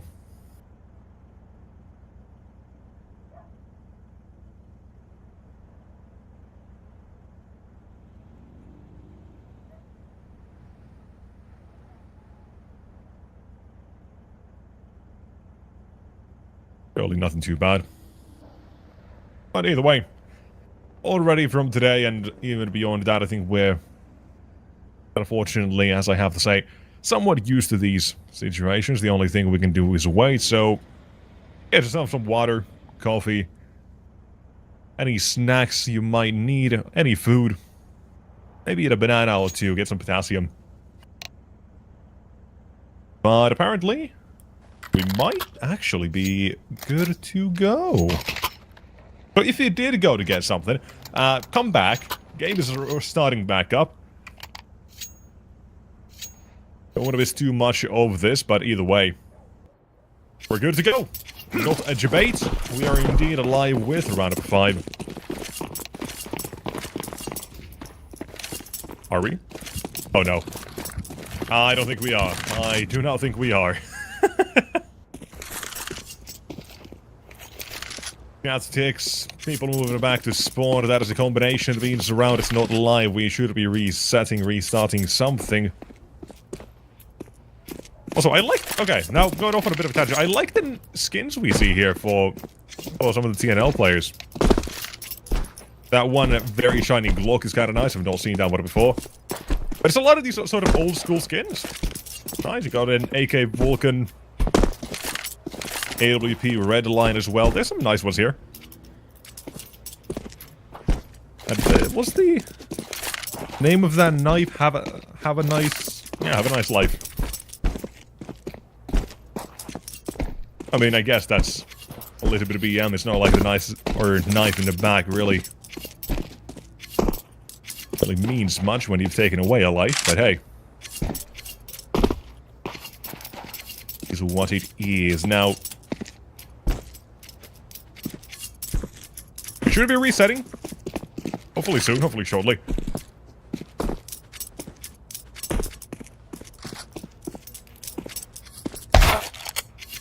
There we go. Just a restart of a round, I hope. Is there a third? I can't remember. I think we used to have 3 restarts like this at some point, but I don't know if that's maybe just my head canon as well. I don't know, but it does seem like we're maybe good to go.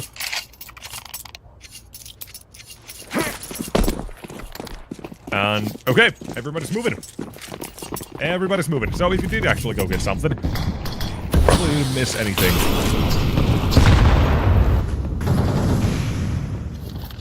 Eating it as well. I've usually just seen people throwing it right at the never actually from the top of the wooden stool. That is very nice.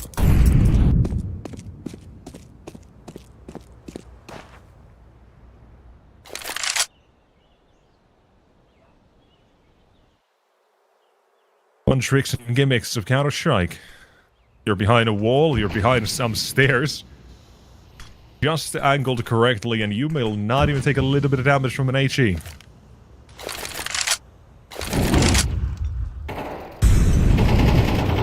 But, opening up.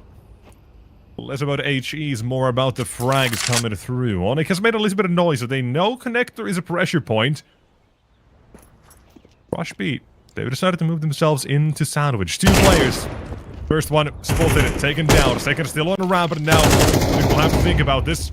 Which duel does he want to take? Thanks you. For a couple seconds longer. Being pressured in the 1 versus 2 here. He's won out the first one. He can adjust. His teammate and Inzini, he'll trust to finish off the round. It goes to Rush B. Putting on that second eventually.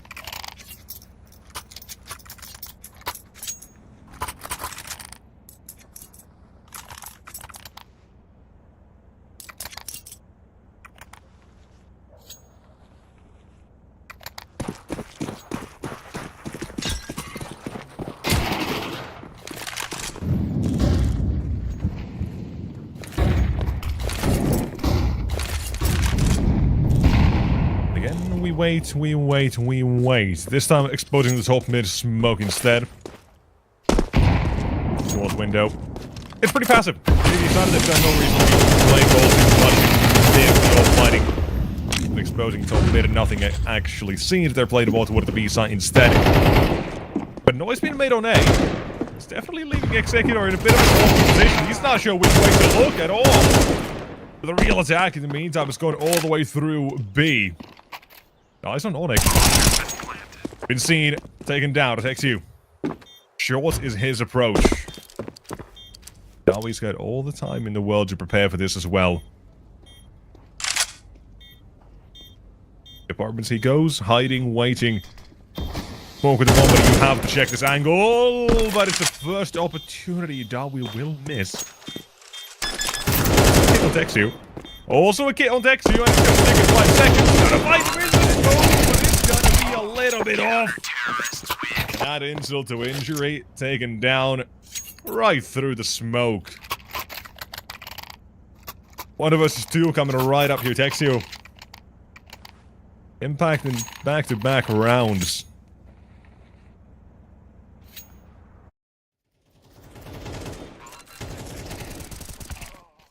And goddamn, we are seeing Rush B get a couple of rounds now on the CT side here, and it is nice to see. A good change from how Nuke did end up going toward the end.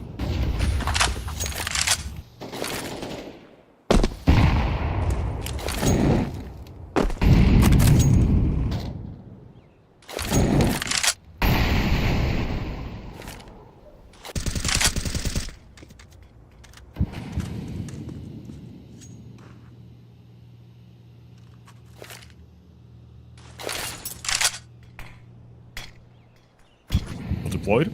Is that a disconnector smoke, actually? I would argue maybe. TNL would argue no, that was exactly as planned. And it's double entry they'll get, and automatic jungles on the way. Tecto has been taken down on the balcony, and there goes the entirety of the site defense. Quickly crumbles. TNL had a very nice opening toward the round here.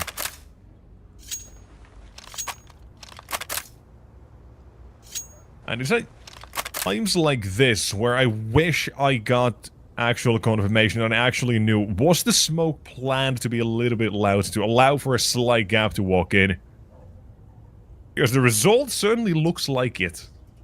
But you never know. You never know. But either way.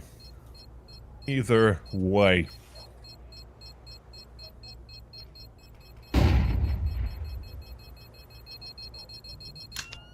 Round number 4, T-side back on track. CT economy, though.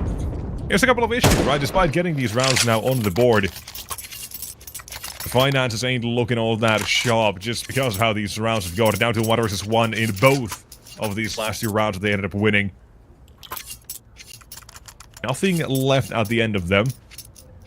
Here, it's a really shoddy force buy.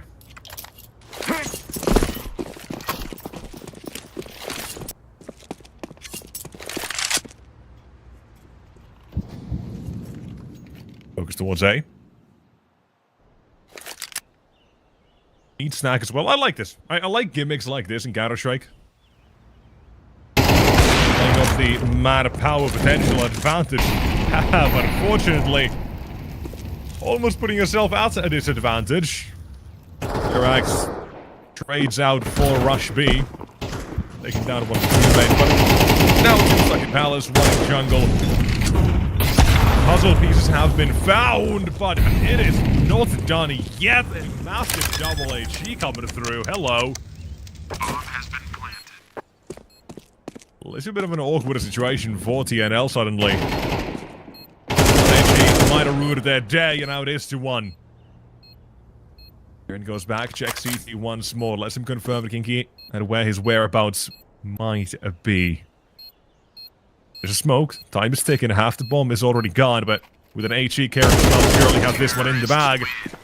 But he doesn't even need to wait for it. He can just take the straight up duel and headshot delivers them round number 5. It's not easy. Far from it, actually. With a very sick double HE coming through. But in the end, that is going to be round number 9. Starting off with TNL 2 in a row now. Chance for a third, most likely than not, and that's what we'll see.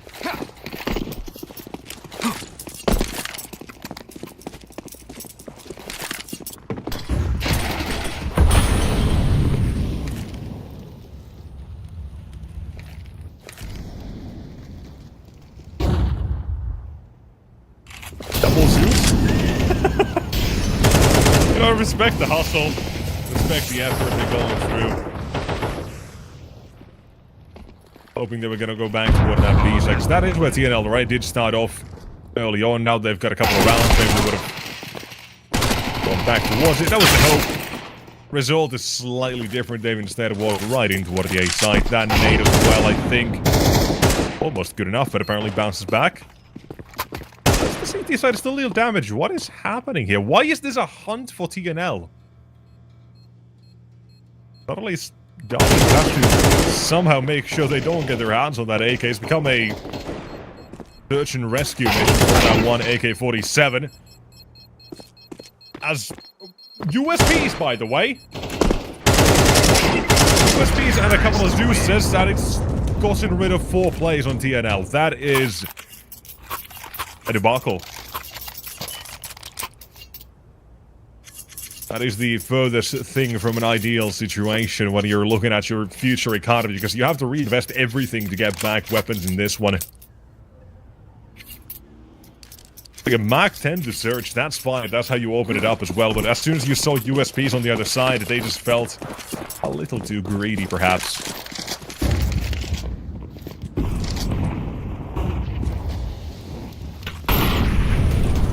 I didn't see the open window. We'll find one information for his teammates to work with. The place for the A side. Well deployed. A little bit of cover in Palace and apparently Karen soaring through the A site. And he's collected himself a triple now for the round and 1 more remains. Hero all the way back, stuck in CT. And he's gone. Well, I'll be damned. That turns out to be a lot more cleaner than the previous one. And a very good start, which TNL will be pretty happy about. At least at this point. So objective number 1 right now is to not lose too many lives to the lesser weaponry. Not seeing any Zeus's this time. Instead we've got... Actually, no, I lied. There is one. The hands of Giro, they decided to go for the A side stack instead. They've got an MP9 as well up close on ramp. Executor will play right up close. Wayfinder sort of sounds he can get, but his teammates as well, right? With that flash, with the spot from Executor, they've not seen anything here. Like they wanted to leave A side just a little bit as well, but they've come back crawling here, thinking maybe they don't have enough time. Here's the usual, here's the play, check the corners, insta-headshot, flying, Executor, they found it, but it's Exio insta-headshot, speaking of them, 2 of his own, and now left alone, 0 removed, and 1 man remains. Unlikely we'll see an ace, but I'll entertain the idea either way, but getting shot through in the smoke, found it harder to be there, and TNL won't live. Or won't give any more opportunities in that regard either. Take him out behind the shed. And now for round number 12. Very one-sided so far.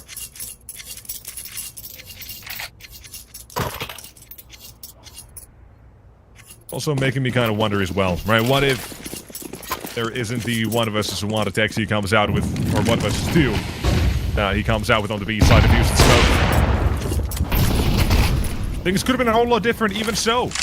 Could have been way more one-sided. We could have been at 9, reaching 10 here instead. Rounds Rushby have gotten here may not have been all the most convincing so far, but... got a couple. 4 would still be enough to play with. But still gotta get there first. Getting a shot, stand, naded down in CT. Karen, yet again, this is like the 4th round. He's probably... entry towards the A-side, found at least 2. He'll take 3 as well. 15 for the half. He is having a great time at the moment. And he's leading the charge. Jawi right behind him at 14 as well. That is 9 in total for the half as well. One-sided as all hell. But when it came to it as well, I said, Rush B, we're gonna need to bring out a better CT half than on Nuke, which... by statistics and numbers alone, yeah, they did. But they also played a couple of more rounds instead of what? 6 or 7? 7 rounds, yeah, that was the 7 rounds they played on Nuke. They picked up 1 on that second half. But 3 may not be enough, and that's kind of the bottom line of it here. The pistol, obviously, will matter a lot here, with 13 being the magic number to end it all here. You win the pistol, that's going to be 10, maybe 11. At least got to be set up for it as well, so... this is what we're looking for.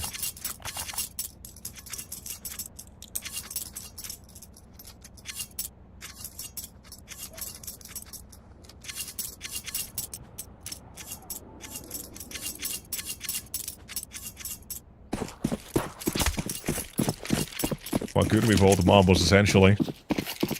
There's an A-stack coming through as well. There's got to be a good read. Pushing up mid at the same time. As soon as there's any piece of util that comes this way, this is absolutely going to be a blender waiting for Rush B, I would imagine so. But there's the util. They've still got a player very far committed up top mid, so rotations are not going to be coming into question here.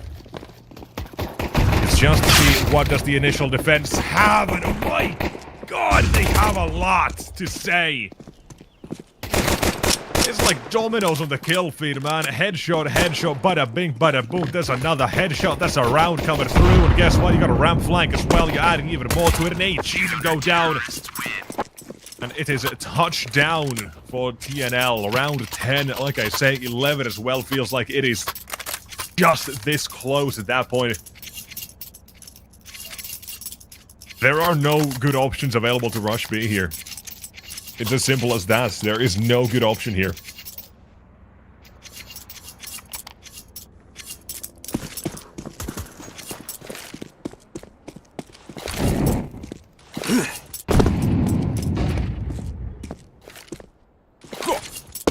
It ain't even looking like anything by here for Rush B. You've got one Desert Eagle.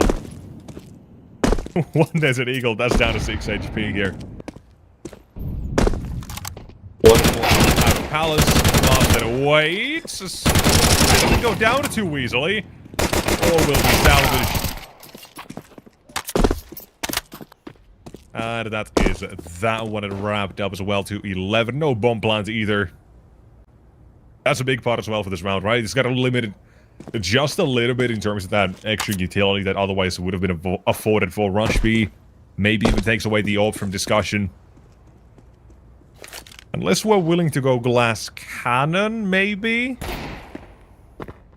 What's the loss bonus? I'm trying to count the loss bonus here. I don't think there is even money for an AWP. No, there's not. No, 2,400 loss bonus, yeah. It's going to be AKs and a little bit of utility that is missing for the side of Rush B. Then he goes down to a Galil as well, just to afford that util. Of course, Firepower and TNL, they are looking very much like they are going to be headed toward the main event here, the Swiss stage that awaits them.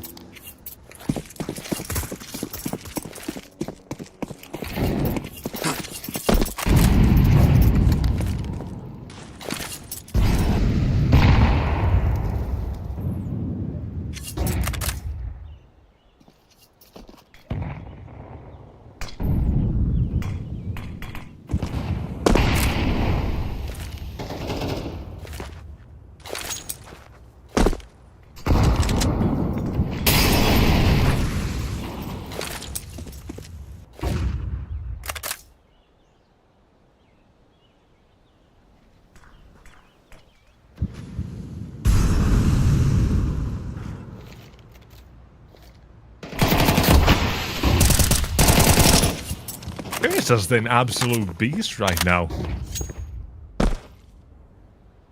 Sometimes you get these slight drop-offs when you go from one half to another, but he's still not having a good time, but... Oh, what? Excuse me?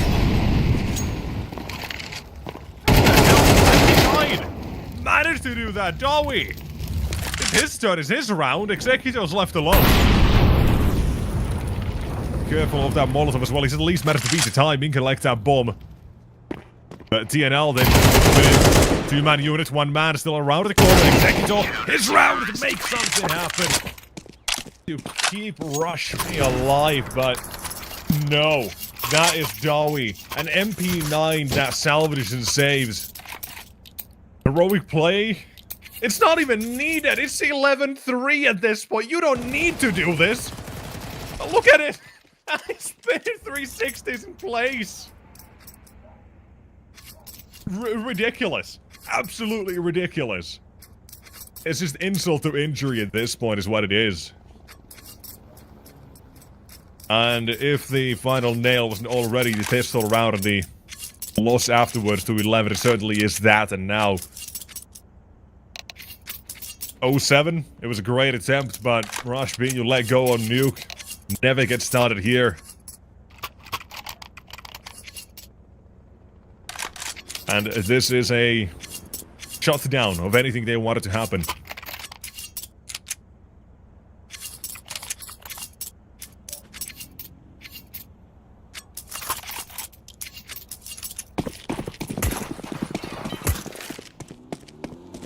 And so... very little hope left. If at all. And apparently Nipe says no hope. None of that. You do anything except a little bit of pain. As map number 2 comes to an end, and so with it goes the series. 13-3 the scoreline here, a total of 10 being picked up for Rush B in these only 2 maps we end up playing. But I was a little bit worried here as well. I was expecting Mirage to be where Rush B kind of do show up a little bit more, maybe get a bit more freedom than a map like Nuke. But apparently no. It is just an individual show that comes out from Dawi. Karen as well, they rip through them. And there was no contest, man. There was no contest at all. You can't even make it up. One of the only real rounds we get is a 1 vs 2, a 1 vs 1 afterward as well, that we see any hope coming out for Rush B. And beyond that, it is nothing.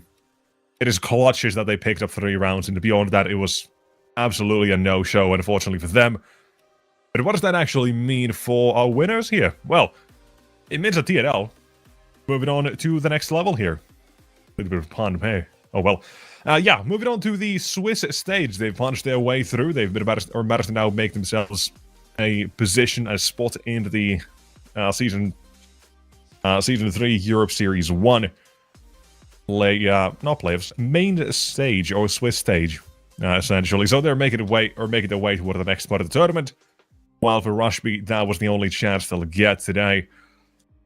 Have to try another day. But for us as well, we've got more to go. We move on from this game and turn our sights toward the next one. Now, if we can get that schedule up, I'm pretty sure we have that technology here. We're going to take a look at when that schedule should tell us the next game is. And a bit of a spoiler, it's going to be after a little bit of a break. So, FAVBET and Sangal, that's the final one we have for the day. Because this one is so quick, however. It is going to be in about an hour and 20 minutes or so. Give or take maybe a couple of minutes, who knows exactly. But let me do the math here, 7 p.m. Central European Summer Time. Times and all that, but yeah, in about an hour and 15-20 minutes, we'll be back for that one final match of the day. So, ladies and gents, thank you so much for tuning in for this one. We'll see who else will book their ticket in the Swiss stage, the main event of CCT Season 3, Series 1 of Europe. It's a mouthful, but we'll see you guys in about an hour and 15 minutes to decide who goes there. Sangal, FAVBET. Maybe you want to go, maybe you don't, but either way, do come back maybe for that final one of the day. We'll see you then.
Hey, we are back for one final game of the day, ladies and gents. Thanks so much for sticking with us so far. We are going to be getting through this one as well.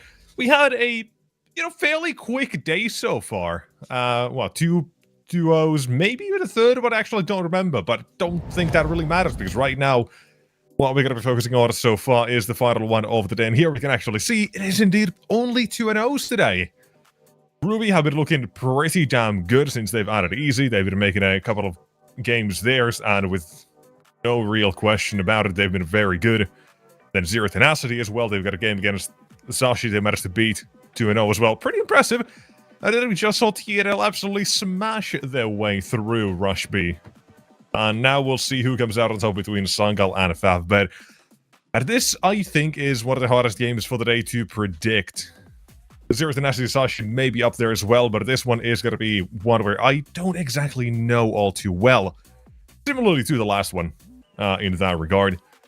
But the thing is, I don't know what to expect. Believe it or not, that's crazy. It's been a couple of months, maybe even up to that I've seen FAVBET most recently. And thus, I am very interested to see if they've kept up that sort of level, because they were looking really, really good. Since they'd added Marix, they kind of kept up that sort of level. They were on a good grind upwards trajectory and all that. And now, I wanted to see where this team looks as we head toward the summer as well. The majors coming out, player break afterward as well. I kind of want to see where they end up this season of Counter-Strike. Because I think they've been really damn good. Really impressive in almost every single game that I had seen of them before my slight break as well, with weird the CCT seasons and all that. So for this team, one big thing I do also got to mention is Baltic.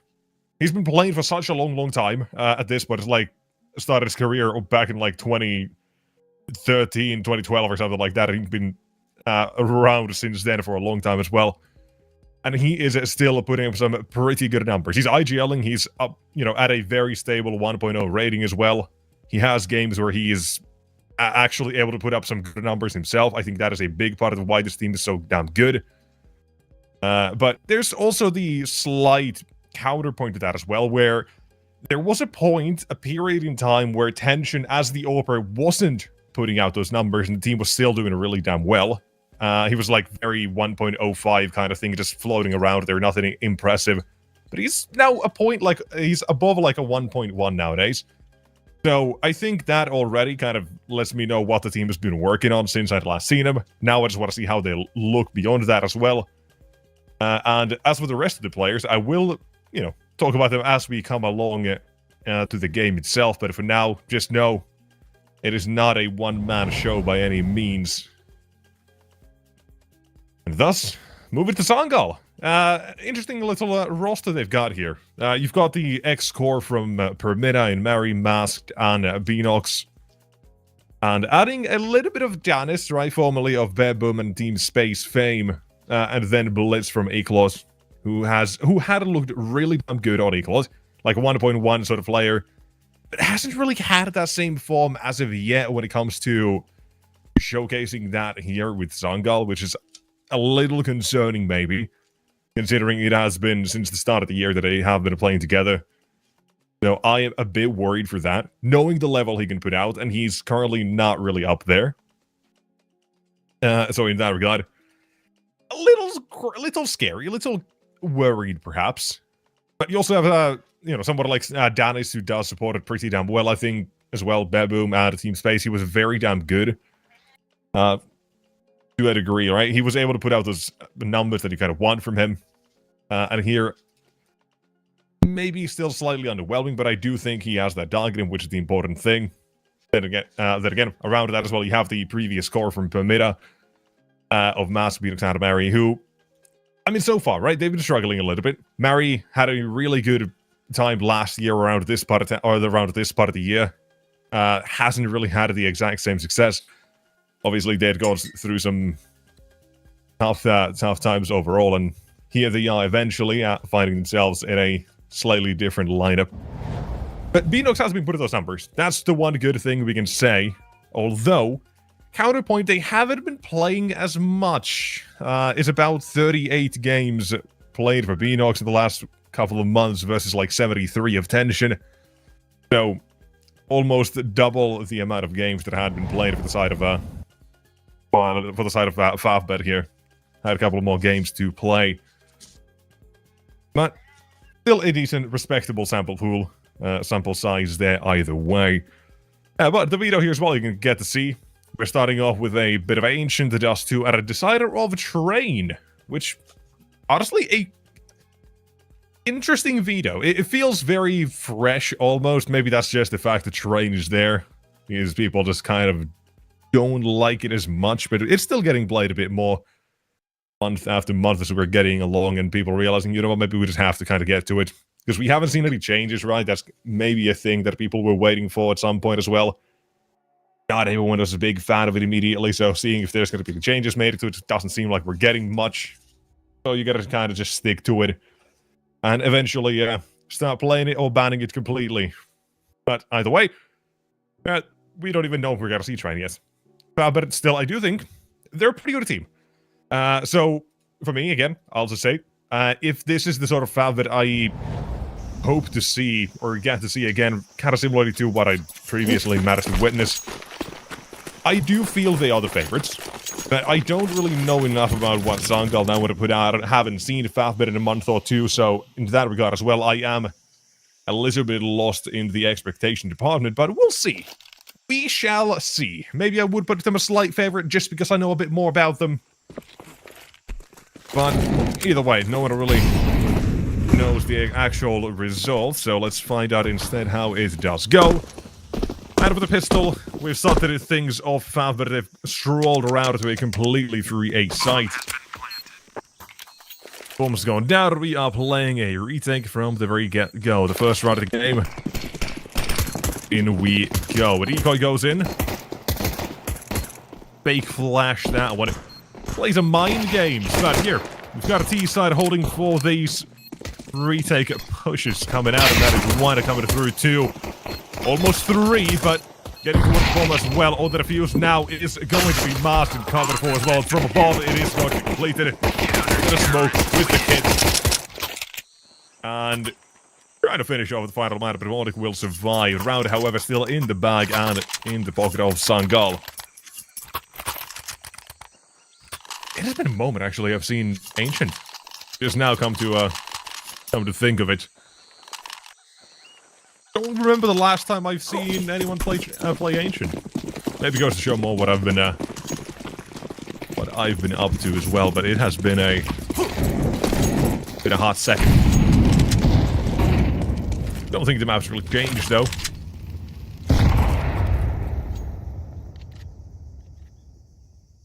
Thus, leaves me with questions. FAVBET, they seem like they've got some answers. Opening being found as well. Ooh, that was actually a bit awkward. Don't know if Mast thought his teammate was watching or jiggling for the door as well, but either way. He's been lost, that's confirmation. There is a weapon, at least one, in play. Most likely a full-on force by around it, but we've also seen as well in the previous days. People have been going for even a Hero Galil in rounds like this, and just echoing around it, which, you know, a little bit scary, but full force buy, that's confirmed. The defense will start with Danis to line up a couple of his own, with Blitz being traded out, and Beanox holding the line for the site itself. Round number two, the force spike has been deterred. Very nice. I'll give them 2 thumbs up here, I think. Matching their rounds.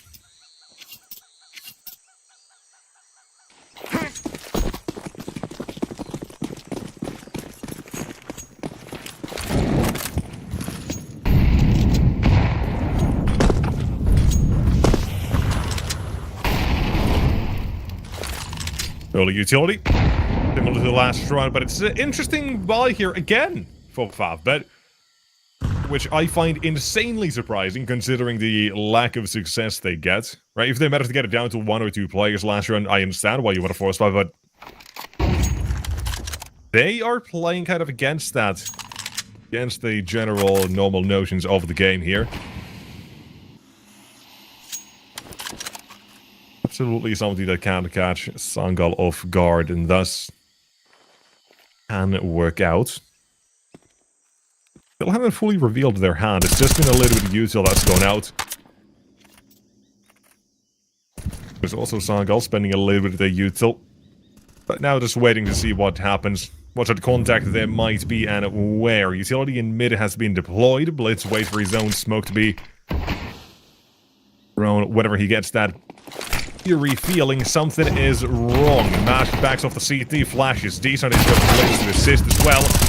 Now the Mac 10, Botnik will get rid of him. Now far back to CT is where Sangal remains. That is through the smoke, trades for 2. It goes both ways. Smash removes him with just Mario remaining. Now looking at a smoke. That has made it the job quite the difficult one. Even worse, that is the round done. FAVBET. Back-to-back force buys and round number 3 is finally a go. They'll take the first.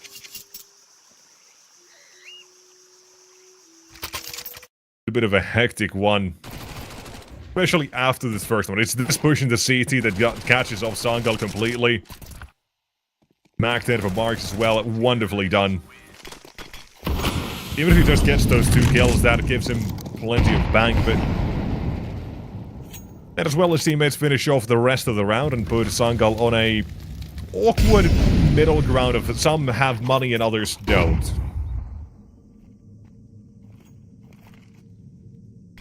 And it is what it is.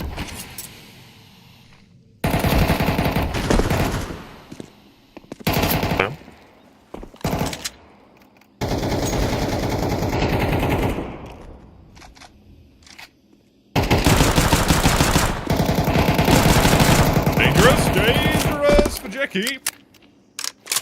5-7 a spam, watch out. That wasn't through the wood, that would have been an instant headshot.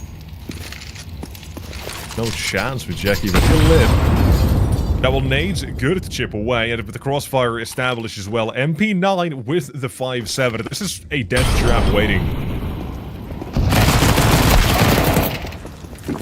Holy hell. Apparently, trap has been avoided. It doesn't matter if there's an MP9 waiting, all you have to do is have one of your own.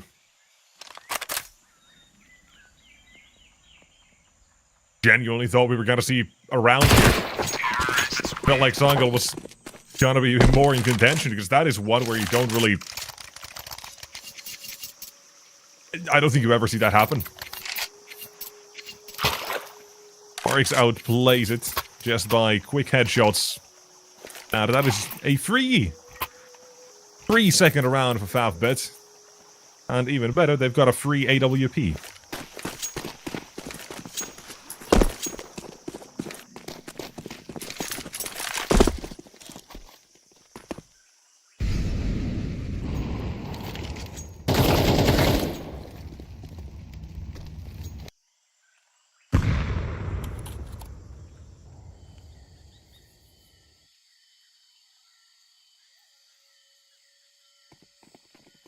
Pistols only. Some noise being heard.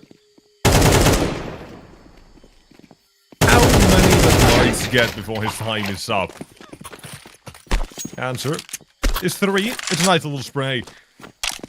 He's done his job, and he's made it so that his teammates can also quickly get rid of the last remaining players. One more remains. At least not behind the box. A little bit of whack-a-mole, and B-Dogs want to get smelled, fully put down, and he will be removed as well.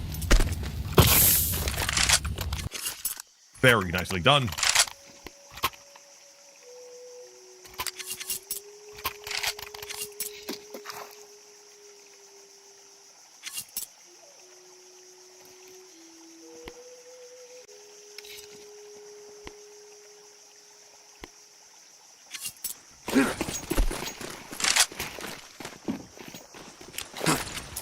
So,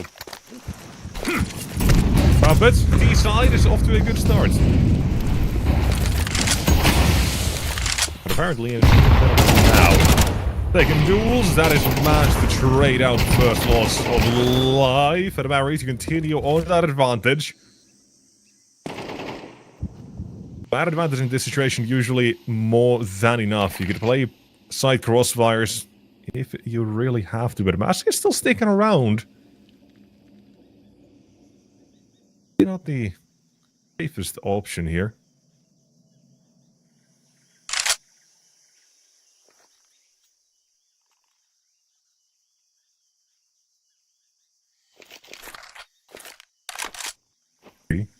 Down ramp. Attention. Quick spot. There's gonna be a little bit of blood. Get both ways. Mary has this one in the bag. Bondik's never gonna check this. Bomb in his hand as well. 2 players pushed down. Why would there be a third? The answer is no one knows. Nobody knows. But that is a round with Sangal.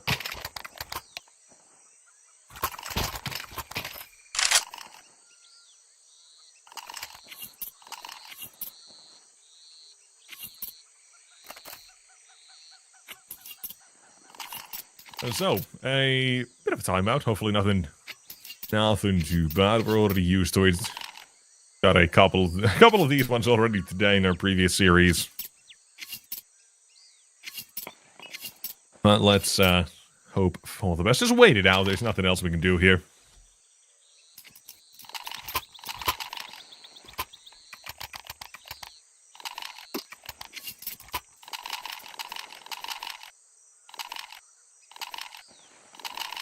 Like, maybe tension is a little bit AFK. Or at least not seeing him disconnect. That's a decent sign, so it might just be something different.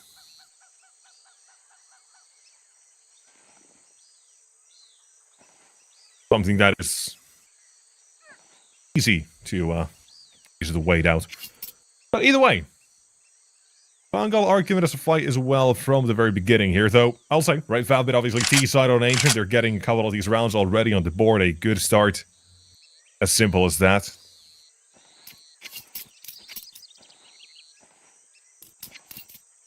So it's pretty much to Sangal to give us a show here. So show us what they got.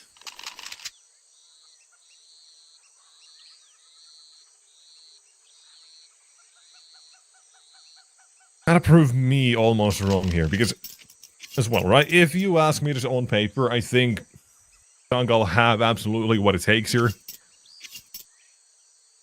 Blitz before Sangal was really damn good here so far while he's been. However, on the team, his statistics and numbers have dropped a little bit. Not great. Obviously, far from ideal from his very decent form of like a near 1.15 to 1.10 kind of player. Very solid 1.1. Janice, not really up to that same level as well that I saw previously. So it is making me a little bit worried, right? The consistency for Sangal has not been there. They haven't completely clicked as of yet. Well, for FAVBET, they've been chilling together for like 9 months, and it's been upward trajectory since then. Since the most recent edition of Marix, and even that as well, almost coming up to a year. Pretty good. Been very good since then. A couple of these deeper runs as well made it the previous season of CCT. A welcome surprise, pretty much.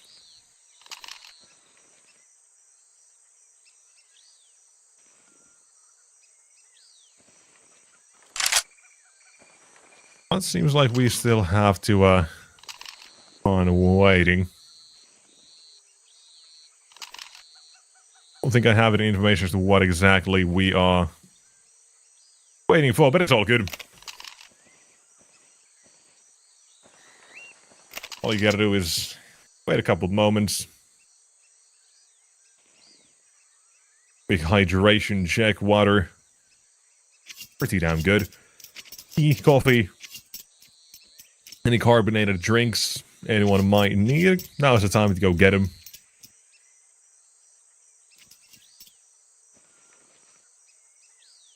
Like quite the apt opportunity. As always, right? These are just pauses. We gotta wait them out. As simple as that. So, I was gonna say, is until we start to see some movement, I do think we gotta chill out for a little bit, but we are seeing movement. Timer's ticking down, tension's buying back up, and we are good to go.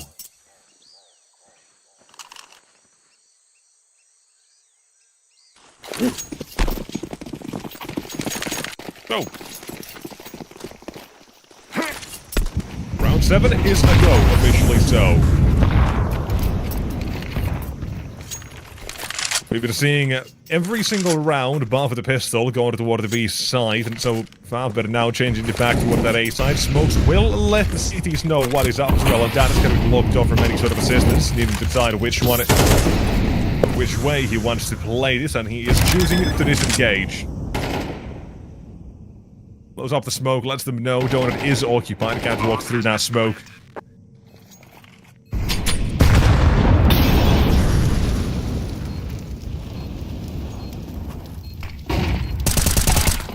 Beautiful flash.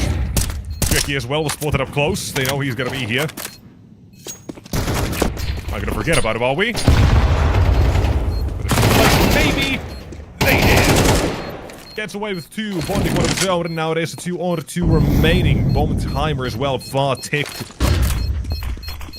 Down, trying to get them to peek into you, and Jackie, he will. Not just a peek, but quickly just deletes them. Since they're out of this one, Mary will not even survive. That's the bomb explosion on Ancient. It ain't pretty. It is not pretty. Quite far away already at that point, running a straight line as far as he can, and still with 19 HP remaining, will be taking a fat L. Denying any save.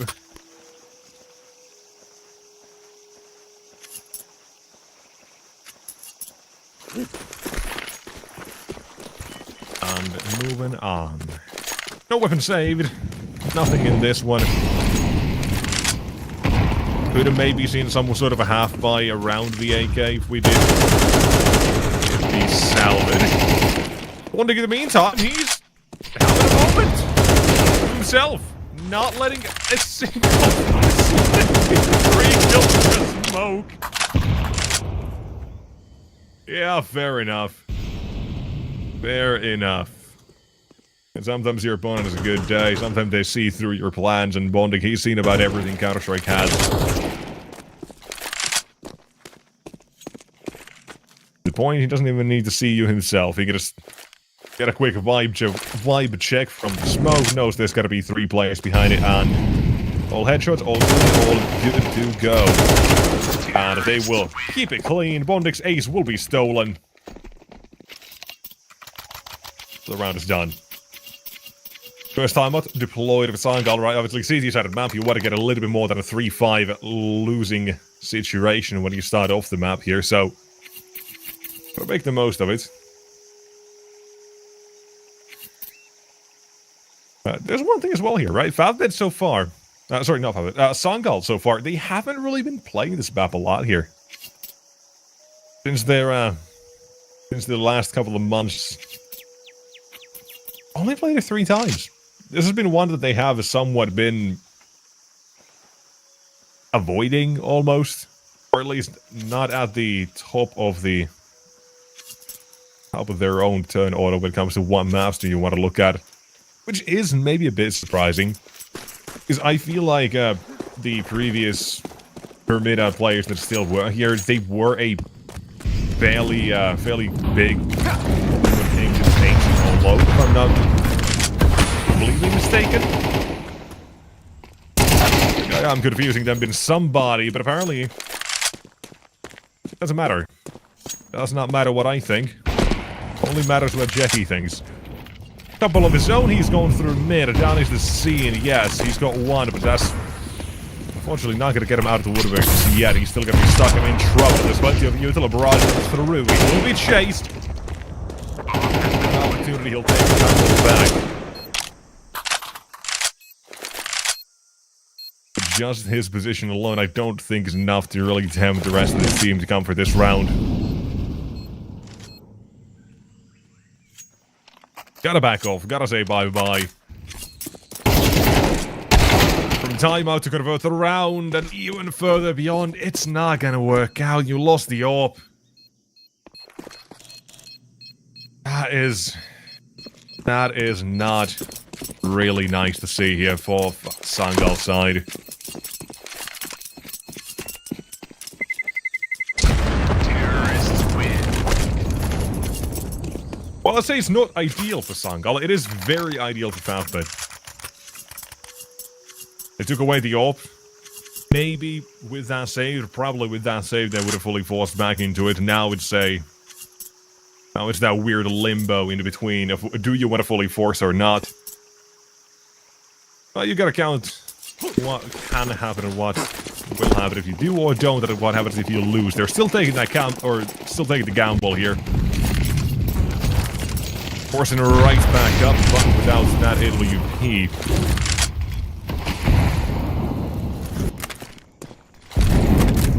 Somehow takes no damage from that, but it's a quick round from FAVBET.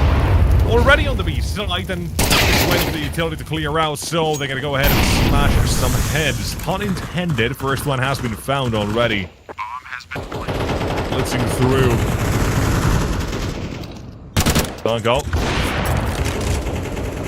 Position still with one. Tension as well on the board now. 10 rounds into the game has not been required just yet.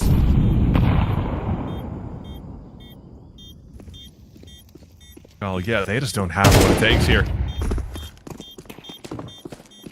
position they have is not great and won't continue to get any better. Mass, you can get one here, but a bomb explosion is a pretty dangerous one. Now at 100 HP, you imagine surely he survives. Terrorists Yeah, win. okay. Thank God. He'll get away with that AK-47, but I would not have been surprised had he been taken out behind the shed by the bomb alone. Because it is ridiculous. The radius of the explosion here on Ancient is absolutely bonkers.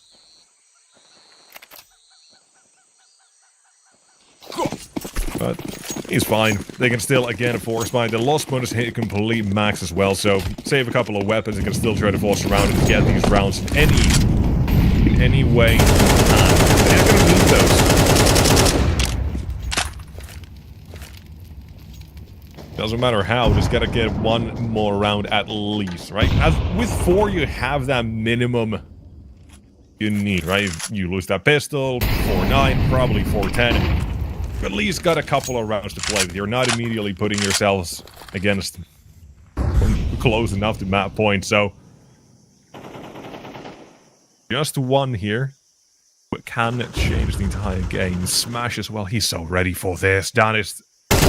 They at least have the trade. Won't fail on this account, but the rest of the round ain't looking real good either. Might have won the battle of lurking behind, but the entire war of the round is still going on. To Barry. Can't have that, and no, it will force the peak. But a trade is set up for Marix, and at that point of the round, it still seems like it will be taken. FAVBET still deny round 4. And this is a very nice look for FAVBET, right? I kind of said I wasn't sure how well they're going to be playing. Haven't seen them in a while, and I am liking what I see here.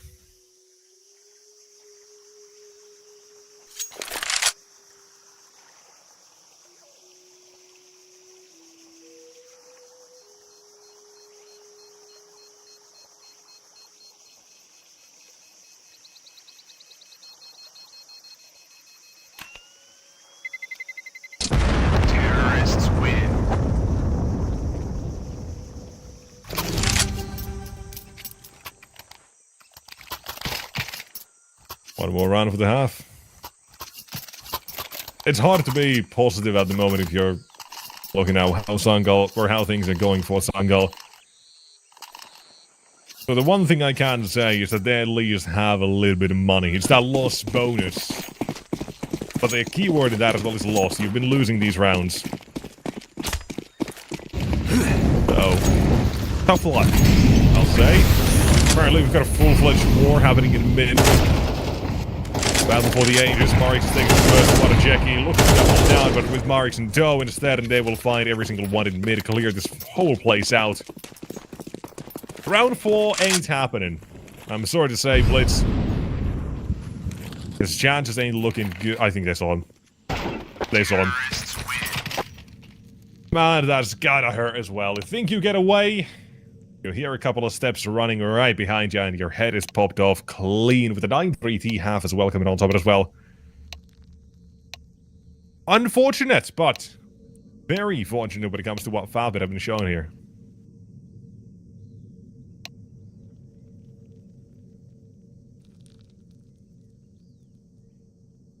Hell of a game.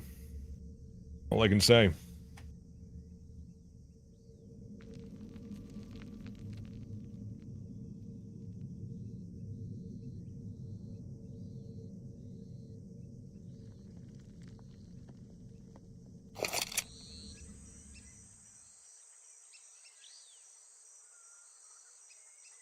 So, we count down the second half.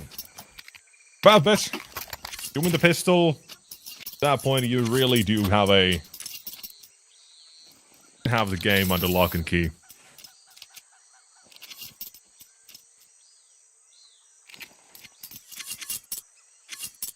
It's tough, but there's also kind of the reality of these sorts of situations.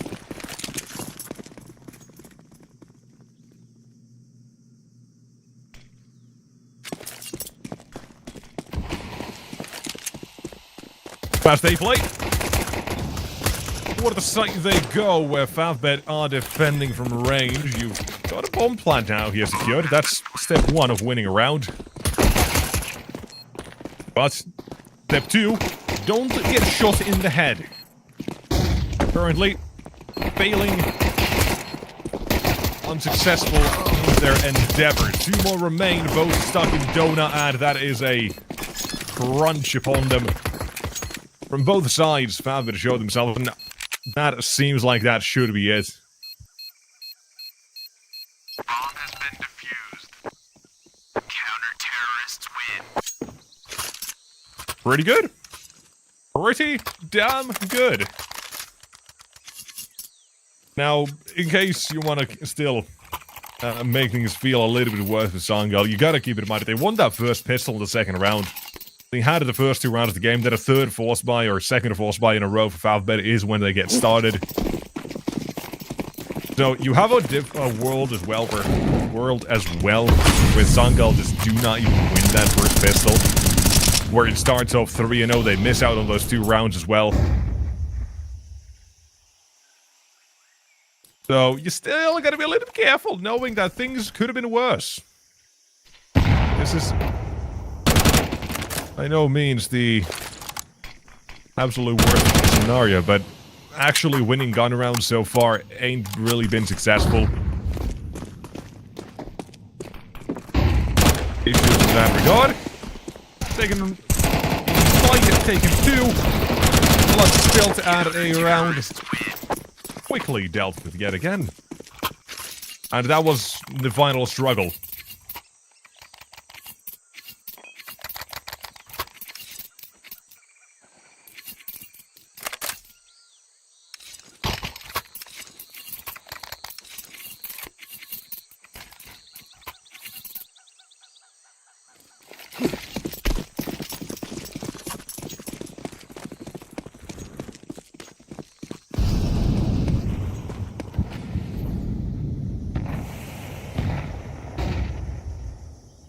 As well, I feel like it needs to be acknowledged just how wonderful bonding has been in this team. The work he's managed to put in, grinding for such a long time, and still performing.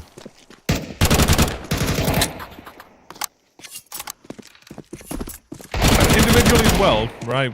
Didn't want to mention it until I jinx it, but seeing as he's now gone, Marik's 19-7. Jackie as well had a fair few rounds now where he just took control alone. Well, this round we are looking at a 12-3 scoreline, and at the end of the map it is nigh. I mean, it is high time for us to say goodbye to this map already. Yeah, I got no words. FAVBET not here to fool around, I guess. That's one thing we can say, but Sangal does simply put have to start performing, have to step up when it comes to map number 2, and that is the bottom line of everything. But when it comes to right now and actually stepping up to give us a reason to believe that we don't have that, if that's an issue. So, you know, a little bit of worry. Hoping we'll see better stuff from them on that second map. Because this first one, it is as good as done.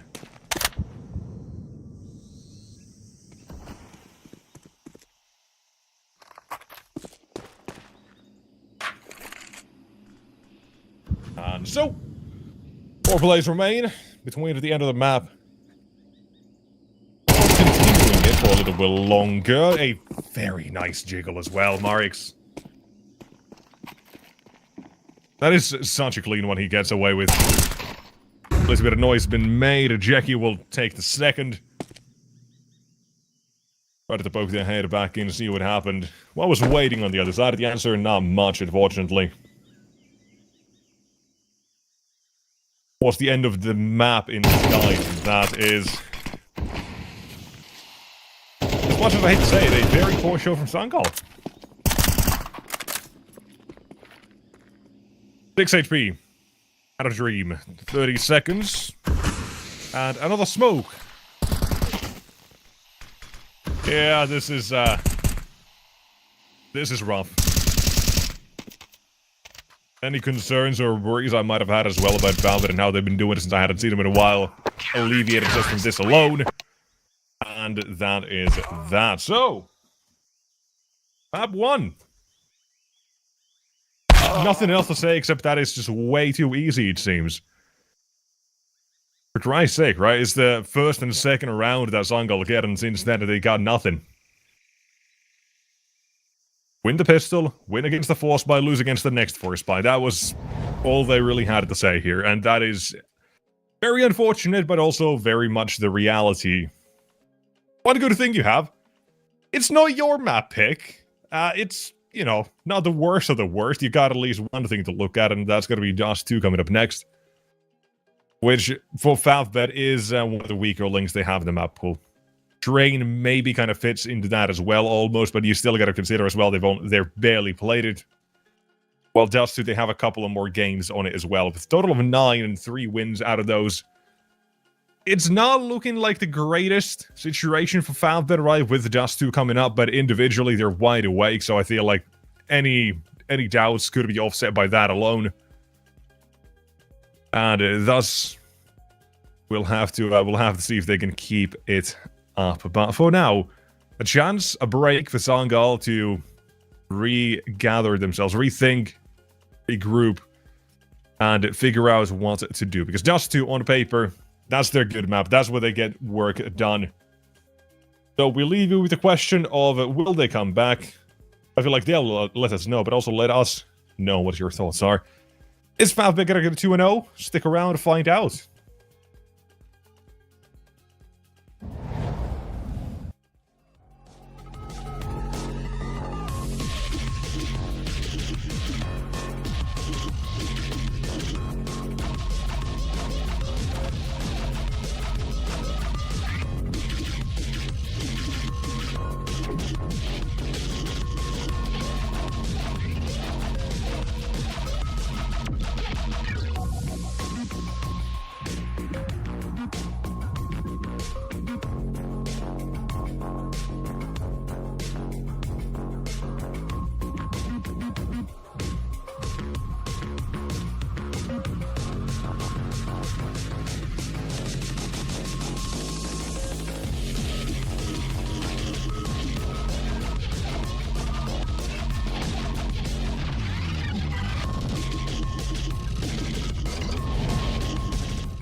Blindsided, I trusted, fell for you. What a stupid thing to do.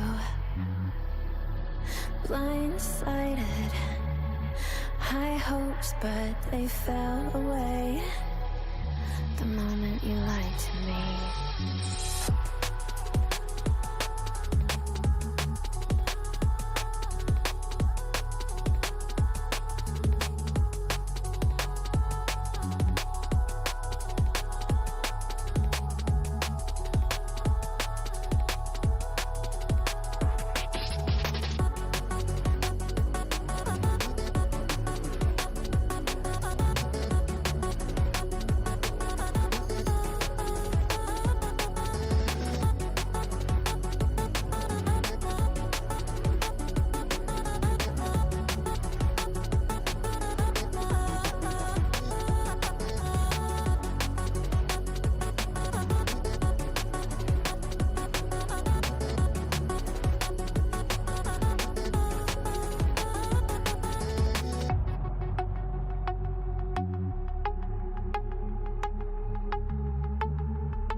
Blindsided, misguided, led astray, trusted too easy.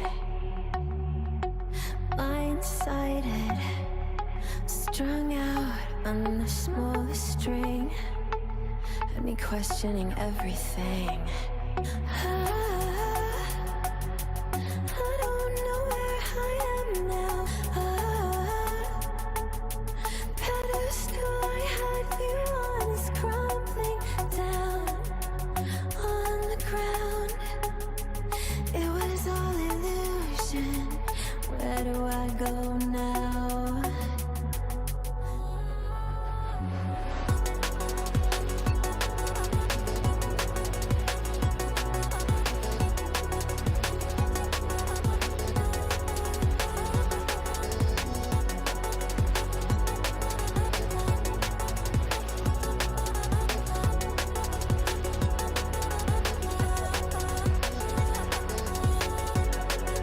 How do I hear your voice anymore?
Alrighty then, we're back.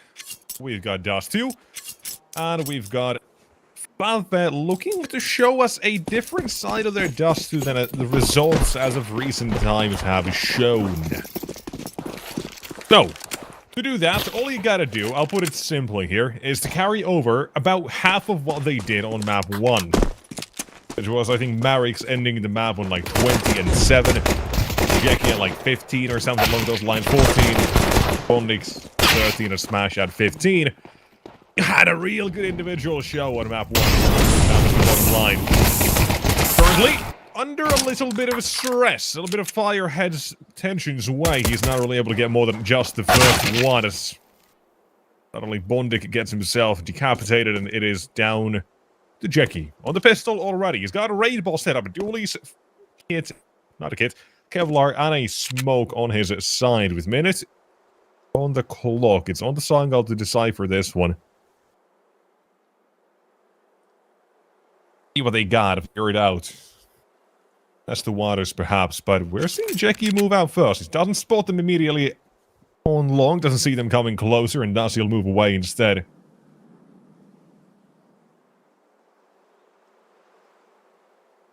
Look for a way out of this one, and he will be presented an opportunity if he does keep going. Seems to be the case. He's got a deadly light up here for that over right as a round that comes crumbling down in just an instant at the end. Barely enough time to react. We say goodbye to round number 1 of FAVBET. We'll take this one to continue from the last map.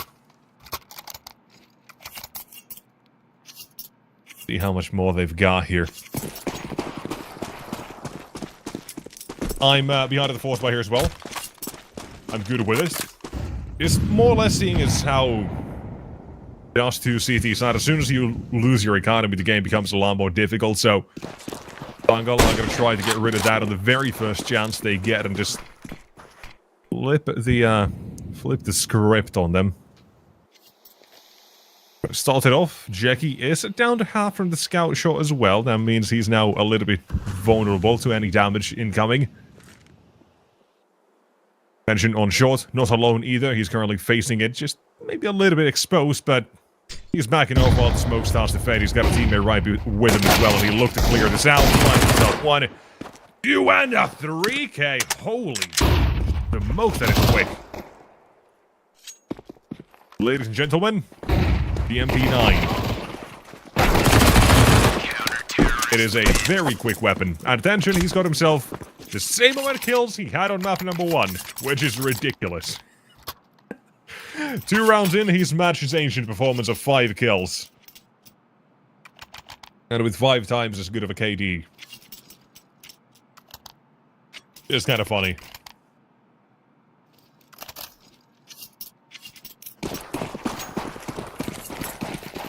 So, let's see. What is up next? Guns is still coming out for Sangal. I don't actually know how that's possible, but here we are. Am I tripping, or was the last round a force buy? Is it just the scout on like a P250, or was I just making all of that up? Because it feels like I was making it up.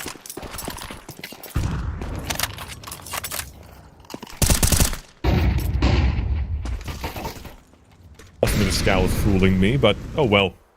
They've got guns, that's all that matters.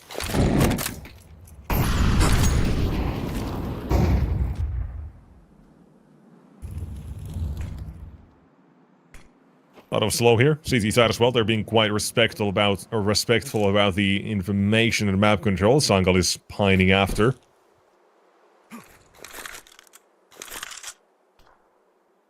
Eventually. Gold they go. I like this as well. They're gonna fight for one of the long parts of the map, but it's gonna work out very damn well. There's one more. Tension, Marix, they've got this part of the map covered, but they've given over the site. Sure. But they've got the bomb. Sangal, they've lost that on the long. They bet most of their eggs in the fact they could have gotten out with 3, but denied. And as such, a 3-0 clean start for the CT side.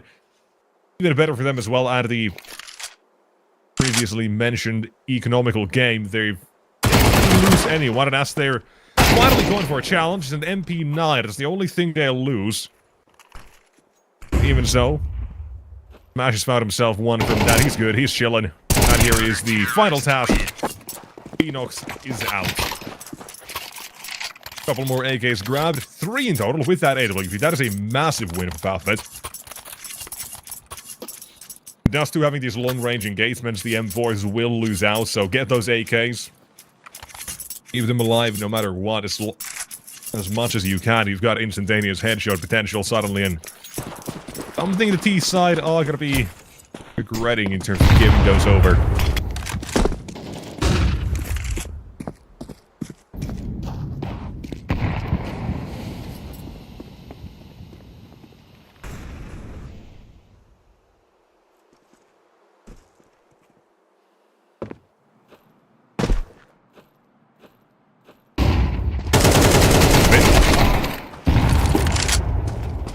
Ray is very labored. HEs, though, very good.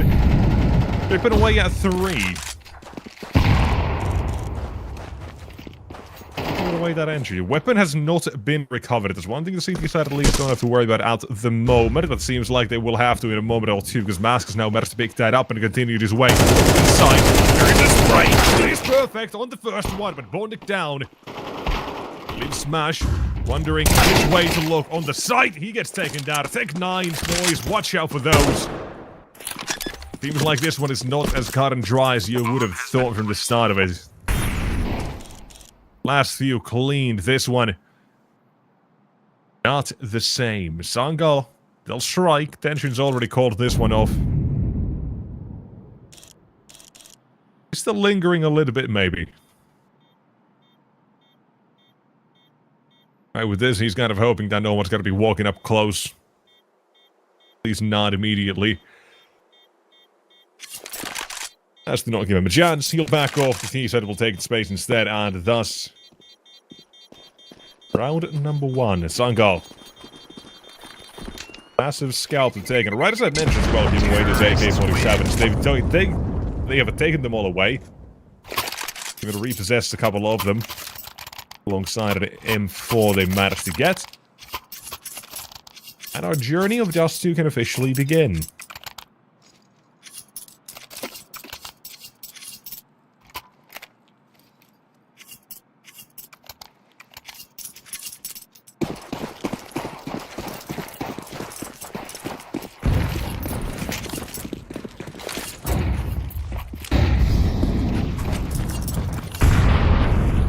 Greetings. That is the long part of the map one dealt with.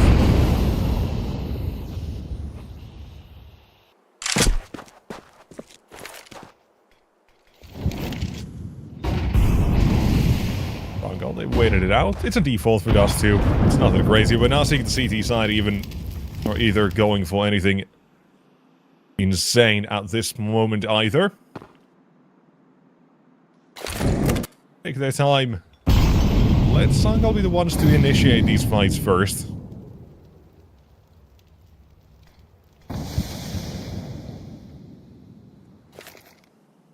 And a minute remains. Utility towards long, blitz. Third running back. I am not a fan of how slow Sangal are being here. They've got 2 smokes, so most likely that is going to be the cross smokes for Catwalk and CT. Then you're left with very little for the post-plant. Actually, 3 smokes. Really forgone, or forwent one of those, but they've got the ability to make it over with one at the site. Smokes now deployed, that's 1 and 2. Bit more usual, Molotov down as well. Coming. The rest of the assault is here for the first one, and they'll get it, and the second. Tension doesn't even know which way to go. That is a massive blunder for the defense. One with a round as well against his side just from that alone. That is insane.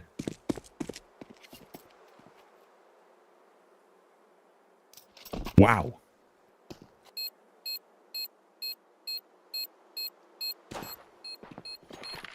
Also wasn't even perfect. I don't think it really forced him to go that wide. Never even took a shot. That is just not a great round for the CT side. I had worries for the side. I wasn't a fan of it, but hey, in the end, if it works out, it works out. If they've got 4 survivors, that makes it even better. Well, for the side of FAVBET, that is only one of many saves we might get to see here on Dust 2 as well. Just because the way the map is built, CT economy, it's all that.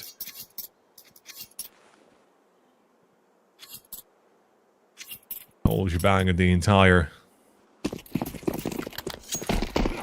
everything around it as well, but hey.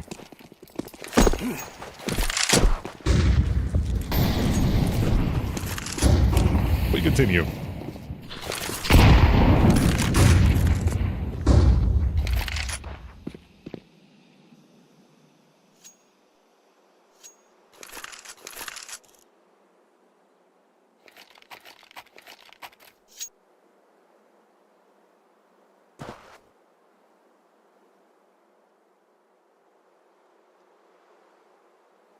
Wait and wait. Arix alone at the moment toward the side to defend it. It's just basic Dust 2. That smoke as well. I've been liking seeing it come out here in Dust 2. It gives so much cover as well for any one of the CTs to move behind it and such. Was given the fight, but he does back away. Give it a fight again. He'll take the scalp. It'll take a second. Now with the teammate assistance, they can look to patch this one up or just play the advantage until he keeps going out. But the T side have really lost the way in. They don't have a good way. And it has to be made by force, by Venox here. Fighting to stay alive on around, but it's not an easy way by any means. But he's still thinking about it, but it's good enough. His team is scaling up at the same time, while now that it does the same to match up the site hole itself. That is one headshot for him is important, but no more. Now it's on to Mary with no HP, no chance, no shot, and no time. Done deal. That is a great hold. Good reaction for FAVBET as well. It's that first smoke marks, of course, but the fact that he gets 2 changes the entire route and how it's supposed to play out for Sangal. Thought they checked it, thought they had it. That is the round in the mag.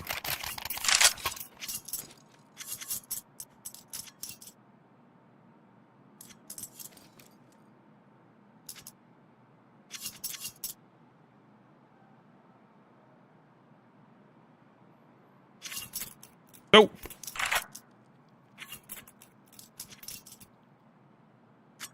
round number 7. Again, a couple of AKs confiscated. Helps the defense. Now, tension as well. You're right, he started off 5-1, 6-1. Now he's slowing down a little bit, but I'm not all too worried when it comes to the out of the game. Again, though, I think Barry's starting off very damn well.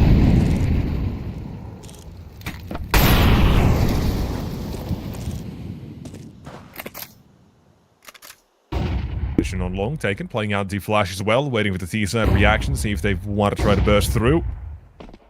So far though, Sangal a bit more and more thinking about how to just default this one out, get this map control.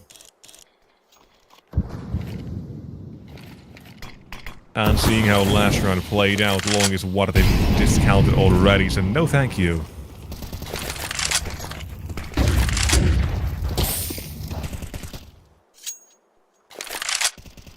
Unnecessary damage for Beanox.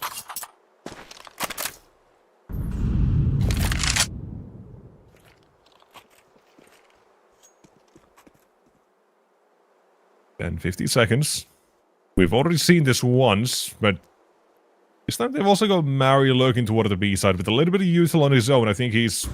Currently, we get to see it. He's throwing some of that out toward the B side, but FAVBET, A defense, does not move. Still anticipating this to be that A side play. Flash buys an extra second or two. Rotations seem like they're coming as well at the same time. They're thinking about it, but there's a bit afraid to move before the full commitment has come through, before they have that information. It's a wonderful spray and detonate coming through. Even more damage. 3 low HP from Bondic. Doesn't know it yet. It's all unconfirmed. But he's managed to start off the defense wonderfully. It's 1 on the bomb plant. Jump shots coming through to deny. Now there's no time. Counter-terrorists Bondic grew some wings. Took flight, and Dan is the only one who can do anything. Will save.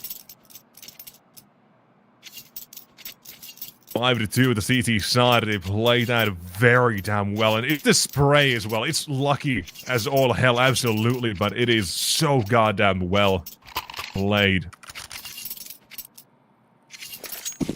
Time's running low. Just pepper them. Stuffing them up. Fact, they never even really believed that B-side hit either. Although, this time they seem to have a read. Jackie's joined the B defense. Tension on the MP9 to be baited in. Sangal seemed like they were gonna go for something faster, but... do decide again.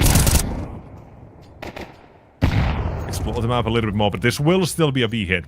By all accounts, by all logic we have and information available. Jackie's pulled away a little bit as well, but at the same time... being shown a little bit of skin towards B. Danis, shot missed. That's early in the round. They've now gotten that information, and thus Sangal searched elsewhere instead.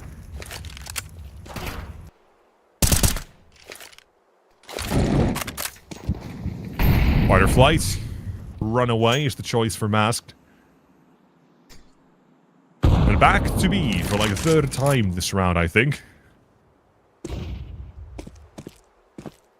Oh, this as well. It is very likely this one to go sour. You've got 2 players without armor, so if Masked and Barry somehow were the ones to go first here, yeah, I'd be a little bit afraid of their HP, because they will get mowed down, but it's just the one. Smash at the site. Instantly shot as well. The 2nd time the Tech 9 have struck B. Bomb has been planted. To remain, Jackie, we hear his all get shot wide open. Watermelon. And thus, I think we've seen yet another round stolen by Sangal. It is a B defense that is not standing against the pistols. That is very concerning.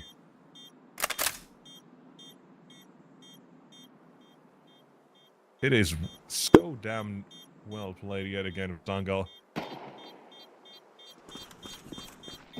Practice well, right? MP9 of tension only gets 1. Kind of ridiculous.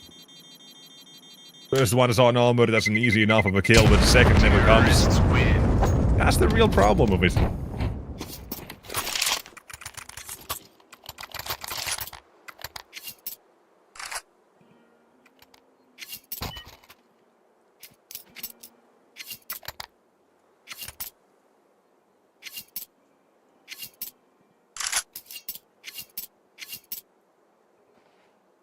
Move on.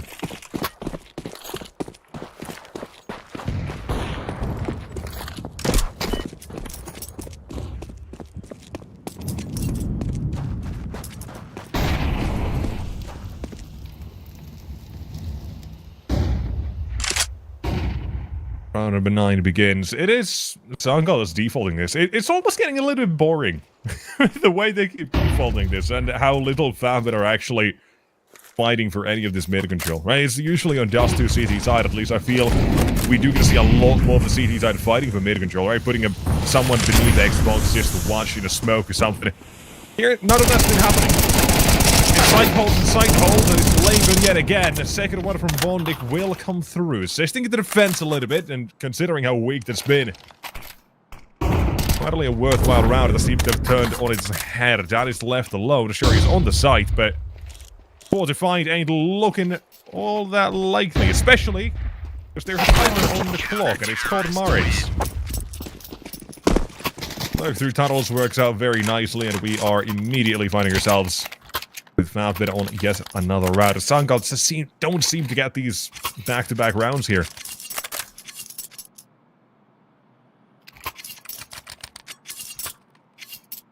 Problems on problems here for them.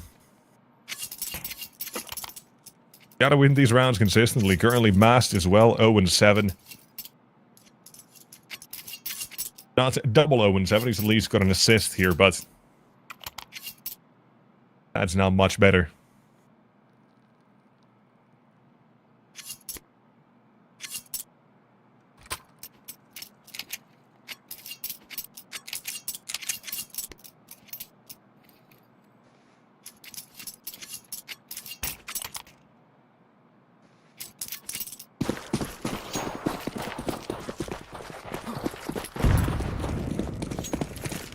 And so, move on. Sangal, they still gotta get these rounds, man. Whatever way they can, just get it done.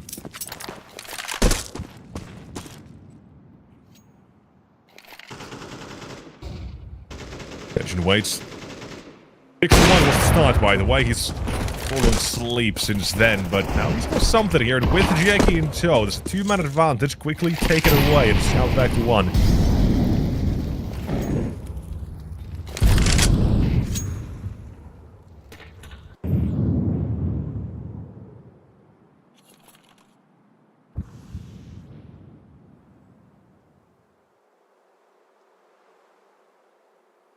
It remains down demand. This is one of the first rounds we are actually seeing this, or this play now work out for Sangal, right? It's one where they're the ones who go aggressive early on. I just mentioned last round as well, right? FAVBET hadn't really been fighting for these early fights, haven't been aggressive. Still not being aggressive, but it did work out for an advantage, but not anymore, because that gets taken away from them. The rest remain on A. Bomb has been planted.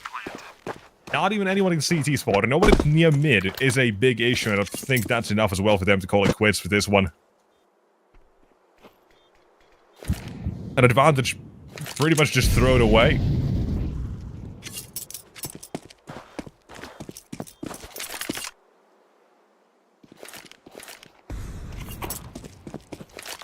That just feels, I don't know, a bit sad. Does definitely go, or still go to show that FAVBET, the results on this map are currently reflecting as well too, are reflecting as well part of what they're giving us at the moment as well. They're still in the lead, but they're making mistakes, and Sangal are capitalizing upon those as well. Still 2 rounds from the back of pistols to B. That's concerning.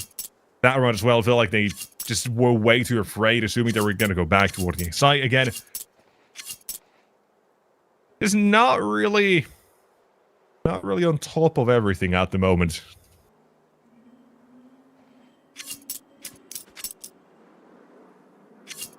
But at the same time, it is what it is. What it is right now appears to be a bit of a pause.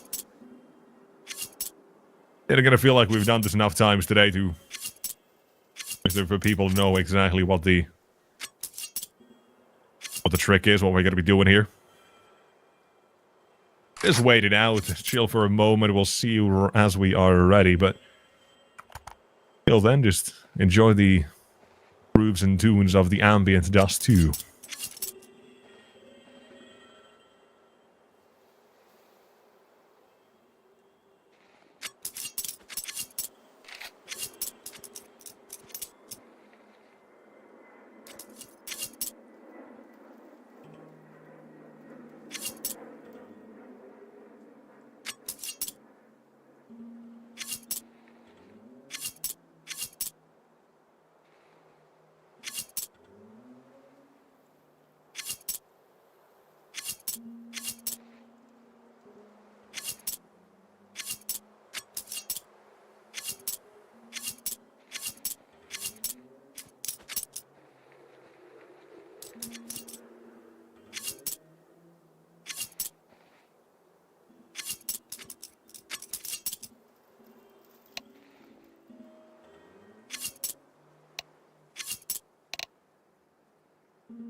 Alright, and Ambience of Dust 2 is now resuming, but in the background. We are back, ready to go with the game itself. So, fellas, let us get this game back underway. First shot, connects, no kill, however. We do need to see is a change in Sangal, I think, and pause off this map, and... Okay, sure. That was a change. They finally tried to fight with this long control. They heard me complaining about how boring that default gets. And unfortunately for them, it's not worked out. That's the worst sort of feeling as well in Counter-Strike. Try to change things up even a little bit, and sometimes it ain't working out, and not even close. No competition this time.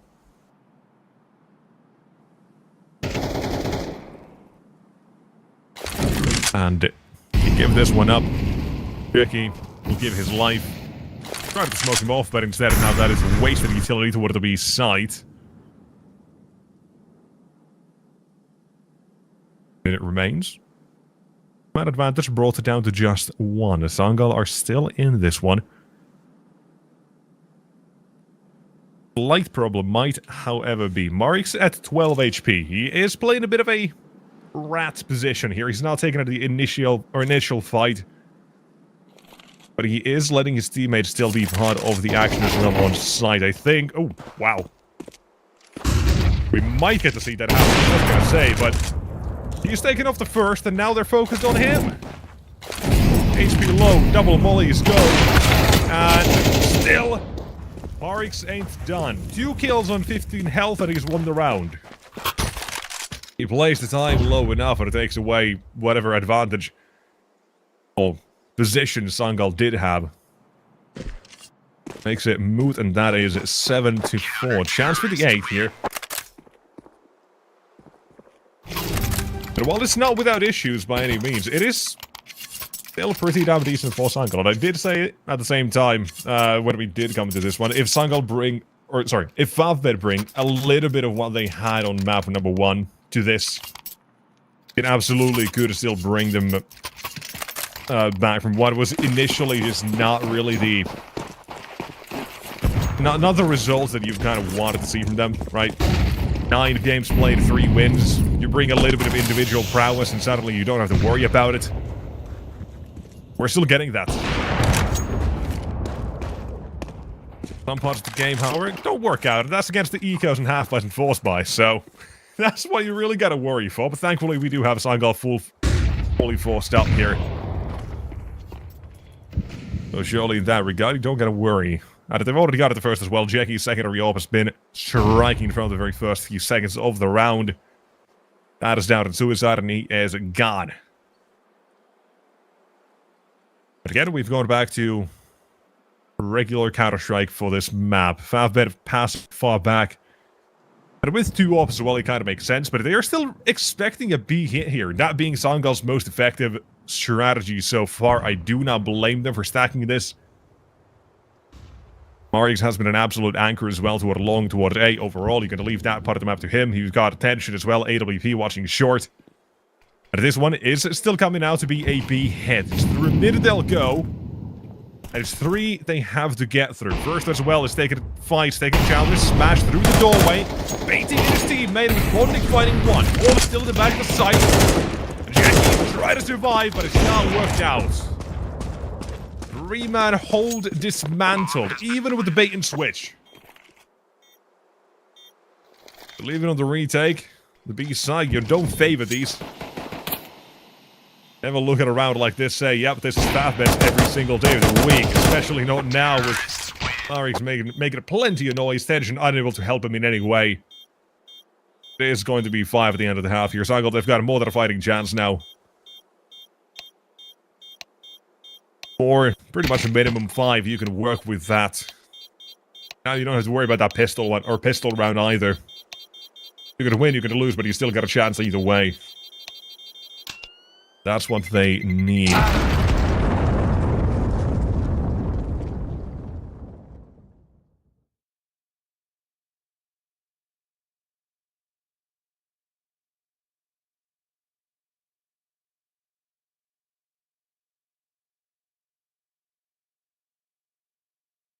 So, second half starting up shortly. And right here, apparently very shortly. Now we go.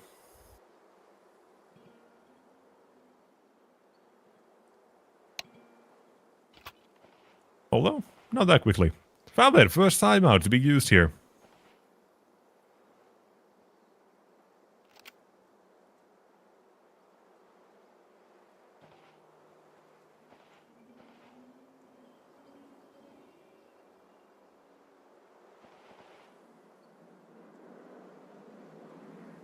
Really wanting to make sure they know exactly what to do with the pistol here. Pretty much in prime position. Take away this dust too. Now, numbers-wise, their dust 2 T-sides have not been great. Saw before they possess a total of 38% win rate on their T-side. So, this is where FAVBET have been struggling. Most recent game, however, was against Amcal. They won that 13-10. That was 4 days ago. They've had a little bit of success recently, but before that as well, they had like a 5 losing streak, so, you know, about time to get something done. But either way, what I really need right now is for anything to go right. Because we're definitely seeing Sangal still having what it takes here, right? Despite a couple of those rounds coming from those pistols, the Tech 9s being a massive threat. What really matters right now is the fact that they've showcased that they have that aim. They have that, as they say. But holy shit, Morix doesn't need vision. What the hell is that? He's hunting for the third as well. Danis, run far away. Morix is here. Will be dealt with, but Jackie not as easily. The pistol and the plan seems to have been flash in, go, take 2, and that is a round done. With Mash on half HP, he'll be shot down. Part of the pond, but will be smashed, as it were.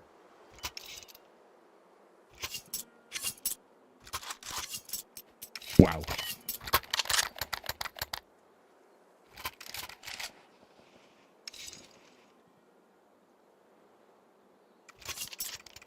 That is something.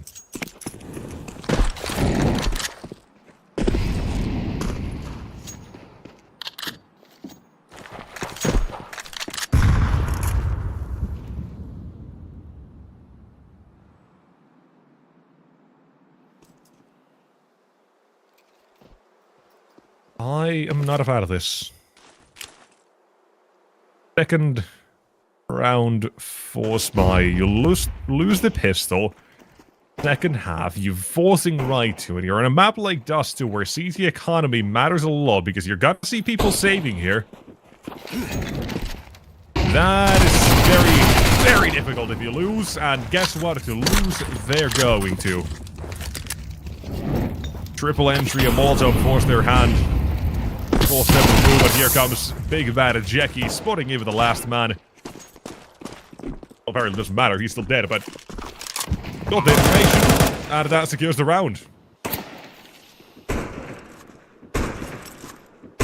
Force by dealt with, that is not only 9, but a 10th round incoming just from this alone. The CT side, they're going to have nothing but a couple of pistols. Prime example of why you don't force buy in that situation. And I'm gonna give you guys a hypothetical here as well, just to kind of express my hatred of this map even further. So I'm gonna lose this round. They have gone to the next one. FAVBET get a double entry. Sangal save. Because they have no money. They have nothing to play with at that point. They have no reason to keep trying to retake these. But you're definitely gonna be seeing some really messed up stuff. I said hypothetical, now I'm moving it as if that's gonna be reality, and I would not be surprised even if it were to be. But no matter what, a single double entry. That is all this next round needs.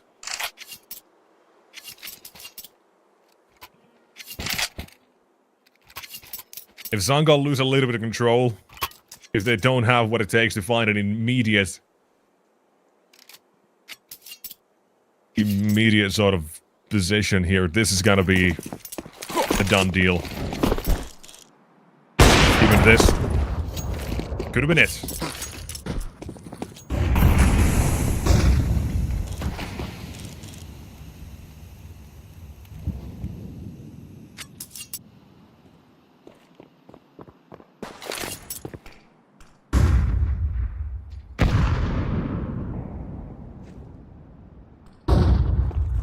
Round 16. Slowly getting started. Looking for the boost as well. Seeing what is up here.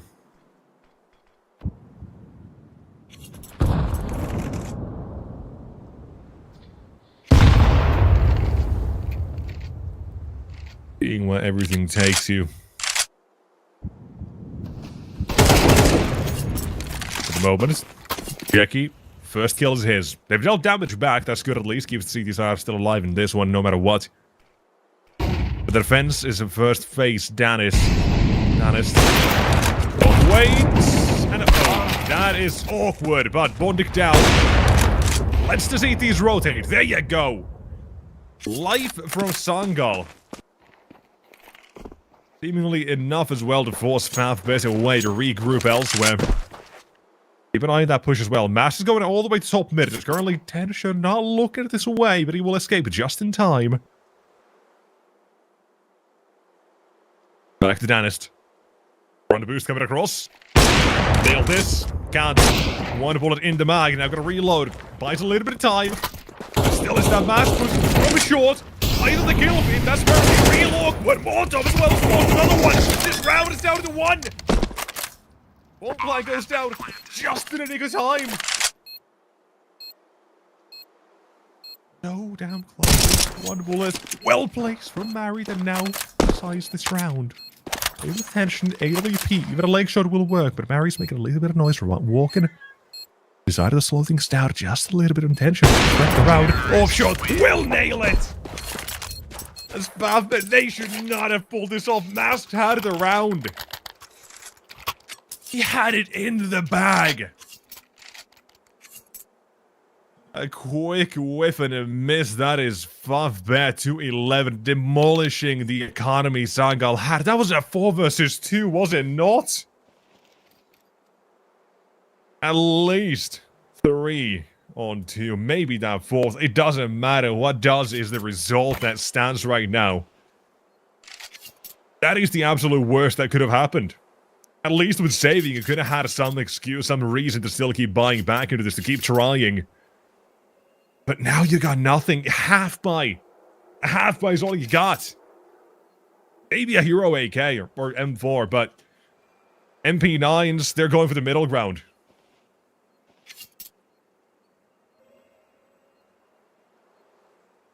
That is quite the rough one.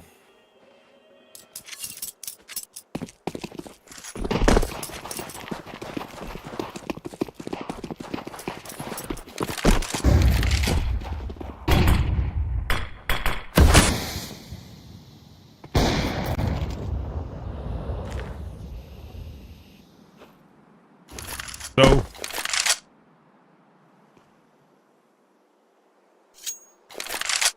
we are wondering what can Sangal really do.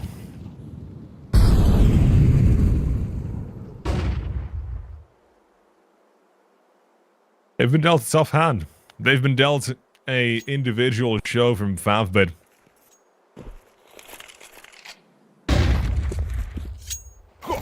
One man continuing through map 1 and 2 to dominate.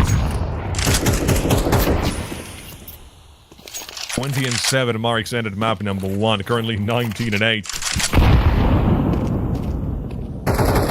kicking ass. Mask has been tired down a little bit. He'll forfeit this control. Let them walk up. They've got no HEs either to blow this up, so the site picked up on what Gandalf has been spotted on the site. There's the next as well. They're still trying to get into the make anything work here. But reality strikes. It's a 5-7, now AK for Mask. He is gone. The final man. A dig from afar, but that is round secure and FAVBET. Really looking like this Dust 2 belongs to them now. First half looked a little bit late, but right, they had those issues when it comes to actually holding in these positions, holding toward the sights. Not losing against pistols, but here for the second half, they're the ones making a couple of these miracles happen. And again, another 3K, by the way, for Marix. Just an absolute standout. It really has been. I don't want to, you know, prop up his ego too much, so to say, or glazing, but he is and has been a massive difference maker for FAVBET as well since joining, right? That's pretty much around at the same time they stepped up from this sort of team that were like, okay, yeah, they've got some talent. Now they've become a really damn good team that everyone needs to worry about as well. And apparently, holy hell, Beanox, bye-bye. A 5-on-3, tension, wallbang says, nah, we'll take 4 instead. Util sprung back and forth toward the B side. Bomb has been heard to be dropped here as well toward the tunnel, so an entry is what they're looking for. Let's go. Use the leg. Takes a fight, but doesn't manage to finish off the job on the ball. He walks back, takes up the bomb, and now they're thinking about what if that A side. Because guess who's on the A side itself? It's gotta be goddamn Marix. Knocked through short, and now they have to get past Danis to join him. Not only him, but a mask at top mid still awaits. Smoke deployed. Look for it. Caught him. M4 can finish off the round, but now it's the A site that is under attack, and a retake we'll have to see come through. For utility, all you have is one flashbang, but you don't need it when you've got an individual popping off like so. Bomb has been planted. For all the marbles to decide this map. Taking a little bit of time through short, they'll go. They've got a smoke, they've got a kit. A couple of Molotovs to make the retake hit easier as well, but Marix is not only going through long, he's going all the way behind. If tension slows them down even a little bit, buy them time, do whatever you can. This is prime for a round, right to be stolen. Marix the first, second need to be found, and in the smoke to defuse, there's no time to stop it. Counter-terrorists win. Marix with the kit, he does what he has to. Marix cleans the kills, but Sangal will live a little while longer. The only thing that changed that round, that cemented for Sangal, is where the bomb is planted. No clean angle to spray it. But you gotta keep wondering, right? How close these rounds get, because you know this is one mistake away from Sangal. Doesn't matter how small a mistake it is. This is a game that FAVBET are surely never gonna let go. For the future as well, right? Just to this being the weak link in their map pool. That is looking pretty damn good. 10th time they're going to play, or they've played in this map now in the past few months. Looking like this is going to be their 4th win. And afterward, all they got to do is clean up that train a little bit, maybe play it a bit more than 4 times. You've got a map pool that looks mighty fine if that's the case, but future worries perhaps. And the fact that not a whole lot of people even like to play train, so all is good so far either way in that end.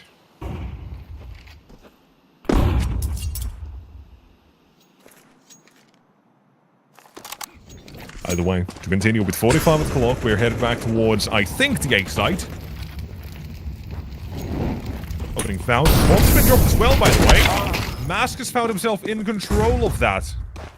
Little precious T-side thingy-majig, a piece of equipment that they'll need to finish over the round. But in 5-on-2, this is looking clean. Finally, something goes right.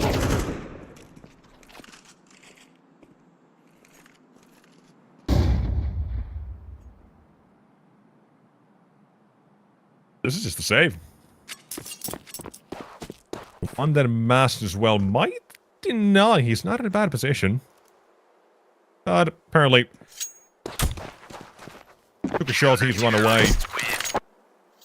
Top AK salvage. And with this as well, you've got another buy coming out for the side of FAVBET. He used to still live. Every single round is pretty much going to be a threat here for Sangal.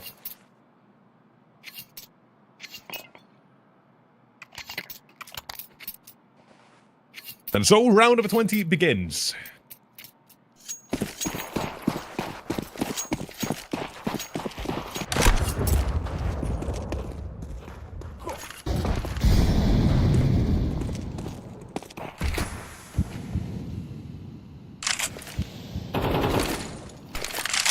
Basic util, good flashbang, pretty much standard, something you gotta have if you ever play this position.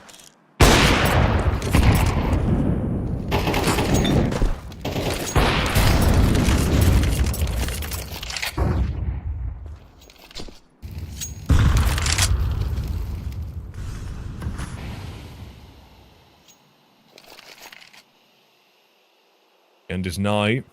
But is right now the right time is still the question. We've got the clock being drawn out here.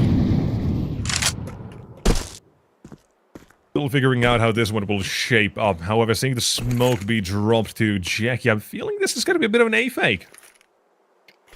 Maybe if we can get a spicy round here, we might see him drop down CT here. It's a real nice play. I wish more people did it. Feels like it's just getting forgotten almost, but... Utility being deployed, there's a flash, eyes on Jackie. He is not in fact dropping down CT, but it is going to be a B play from the rest of his team.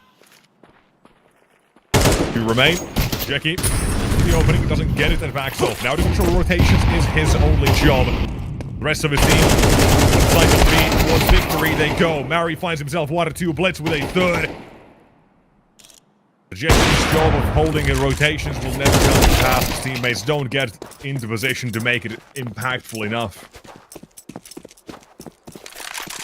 With 12-8 now being the score, Sangal is actually making a case for themselves here. They're playing a fairly clean game. Just a little bit too late, maybe. That's the question, right? Is it too little? Is it too late?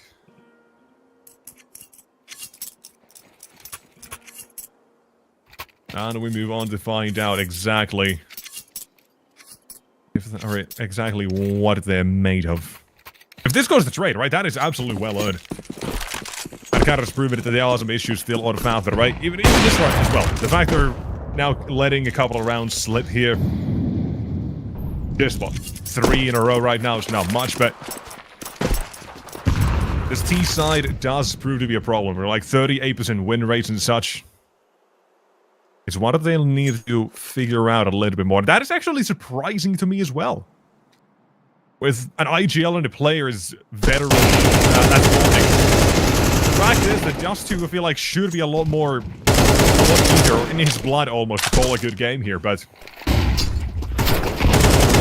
And not every time. It's not a one-man game, it's a team game. However, Blitz is making it look like a solo game.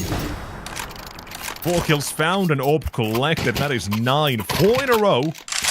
And 3 more needed to tie up the game. It forces us toward an overtime. Well, FAVBET called their second timeout. They've got 1 more remaining for the rest of the game. Unless an overtime were to appear. That's when both teams do get back 1 time out. But we'll see if we ever get there. Different story altogether. Because that is still to be determined.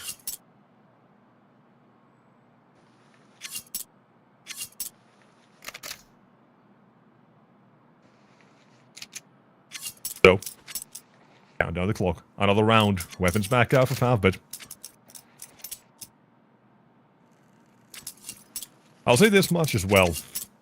Every single round that FAVBET play from here on out, including this one, and probably even the previous one to a degree, they have full loss bonus, I think.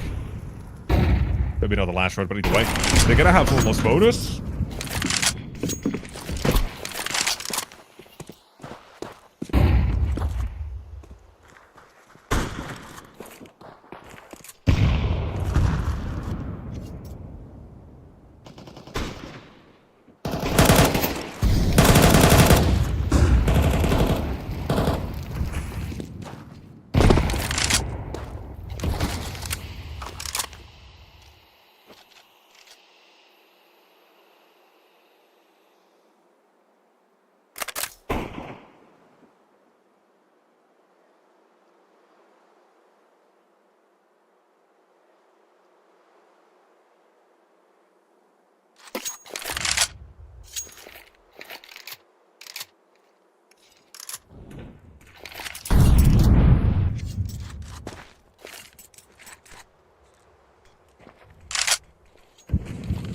some there.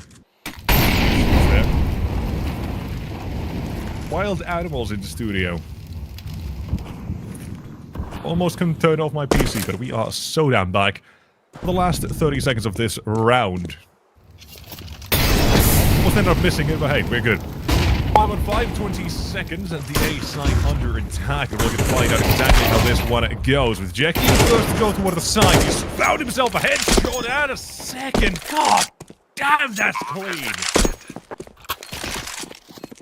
The cleanup crew, it has taken them a while, but yeah, that seems to be all there is to it. Wow. Wow. FAVBET. Some issues, some struggles, but a game they've still got in the bag with the 13-9 scoreline here. We do find ourselves with the game secured. A whole day of 2-0s, by the way. We started off, it was Ruby. I forget the second one. Zero Tenacity? Maybe? Then our previous one added this one as well. I'm forgetting a whole lot here. Might is going a little bit crazy at the moment trying to figure out what exactly has been happening. But nonetheless, we've got ourselves the end of the game. FAVBET, they've secured themselves a position in the group stage of the CCT Season 3 EU Series number 1. A mouthful, but it is what it is. Making their way through here. A very convincing result, right? First map, not even close. No contest. There was nothing Sangal really showed us, and that was insanely surprising to me. Yet here we are, finding ourselves at the end of Dust 2 as well, which also a little bit surprising, but they gave a chance to Sangal. They let him have a bit of a comeback attempt there, but the problem was, simply put, they didn't have the individual prowess that FAVBET were delivering. Most anyone had on Sangal, I think, like 14 kills toward the end of there. And then you have FAVBET with Marix, 25, Jackie, 19, and Attention also at like 14. So, the 3 players who eclipsed any one of your players definitely was the big issue in this case. In this case, the damage and difference maker. And well, that is the end of Sangal for this edition. And have to try again next time. But simply put, FAVBET played a better game. A much cleaner one. But what that also means is that we are going to be calling things for the night. It is, well, getting a little bit late, but that maybe depends on where on the earth you're from. But either way, the end of the broadcast is here, and I wish all of you guys a happy, well, good rest of your day. Happy evening, morning, I don't know. I'm getting lost here myself, man. I'm looking at my cat, wondering if he's got to turn off my PC again. Who knows? But nonetheless, we'll be back tomorrow. Tomorrow, I think, with more Counter-Strike. Maybe I'm wrong. Maybe I'm not. We'll see. But either way, thank you for all of you guys who've tuned in today. And we will see you guys back with more Counter-Strike. Follow the channel. We'll see you guys in a little bit. Bye-bye.